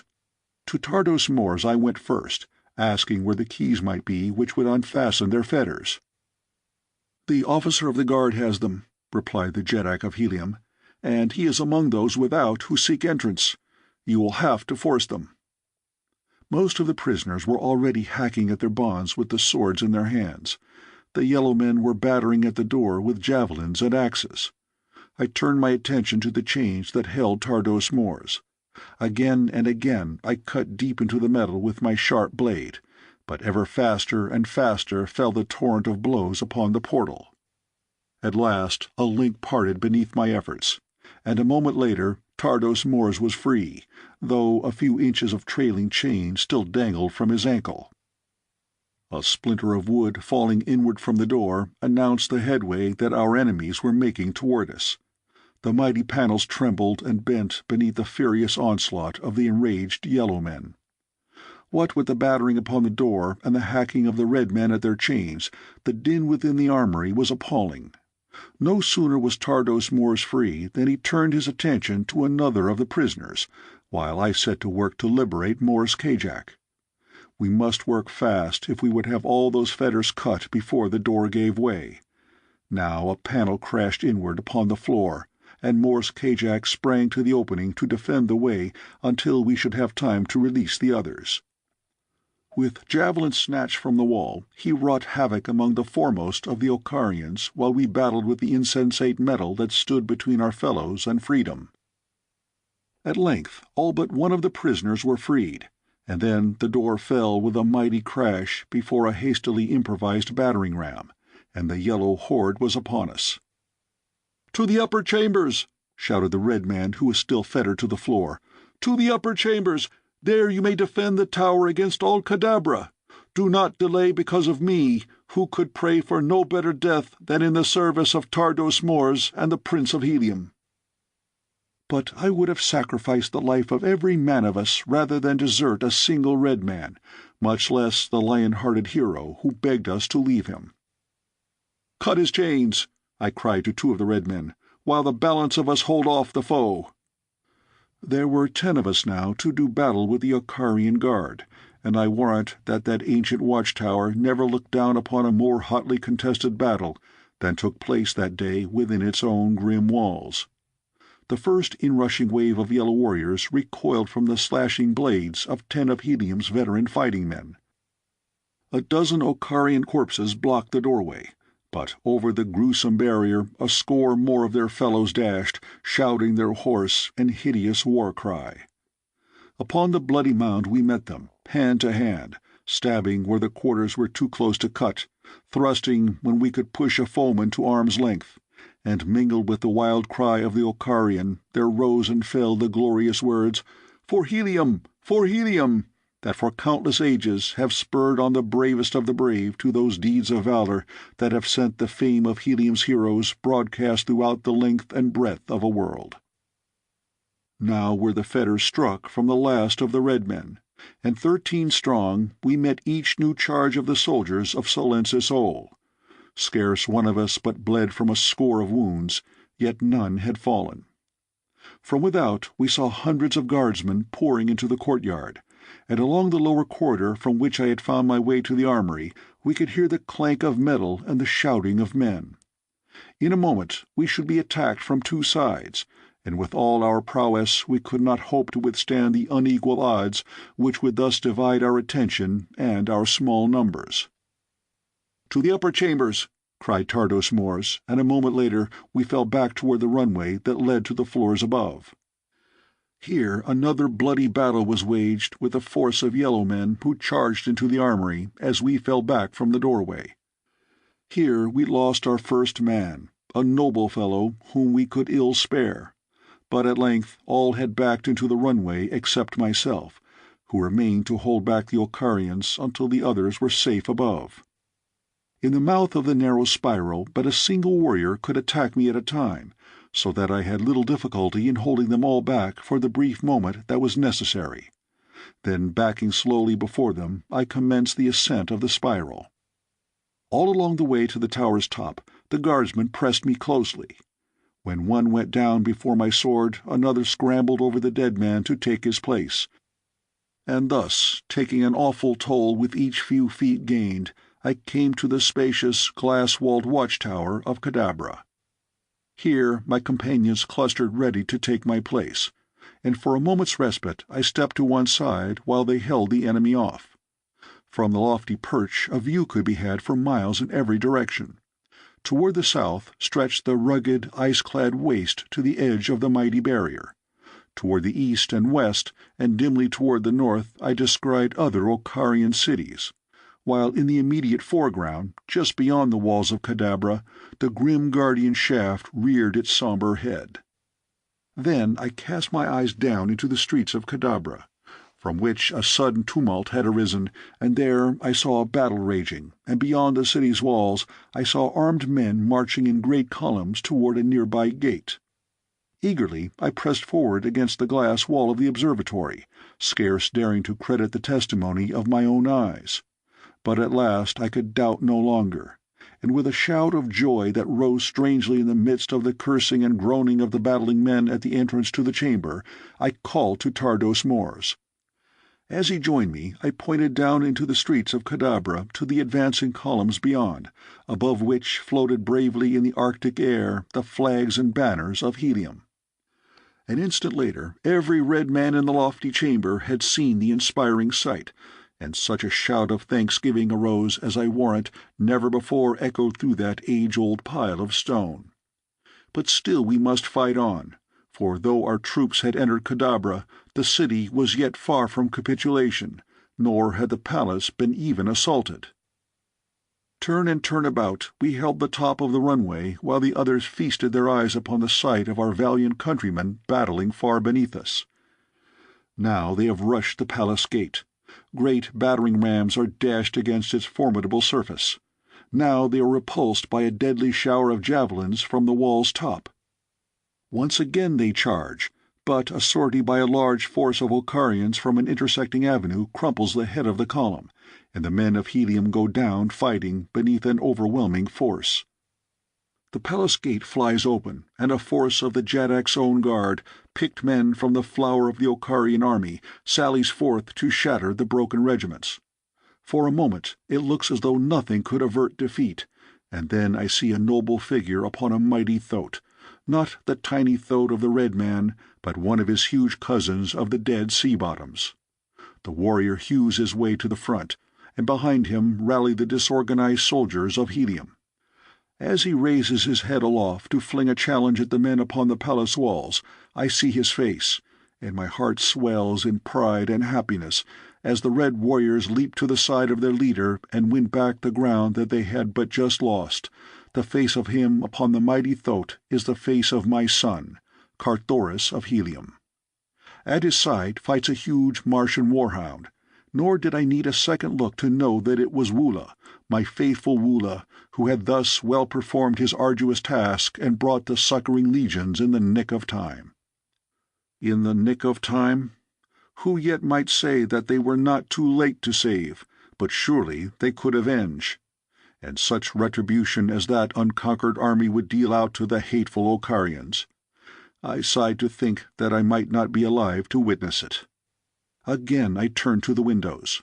The red men had not yet forced the outer palace wall, but they were fighting nobly against the best that Okkar afforded, valiant warriors who contested every inch of the way.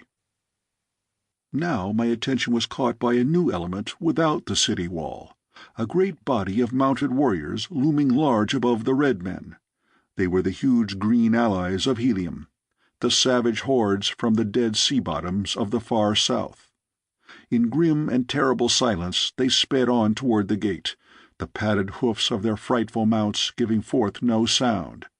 Into the doomed city they charged, and as they wheeled across the wide plaza before the palace of the Jeddak of Jeddaks, I saw, riding at their head, the mighty figure of their mighty leader, Tars Tarkas, Jeddak of Thark.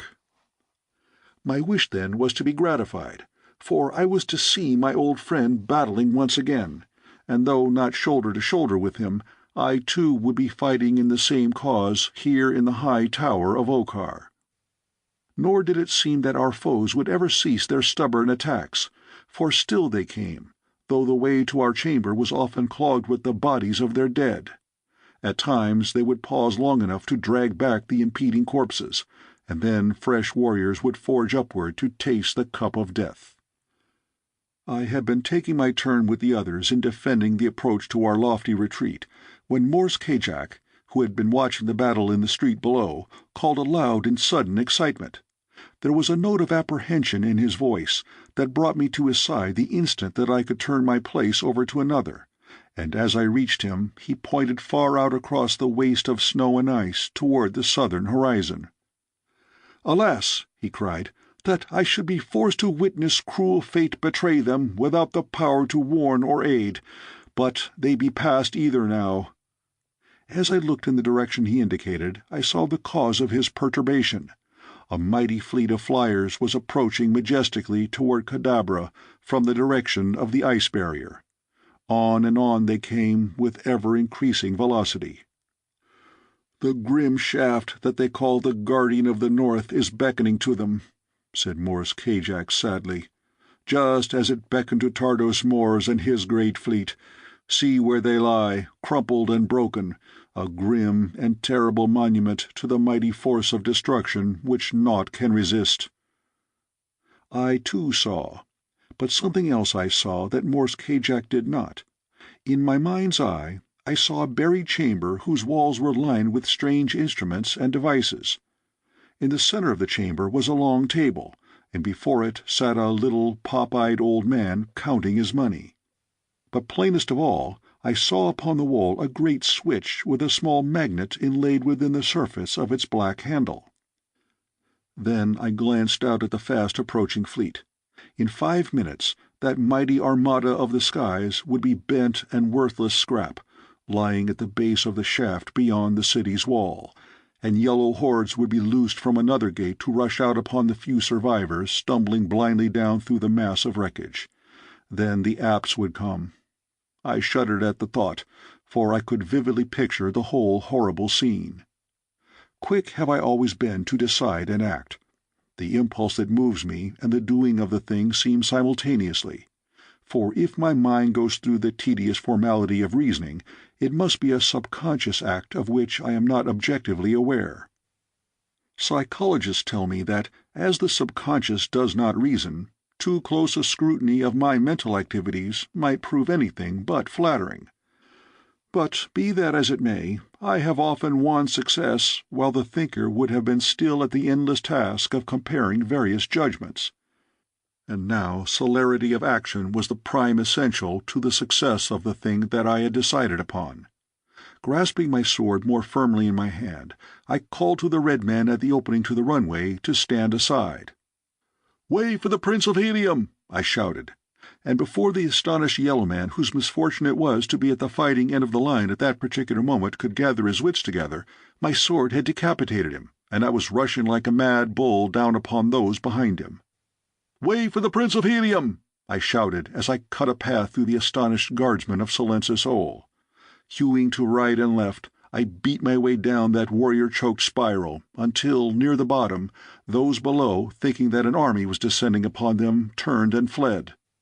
The armory at the first floor was vacant when I entered it, the last of the Ocarians having fled into the courtyard, so none saw me continue down the spiral toward the corridor beneath.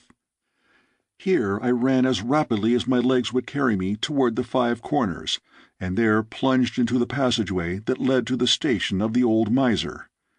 Without the formality of a knock, I burst into the room. There sat the old man at his table, but as he saw me he sprang to his feet, drawing his sword. With scarce more than a glance toward him, I leapt for the great switch. But quick as I was, that wiry old fellow was there before me. How he did it I shall never know, nor does it seem credible that any Martian-born creature could approximate the marvelous speed of my earthly muscles. Like a tiger he turned upon me, and I was quick to see why Solon had been chosen for this important duty. Never in all my life have I seen such wondrous swordsmanship, and such uncanny agility as that ancient bag of bones displayed. He was in 40 places at the same time, and before I had half a chance to awaken to my danger, he was like to have made a monkey of me, and a dead monkey at that. It is strange how new and unexpected conditions bring out unguessed ability to meet them. That day in the buried chamber beneath the palace of Silencis Ol, I learned what swordsmanship meant, and to what heights of sword mastery I could achieve when pitted against such a wizard of the blade as Solon.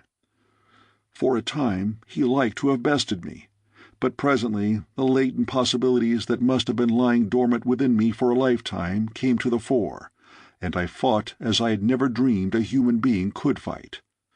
That duel royal should have taken place in the dark recesses of a cellar, without a single appreciative eye to witness it, has always seemed to me almost a world calamity, at least from the viewpoint Barsoomian, where bloody strife is the first and greatest consideration of individuals, nations, and races. I was fighting to reach the switch, Solon to prevent me, and though we stood not 3 feet from it, I could not win an inch toward it, for he forced me back an inch for the first 5 minutes of our battle. I knew that if I were to throw it in time to save the oncoming fleet, it must be done in the next few seconds, and so I tried my old rushing tactics, but I might as well have rushed a brick wall for all that Solon gave me. In fact, I came near to impaling myself upon his point for my pains.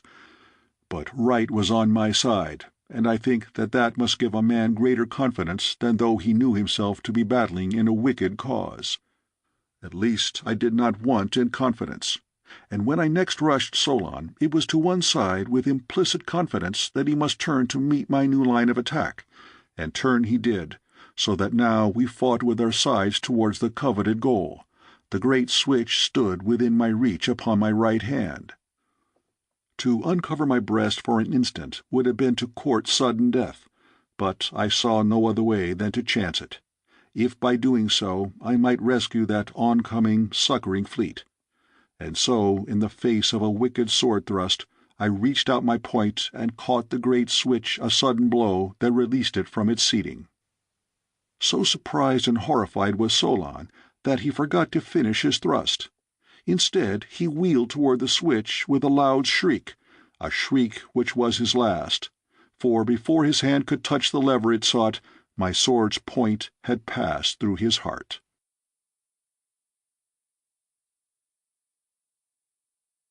Chapter 14. The Tide of Battle. But Solon's last loud cry had not been without effect, for a moment later a dozen guardsmen burst into the chamber, though not before I had so bent and demolished the great switch that it could not again be used to turn the powerful current into the mighty magnet of destruction it controlled. The result of the sudden coming of the guardsmen had been to compel me to seek seclusion in the first passageway that I could find, and that to my disappointment proved to be not the one with which I was familiar, but another upon its left. They must have either heard or guessed which way I went, for I had proceeded but a short distance when I heard the sound of pursuit. I had no mind to stop and fight these men here, when there was fighting aplenty elsewhere in the city of Cadabra, fighting that could be of much more avail to me and mine than useless life-taking far below the palace. But the fellows were pressing me, and as I did not know the way at all, I soon saw that they would overtake me unless I found a place to conceal myself until they had passed, which would then give me an opportunity to return the way I had come and regain the tower, or possibly find a way to reach the city streets. The passageway had risen rapidly since leaving the apartment of the switch, and now ran level and well lighted straight into the distance as far as I could see. The moment that my pursuers reached this straight stretch, I would be in plain sight of them, with no chance to escape from the corridor undetected. Presently I saw a series of doors opening from either side of the corridor, and as they all looked alike to me, I tried the first one that I reached. It opened into a small chamber, luxuriously furnished, and was evidently an antechamber off some office or audience chamber of the palace. On the far side was a heavily curtained doorway beyond which I heard the hum of voices. Instantly I crossed the small chamber, and, parting the curtains, looked within the larger apartment. Before me were a party of perhaps 50 gorgeously clad nobles of the court, standing before a throne upon which sat Silensis Ol. The Jeddak of Jeddaks was addressing them. "The allotted hour has come," he was saying as I entered the apartment, "and though the enemies of Okar be within her gates, naught may stay the will of Silensis Ol. The great ceremony must be omitted, that no single man may be kept from his place in the defences, other than the 50 that custom demands shall witness the creation of a new queen in Okar. In a moment the thing shall have been done, and we may return to the battle, while she who is now the Princess of Helium looks down from the Queen's tower upon the annihilation of her former countrymen, and witnesses the greatness which is her husband's." Then, turning to a courtier, he issued some command in a low voice. The addressed hastened to a small door at the far end of the chamber, and, swinging it wide, cried, "Way for Dejah Thoris, future Queen of Okar!" Immediately 2 guardsmen appeared dragging the unwilling bride toward the altar. Her hands were still manacled behind her, evidently to prevent suicide. Her dishevelled hair and panting bosom betokened that, chained though she was, still had she fought against the thing that they would do to her. At sight of her, Silensis Ol rose and drew his sword, and the sword of each of the 50 nobles was raised on high to form an arch, beneath which the poor beautiful creature was dragged toward her doom. A grim smile forced itself to my lips as I thought of the rude awakening that lay in store for the ruler of Okar, and my itching fingers fondled the hilt of my bloody sword. As I watched the procession that moved slowly toward the throne, a procession which consisted of but a handful of priests who followed Dejah Thoris and the 2 guardsmen, I caught a fleeting glimpse of a black face peering from behind the draperies that covered the wall back of the dais, upon which stood Silensis Ol awaiting his bride.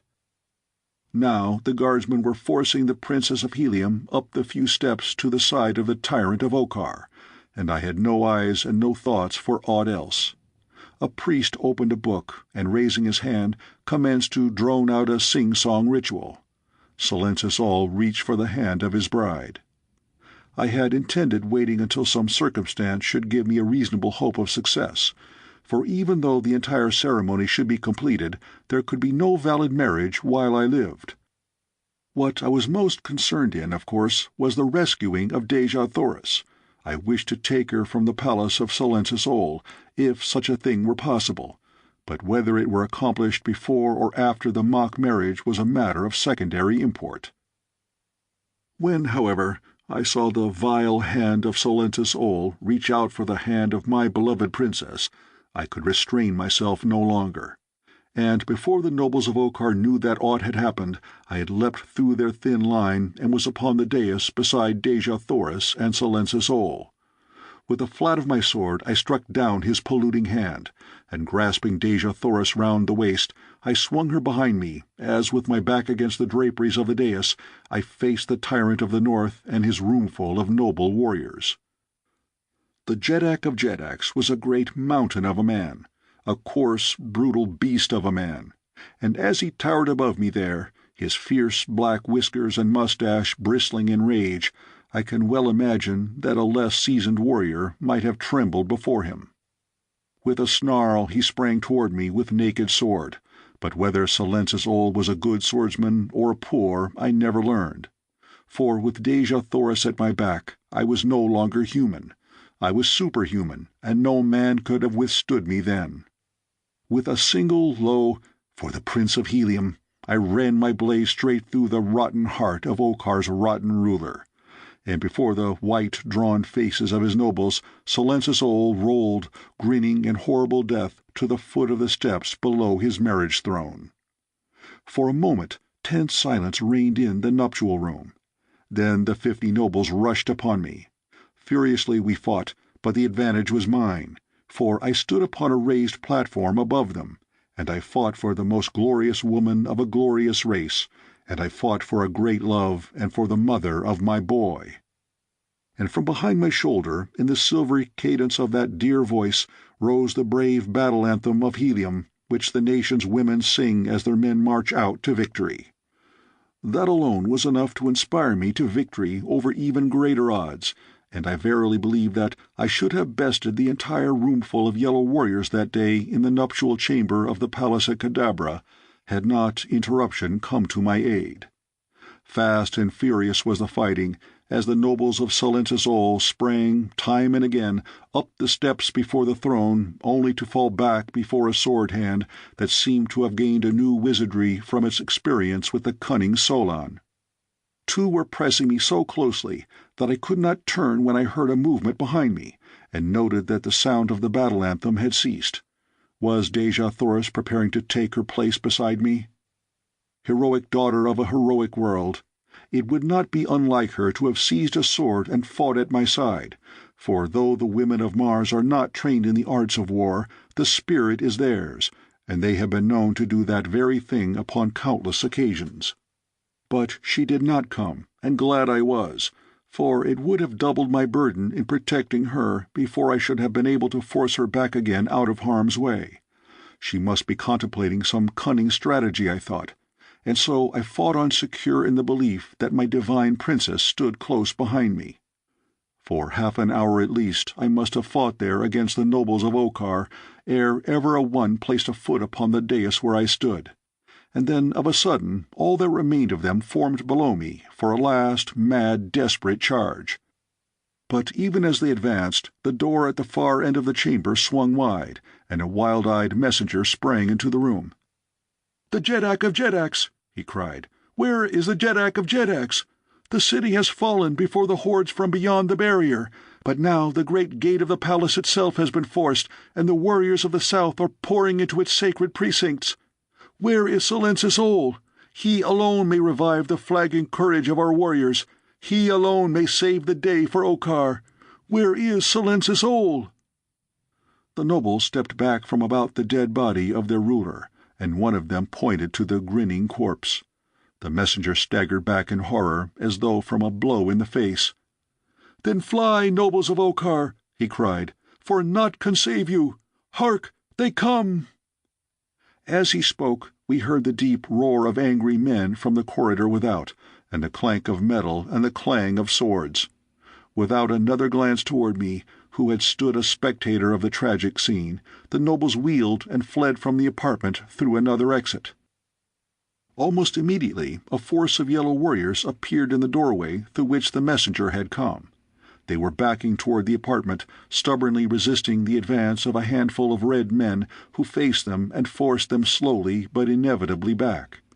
Above the heads of the contestants I could see from my elevated station upon the dais the face of my old friend Kantos Kan. He was leading the little party that had won its way into the very heart of the palace of Silensis Ol. In an instant I saw that, by attacking the Okarians from the rear, I could so quickly disorganize them that their further resistance would be short-lived, and with this idea in mind I sprang from the dais, casting a word of explanation to Dejah Thoris over my shoulder, though I did not turn to look at her. With myself ever between her enemies and herself, and with Kantos Kan and his warriors winning to the apartment, there could be no danger to Dejah Thoris standing there alone beside the throne. I wanted the men of Helium to see me and to know that their beloved princess was here too, for I knew that this knowledge would inspire them to even greater deeds of valor than they had performed in the past, though great indeed must have been those which won for them a way into the most impregnable palace of the tyrant of the north. As I crossed the chamber to attack the Cadabrans from the rear, a small doorway at my left opened, and to my surprise revealed the figures of Matai Shang, father of Therns, and Fedor, his daughter, peering into the room. A quick glance about they took. Their eyes rested for a moment, wide in horror, upon the dead body of Silensis Ol, upon the blood that crimsoned the floor, upon the corpses of the nobles who had fallen thick before the throne upon me, and upon the battling warriors at the other door. They did not essay to enter the apartment, but scanned its every corner from where they stood, and then, when their eyes had sought its entire area, a look of fierce rage overspread the features of Matai Shang, and a cold and cunning smile touched the lips of Fedor. Then they were gone, but not before a taunting laugh was thrown directly in my face by the woman.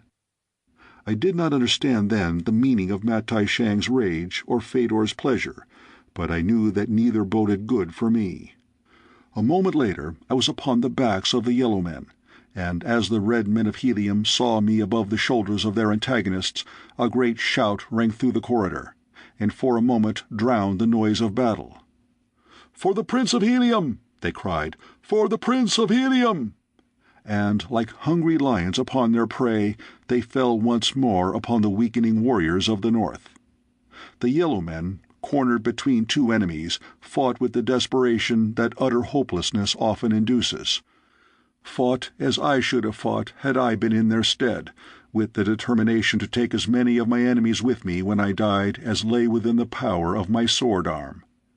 It was a glorious battle, but the end seemed inevitable, when presently from down the corridor behind the red men came a great body of reinforcing yellow warriors. Now were the tables turned, and it was the men of Helium who seemed doomed to be ground between two millstones. All were compelled to turn to meet this new assault by a greatly superior force, so that to me was left the remnants of the yellow men within the throne room. They kept me busy too, so busy that I began to wonder if indeed I should ever be done with them.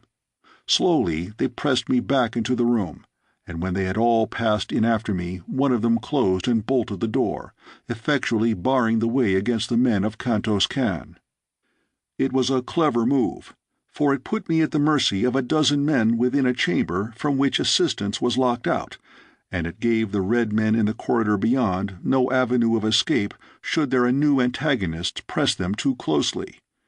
But I have faced heavier odds myself than were pitted against me that day, and I knew that Kantos Kan had battled his way from 100 more dangerous traps than that in which he now was. So it was with no feelings of despair that I turned my attention to the business of the moment. Constantly my thoughts reverted to Dejah Thoris, and I longed for the moment when, the fighting done, I could fold her in my arms, and hear once more the words of love which had been denied me for so many years. During the fighting in the chamber, I had not even a single chance to so much as steal a glance at her where she stood behind me beside the throne of the dead ruler. I wondered why she no longer urged me on with the strains of the martial hymn of Helium, but I did not need more than the knowledge that I was battling for her to bring out the best that is in me. It would be wearisome to narrate the details of that bloody struggle, of how we fought from the doorway, the full length of the room, to the very foot of the throne before the last of my antagonists fell with my blade piercing his heart. And then, with a glad cry, I turned with outstretched arms to seize my princess, And as my lips smothered hers to reap the reward that would be thrice ample payment for the bloody encounters through which I had passed for her dear sake from the South Pole to the North. The glad cry died, frozen upon my lips. My arms dropped limp and lifeless to my sides. As one who reels beneath the burden of a mortal wound, I staggered up the steps before the throne. Dejah Thoris was gone.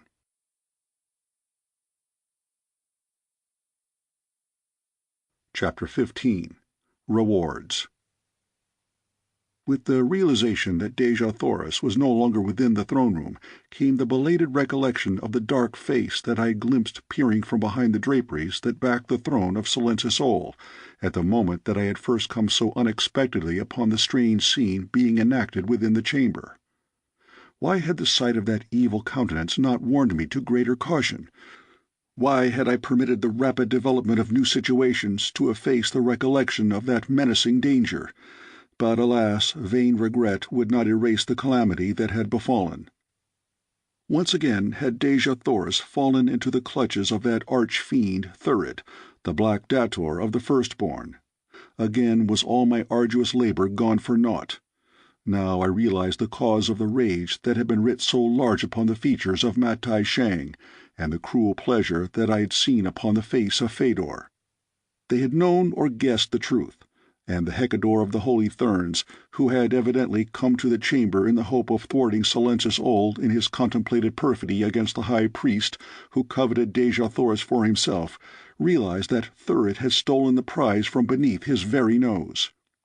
Fedor's pleasure had been due to her realization of what this last cruel blow would mean to me, as well as to a partial satisfaction of her jealous hatred for the Princess of Helium. My first thought was to look beyond the draperies at the back of the throne, for there it was that I had seen Thurid. With a single jerk I tore the priceless stuff from its fastenings, and there before me was revealed a narrow doorway behind the throne. No question entered my mind but that here lay the opening of the avenue of escape which Thurid had followed, and had there been, it would have been dissipated by the sight of a tiny jeweled ornament which lay a few steps within the corridor beyond. As I snatched up the bauble, I saw that it bore the device of the Princess of Helium, and then, pressing it to my lips, I dashed madly along the winding way that led gently downward toward the lower galleries of the palace. I had followed but a short distance when I came upon the room in which Solon formerly had held sway. His dead body still lay where I had left it, nor was there any sign that another had passed through the room since I had been there, but I knew that two had done so, Thurid the Black Dator and Dejah Thoris. For a moment I paused uncertain as to which of the several exits from the apartment would lead me upon the right path. I tried to recollect the directions which I had heard Thurid repeat to Solon, and at last, slowly, as though through a heavy fog, the memory of the words of the firstborn came to me. Follow a corridor, passing 3 diverging corridors upon the right, then into the 4th right-hand corridor to where 3 corridors meet. Here again follow to the right, hugging the left wall closely to avoid the pit. At the end of this corridor I shall come to a spiral runway which I must follow down instead of up. After that the way is along but a single branchless corridor. And I recalled the exit at which he had pointed as he spoke. It did not take me long to start upon that unknown way, nor did I go with caution, although I knew that there might be grave dangers before me. Part of the way was black as sin, but for the most it was fairly well lighted. The stretch where I must hug the left wall to avoid the pits was darkest of them all, and I was nearly over the edge of the abyss before I knew that I was near the danger spot. A narrow ledge, scarce a foot wide, was all that had been left to carry the initiated past that frightful cavity, into which the unknowing must surely have toppled at the first step. But at last I had won safely beyond it, and then a feeble light made the balance of the way plain, until, at the end of the last corridor, I came suddenly out into the glare of day upon a field of snow and ice. Clad for the warm atmosphere of the hothouse city of Cadabra, the sudden change to Arctic frigidity was anything but pleasant. But the worst of it was that I knew I could not endure the bitter cold, almost naked as I was, and that I would perish before ever I could overtake Thurid and Dejah Thoris. To be thus blocked by nature, who had had all the arts and wiles of cunning man pitted against him, seemed a cruel fate, and as I staggered back into the warmth of the tunnel's end, I was as near hopelessness as I ever have been. I had by no means given up my intention of continuing the pursuit, for if needs be, I would go ahead though I perished ere ever I reached my goal, but if there were a safer way, it were well worth the delay to attempt to discover it, that I might come again to the side of Dejah Thoris in fit condition to do battle for her. Scarce had I returned to the tunnel than I stumbled over a portion of a fur garment that seemed fastened to the floor of the corridor close to the wall. In the darkness I could not see what held it, but by groping with my hands I discovered that it was wedged beneath the bottom of a closed door. Pushing the portal aside, I found myself upon the threshold of a small chamber, the walls of which were lined with hooks from which depended suits of the complete outdoor apparel of the Yellow Men. Situated as it was at the mouth of a tunnel leading from the palace, it was quite evident that this was the dressing-room used by the nobles leaving and entering the hothouse city, and that Thurid, having knowledge of it, had stopped here to outfit himself and Dejah Thoris before venturing into the bitter cold of the Arctic world beyond. In his haste he had dropped several garments upon the floor, and the tell-tale fur that had fallen partly within the corridor had proven the means of guiding me to the very spot he would least have wished me to have knowledge of. It required but the matter of a few seconds to don the necessary Orluk skin clothing, with the heavy fur-lined boots that are so essential to a part of the garmenture of one who would successfully contend with the frozen trails and the icy winds of the bleak Northland. Once more I stepped beyond the tunnel's mouth to find the fresh tracks of Thurid and Dejah Thoris in the new-fallen snow. Now, at last, was my task an easy one, for though the going was rough in the extreme, I was no longer vexed by doubts as to the direction I should follow, or harassed by darkness or hidden dangers. Through a snow-covered canyon the way led up toward the summit of low hills. Beyond these it dipped again into another canyon, only to rise a quarter-mile farther on toward a pass which skirted the flank of a rocky hill. I could see by the signs of those who had gone before that when Dejah Thoris had walked, she had been continually holding back, and that the black man had been compelled to drag her. For other stretches only his footprints were visible, deep and close together in the heavy snow, and I knew from these signs that then he had been forced to carry her, and I could well imagine that she had fought him fiercely every step of the way. As I came round the jutting promontory of the hill's shoulder, I saw that which quickened my pulses and set my heart to beating high, for within a tiny basin between the crest of this hill and the next stood 4 people before the mouth of a great cave, and beside them upon the gleaming snow rested a flyer which had evidently but just been dragged from its hiding-place. The 4 were Dejah Thoris, Fedor, Thurid, and Matai Shang. The 2 men were engaged in a heated argument, the father of therns threatening, while the black scoffed at him as he went about the work at which he was engaged. As I crept toward them cautiously, that I might come as near as possible before being discovered, I saw that finally the men appeared to have reached some sort of a compromise, for with Fedor's assistance they both set about dragging the resisting Dejah Thoris to the flyer's deck. Here they made her fast, and then both again descended to the ground to complete the preparations for departure. Fedor entered the small cabin upon the vessel's deck. I had come to within a quarter of a mile of them when Matai Shang espied me. I saw him seize Thurid by the shoulder, wheeling him around in my direction as he pointed to where I was now plainly visible. For the moment that I knew I had been perceived, I cast aside every attempt at stealth and broke into a mad race for the flyer. The 2 redoubled their efforts at the propeller at which they were working, and which very evidently was being replaced after having been removed for some purpose of repair. They had the thing completed before I had covered half the distance that lay between me and them, and then both made a rush for the boarding ladder. Thurid was the first to reach it, and with the agility of a monkey clambered swiftly to the boat's deck, where a touch of the button controlling the buoyancy tanks sent the craft slowly upward, though not with the speed that marks the well-conditioned flyer. I was still some 100 yards away as I saw them rising from my grasp.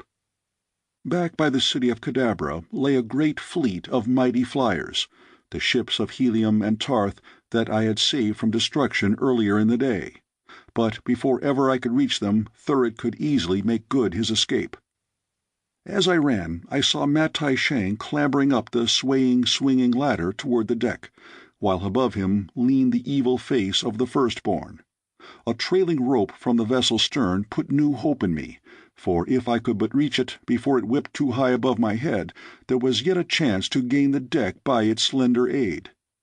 That there was something radically wrong with the flyer was evident from its lack of buoyancy, and the further fact that, though Thurid had turned twice to the starting lever, the boat still hung motionless in the air, except for a slight drifting with a low breeze from the north. Now Matai Shang was close to the gunwale. A long, claw-like hand was reaching up to grasp the metal rail. Thurid leaned farther down toward his co-conspirator. Suddenly, a raised dagger gleamed in the upflung hand of the black. Down it drove toward the white face of the father of therns.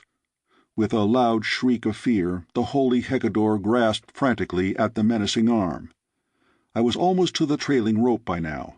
The craft was still rising slowly, the while it drifted from me.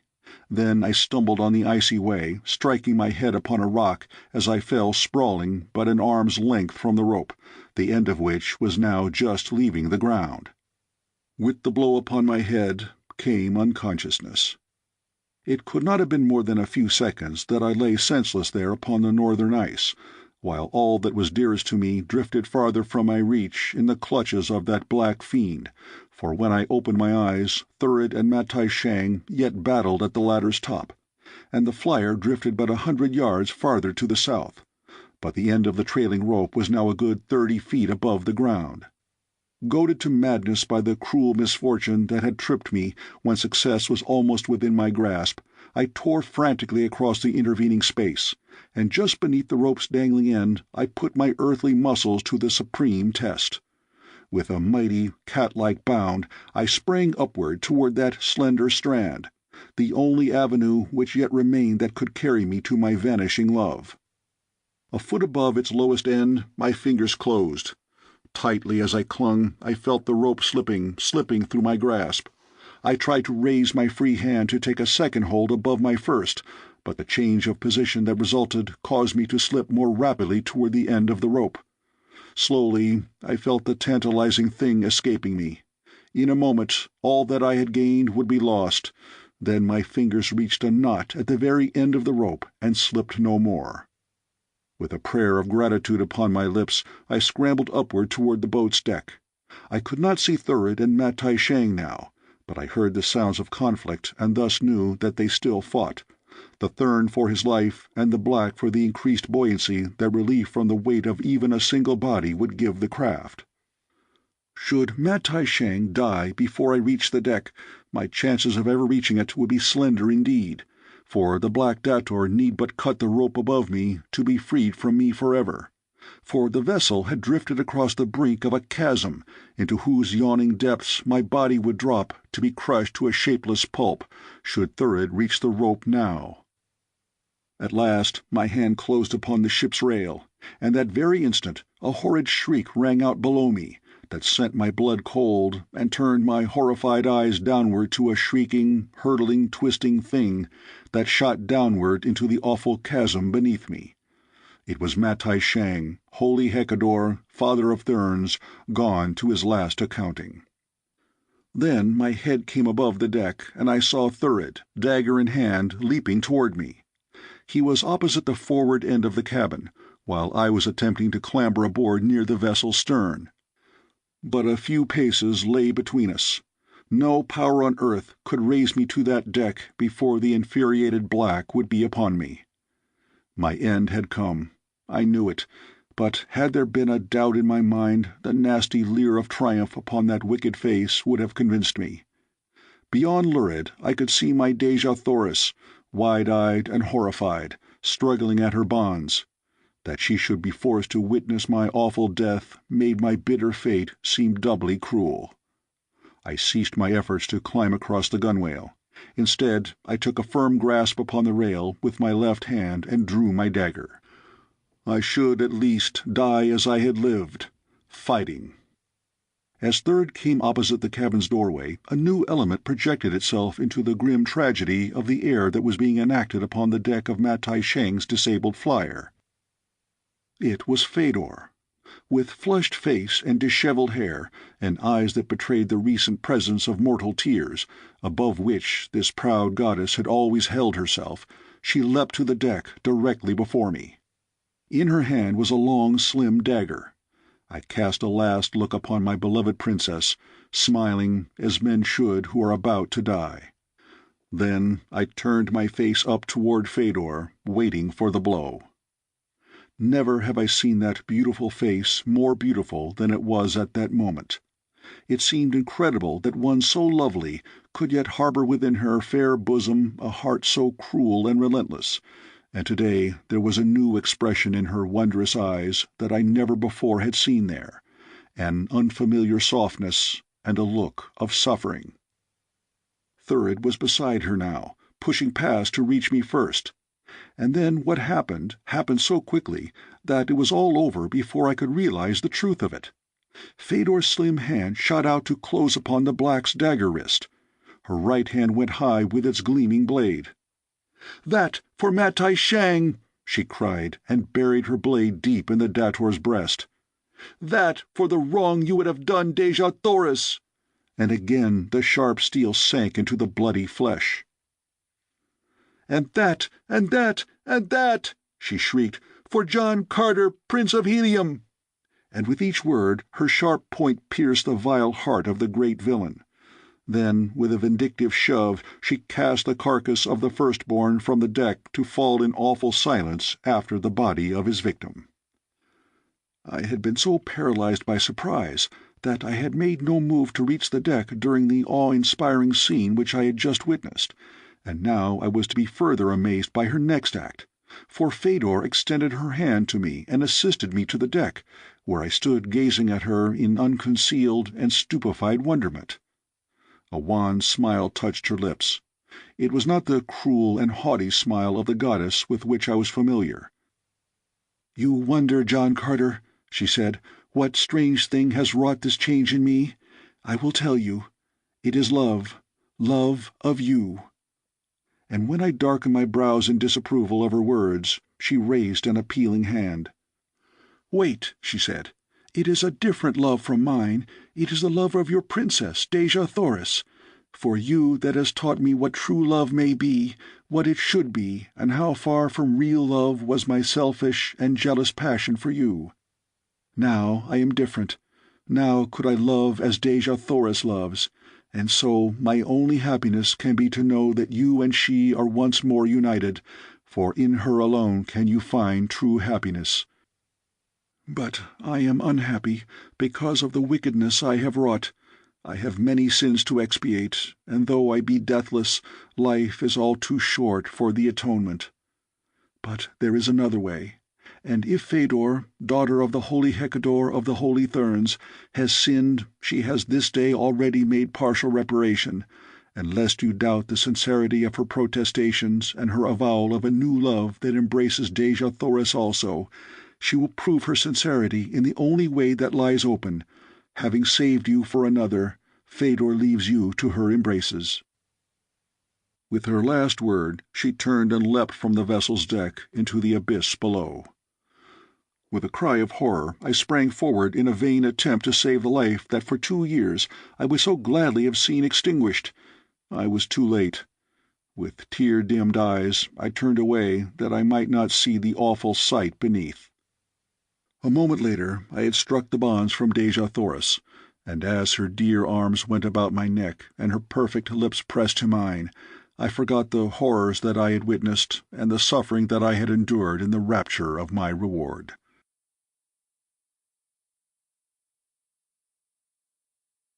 Chapter 16. The New Ruler. The flyer upon whose deck Dejah Thoris and I found ourselves, after 12 long years of separation, proved entirely useless.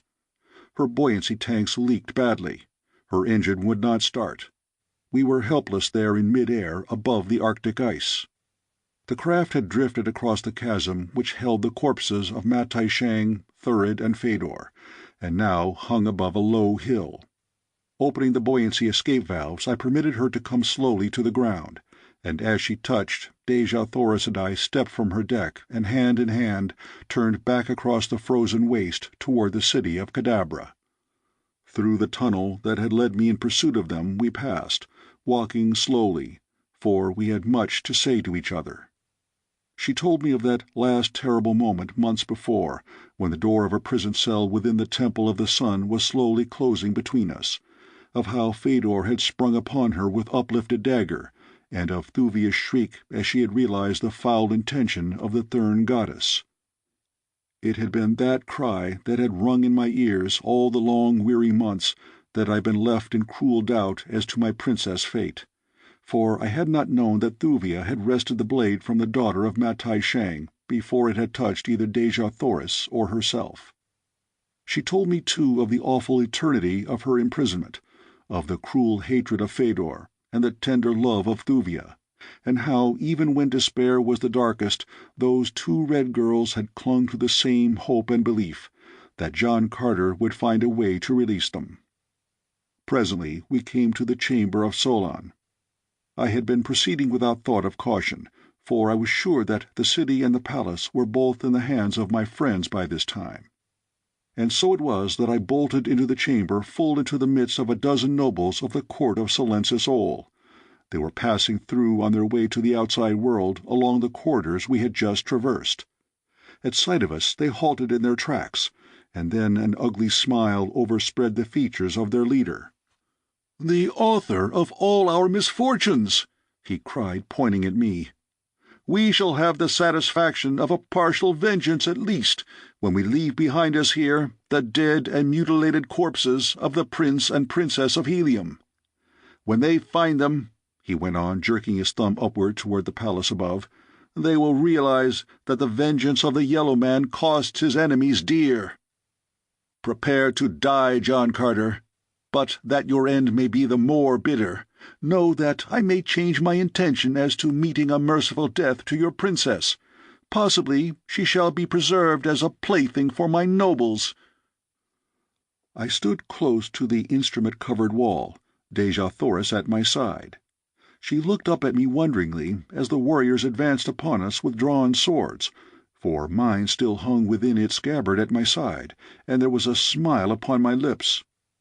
The yellow nobles too looked in surprise, and then, as I made no move to draw, they hesitated, fearing a ruse, but their leader urged them on. When they had come almost within sword's reach of me, I raised my hand and laid it upon the polished surface of a great lever, and then, still smiling grimly, I looked my enemies full in the face. As one, they came to a sudden stop, casting affrighted glances at me and at one another. "Stop!" shrieked their leader. "You dream not what you do!" "Right you are," I replied. "John Carter does not dream. He knows that should one of you take another step toward Dejah Thoris, Princess of Helium, I pull this lever wide, and she and I shall die together, but we shall not die alone." The nobles shrank back, whispering together for a few moments. At last their leader turned to me. "Go your way, John Carter," he said, "and we shall go ours." "Prisoners do not go their own way," I answered, "and you are prisoners of the Prince of Helium." Before they could make answer, a door upon the opposite side of the apartment opened, and a score of yellow men poured into the apartment. For an instant the nobles looked relieved, and then, as their eyes fell upon the leader of the new party, their faces fell, for he was Talu, rebel prince of Marantina, and they knew that they could look for neither aid nor mercy at his hands. "Well done, John Carter!" he cried. "You turned their own mighty power against them. Fortunate for Okar is it that you were here to prevent their escape, for these be the greatest villains north of the ice barrier, and this one," pointing to the leader of the party, "would have made himself Jeddak of Jeddaks in the place of the dead Silensis Ol. Then, indeed, would we have had a more villainous ruler than the hated tyrant who fell before your sword." The Okarian nobles now submitted to arrest, since nothing but death faced them should they resist, and, escorted by the warriors of Talou, we made our way to the great audience chamber that had been Silensis Ol's. Here was a vast concourse of warriors.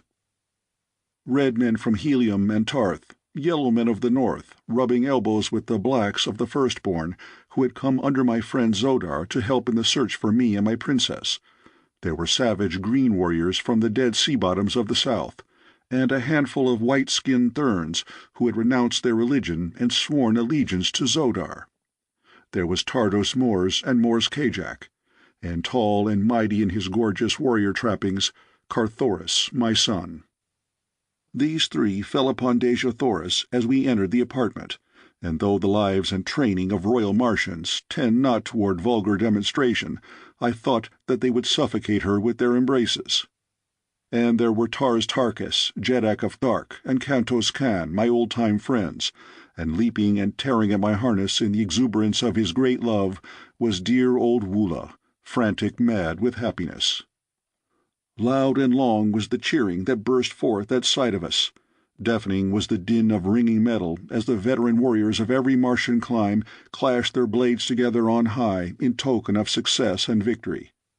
But as I passed among the throng of saluting nobles and warriors, Jeds and Jeddaks, my heart still was heavy, for there were two faces missing that I would have given much to have seen there. Thuvan Din and Thuvia of Tarth were not to be found in the great chamber. I made inquiries concerning them among men of every nation, and at last, from one of the yellow prisoners of war, I learned that they had been apprehended by an officer of the palace as they sought to reach the Pit of Plenty while I lay in prison there. I did not need to ask to know what had sent them thither, the courageous Jeddak and his loyal daughter. My informer said that they lay now in one of the many buried dungeons of the palace, where they had been placed pending a decision as to their fate by the tyrant of the north. A moment later, searching parties were scouring the ancient pile in search of them, and my cup of happiness was full when I saw them being escorted into the room by a cheering guard of honor. Thuvia's first act was to rush to the side of Dejah Thoris, and I needed no better proof of the love these two bore for each other than the sincerity with which they embraced. Looking down upon that crowded chamber stood the silent and empty throne of Okar. Of all the strange scenes it must have witnessed since that long-dead age that had first seen a Jeddak of Jeddaks take his seat upon it, none might compare with that upon which it now looked down, and as I pondered the past and future of that long-buried race of black-bearded yellow men, I thought that I saw a brighter and more useful existence for them among the great family of friendly nations that now stretched from the South Pole almost to their very doors. 22 years before, I had been cast, naked and a stranger, into this strange and savage world.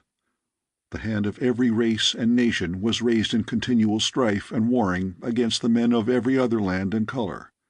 Today, by the might of my sword and the loyalty of the friends my sword had made for me, black man and white, red man and green rubbed shoulders in peace and good fellowship. All the nations of Barsoom were not yet as one, but a great stride forward toward that goal had been taken, and now if I could but cement the fierce yellow race into this solidarity of nations, I should feel that I had rounded out a great life work, and repaid to Mars at least a portion of the immense debt of gratitude I owed her for having given me my Dejah Thoris. And as I thought, I saw but one way, and a single man who could ensure the success of my hopes.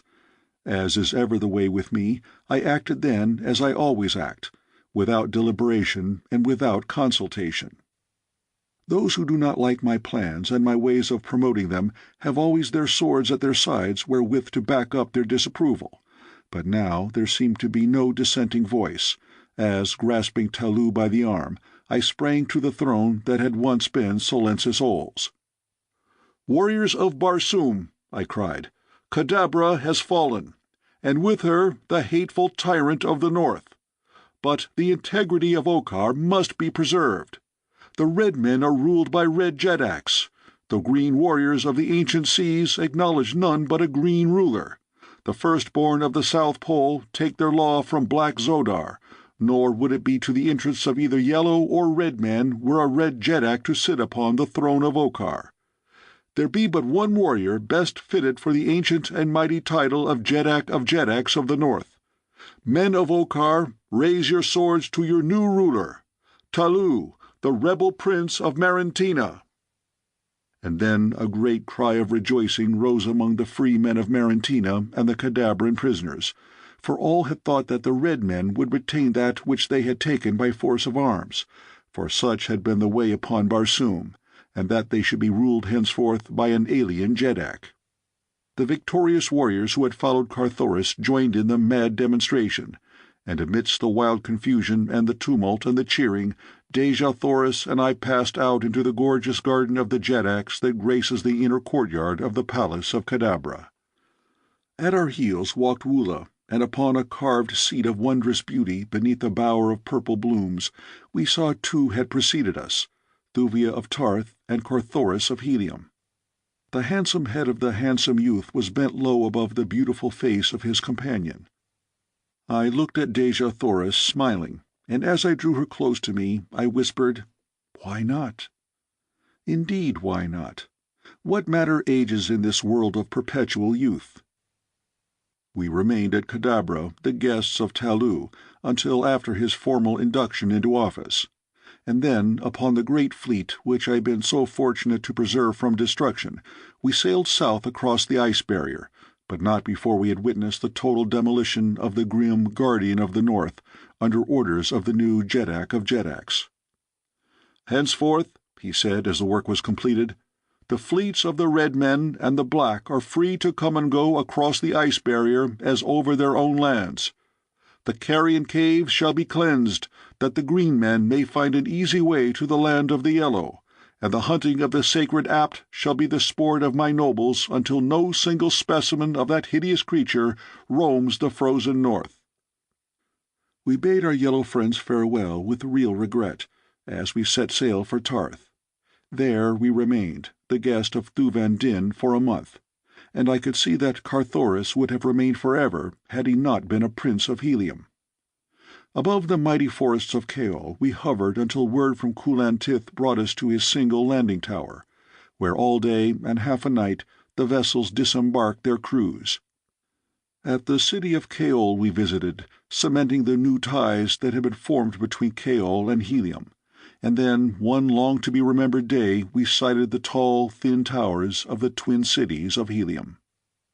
The people had long been preparing for our coming. The sky was gorgeous with gaily trimmed flyers. Every roof within both cities was spread with costly silks and tapestries.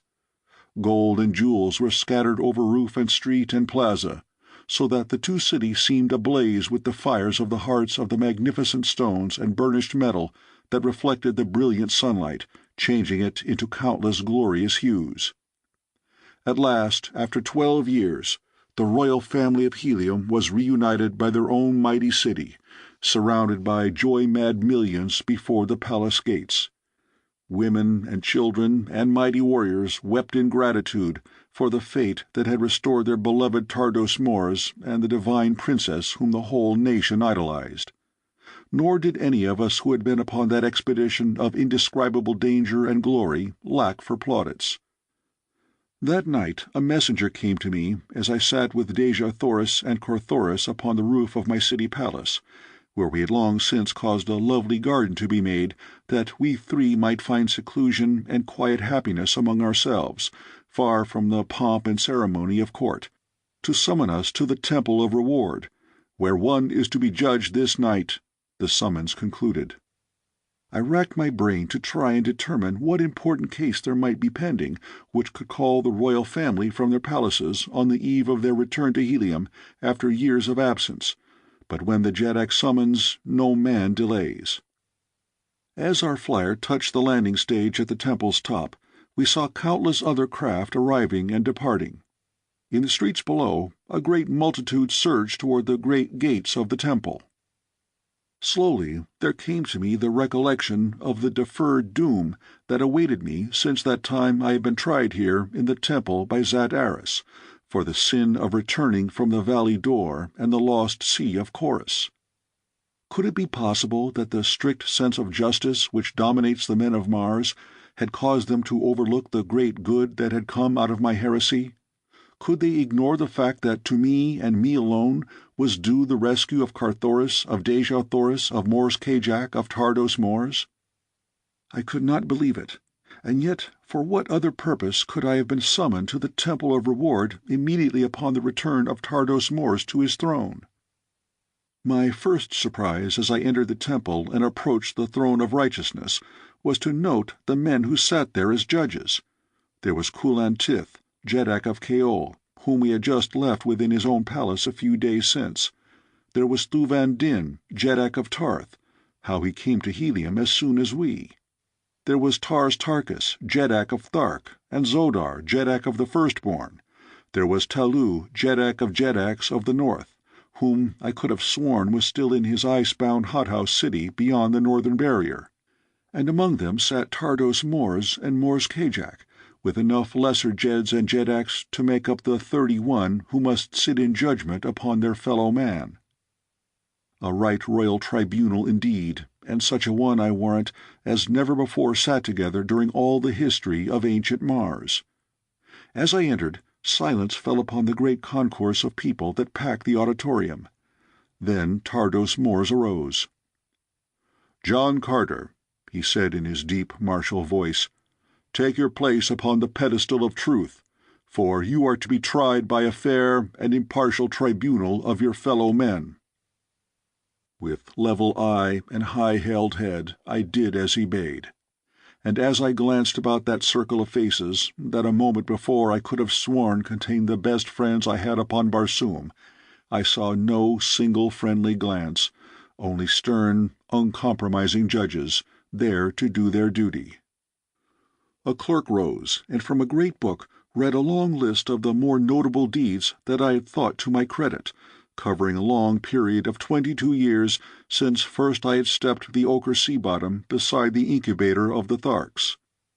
With the others he read of all that I had done within the circle of the Ots Mountains, where the holy therns and the firstborn had held sway. It is the way upon Barsoom to recite a man's virtues with his sins when he has come to trial, and so I was not surprised that all that was to my credit should be read there to my judges, who knew it all by heart, even down to the present moment. When the reading had ceased, Tardos Mors arose. "Most righteous judges," he exclaimed, "you have heard recited all that is known of John Carter, Prince of Helium, the good with the bad. What is your judgment?" Then Tars Tarkas came slowly to his feet, unfolding all his mighty, towering height until he loomed, a green bronze statue, far above us all. He turned a baleful eye upon me. He, Tars Tarkas, with whom I had fought through countless battles, whom I loved as a brother. I could have wept had I not been so mad with rage that I almost whipped my sword out and had at them all upon the spot. "Judges," he said, "there can be but one verdict. No longer may John Carter be Prince of Helium." He paused. "But instead let him be Jeddak of Jeddaks, Warlord of Barsoom." As the 31 judges sprang to their feet with drawn and upraised swords in unanimous concurrence in the verdict, the storm broke throughout the length and breadth and height of that mighty building until I thought the roof would fall from the thunder of the mad shouting. Now, at last, I saw the grim humor of the method they had adopted to do me this great honor, but that there was any hoax in the reality of the title they had conferred upon me was readily disapproved by the sincerity of the congratulations that were heaped upon me by the judges first and then the nobles. Presently 50 of the mightiest nobles of the greatest courts of Mars marched down the broad Isle of Hope bearing a splendid car upon their shoulders. And as the people saw who sat within, the cheers that had rung out for me paled into insignificance beside those which thundered through the vast edifice now, for she whom the nobles carried was Dejah Thoris, beloved Princess of Helium. Straight to the throne of righteousness they bore her, and there Tardos Mors assisted her from the car, leading her forward to my side. "Let a world's most beautiful woman share the honor of her husband," he said. Before them all, I drew my wife close to me and kissed her upon the lips.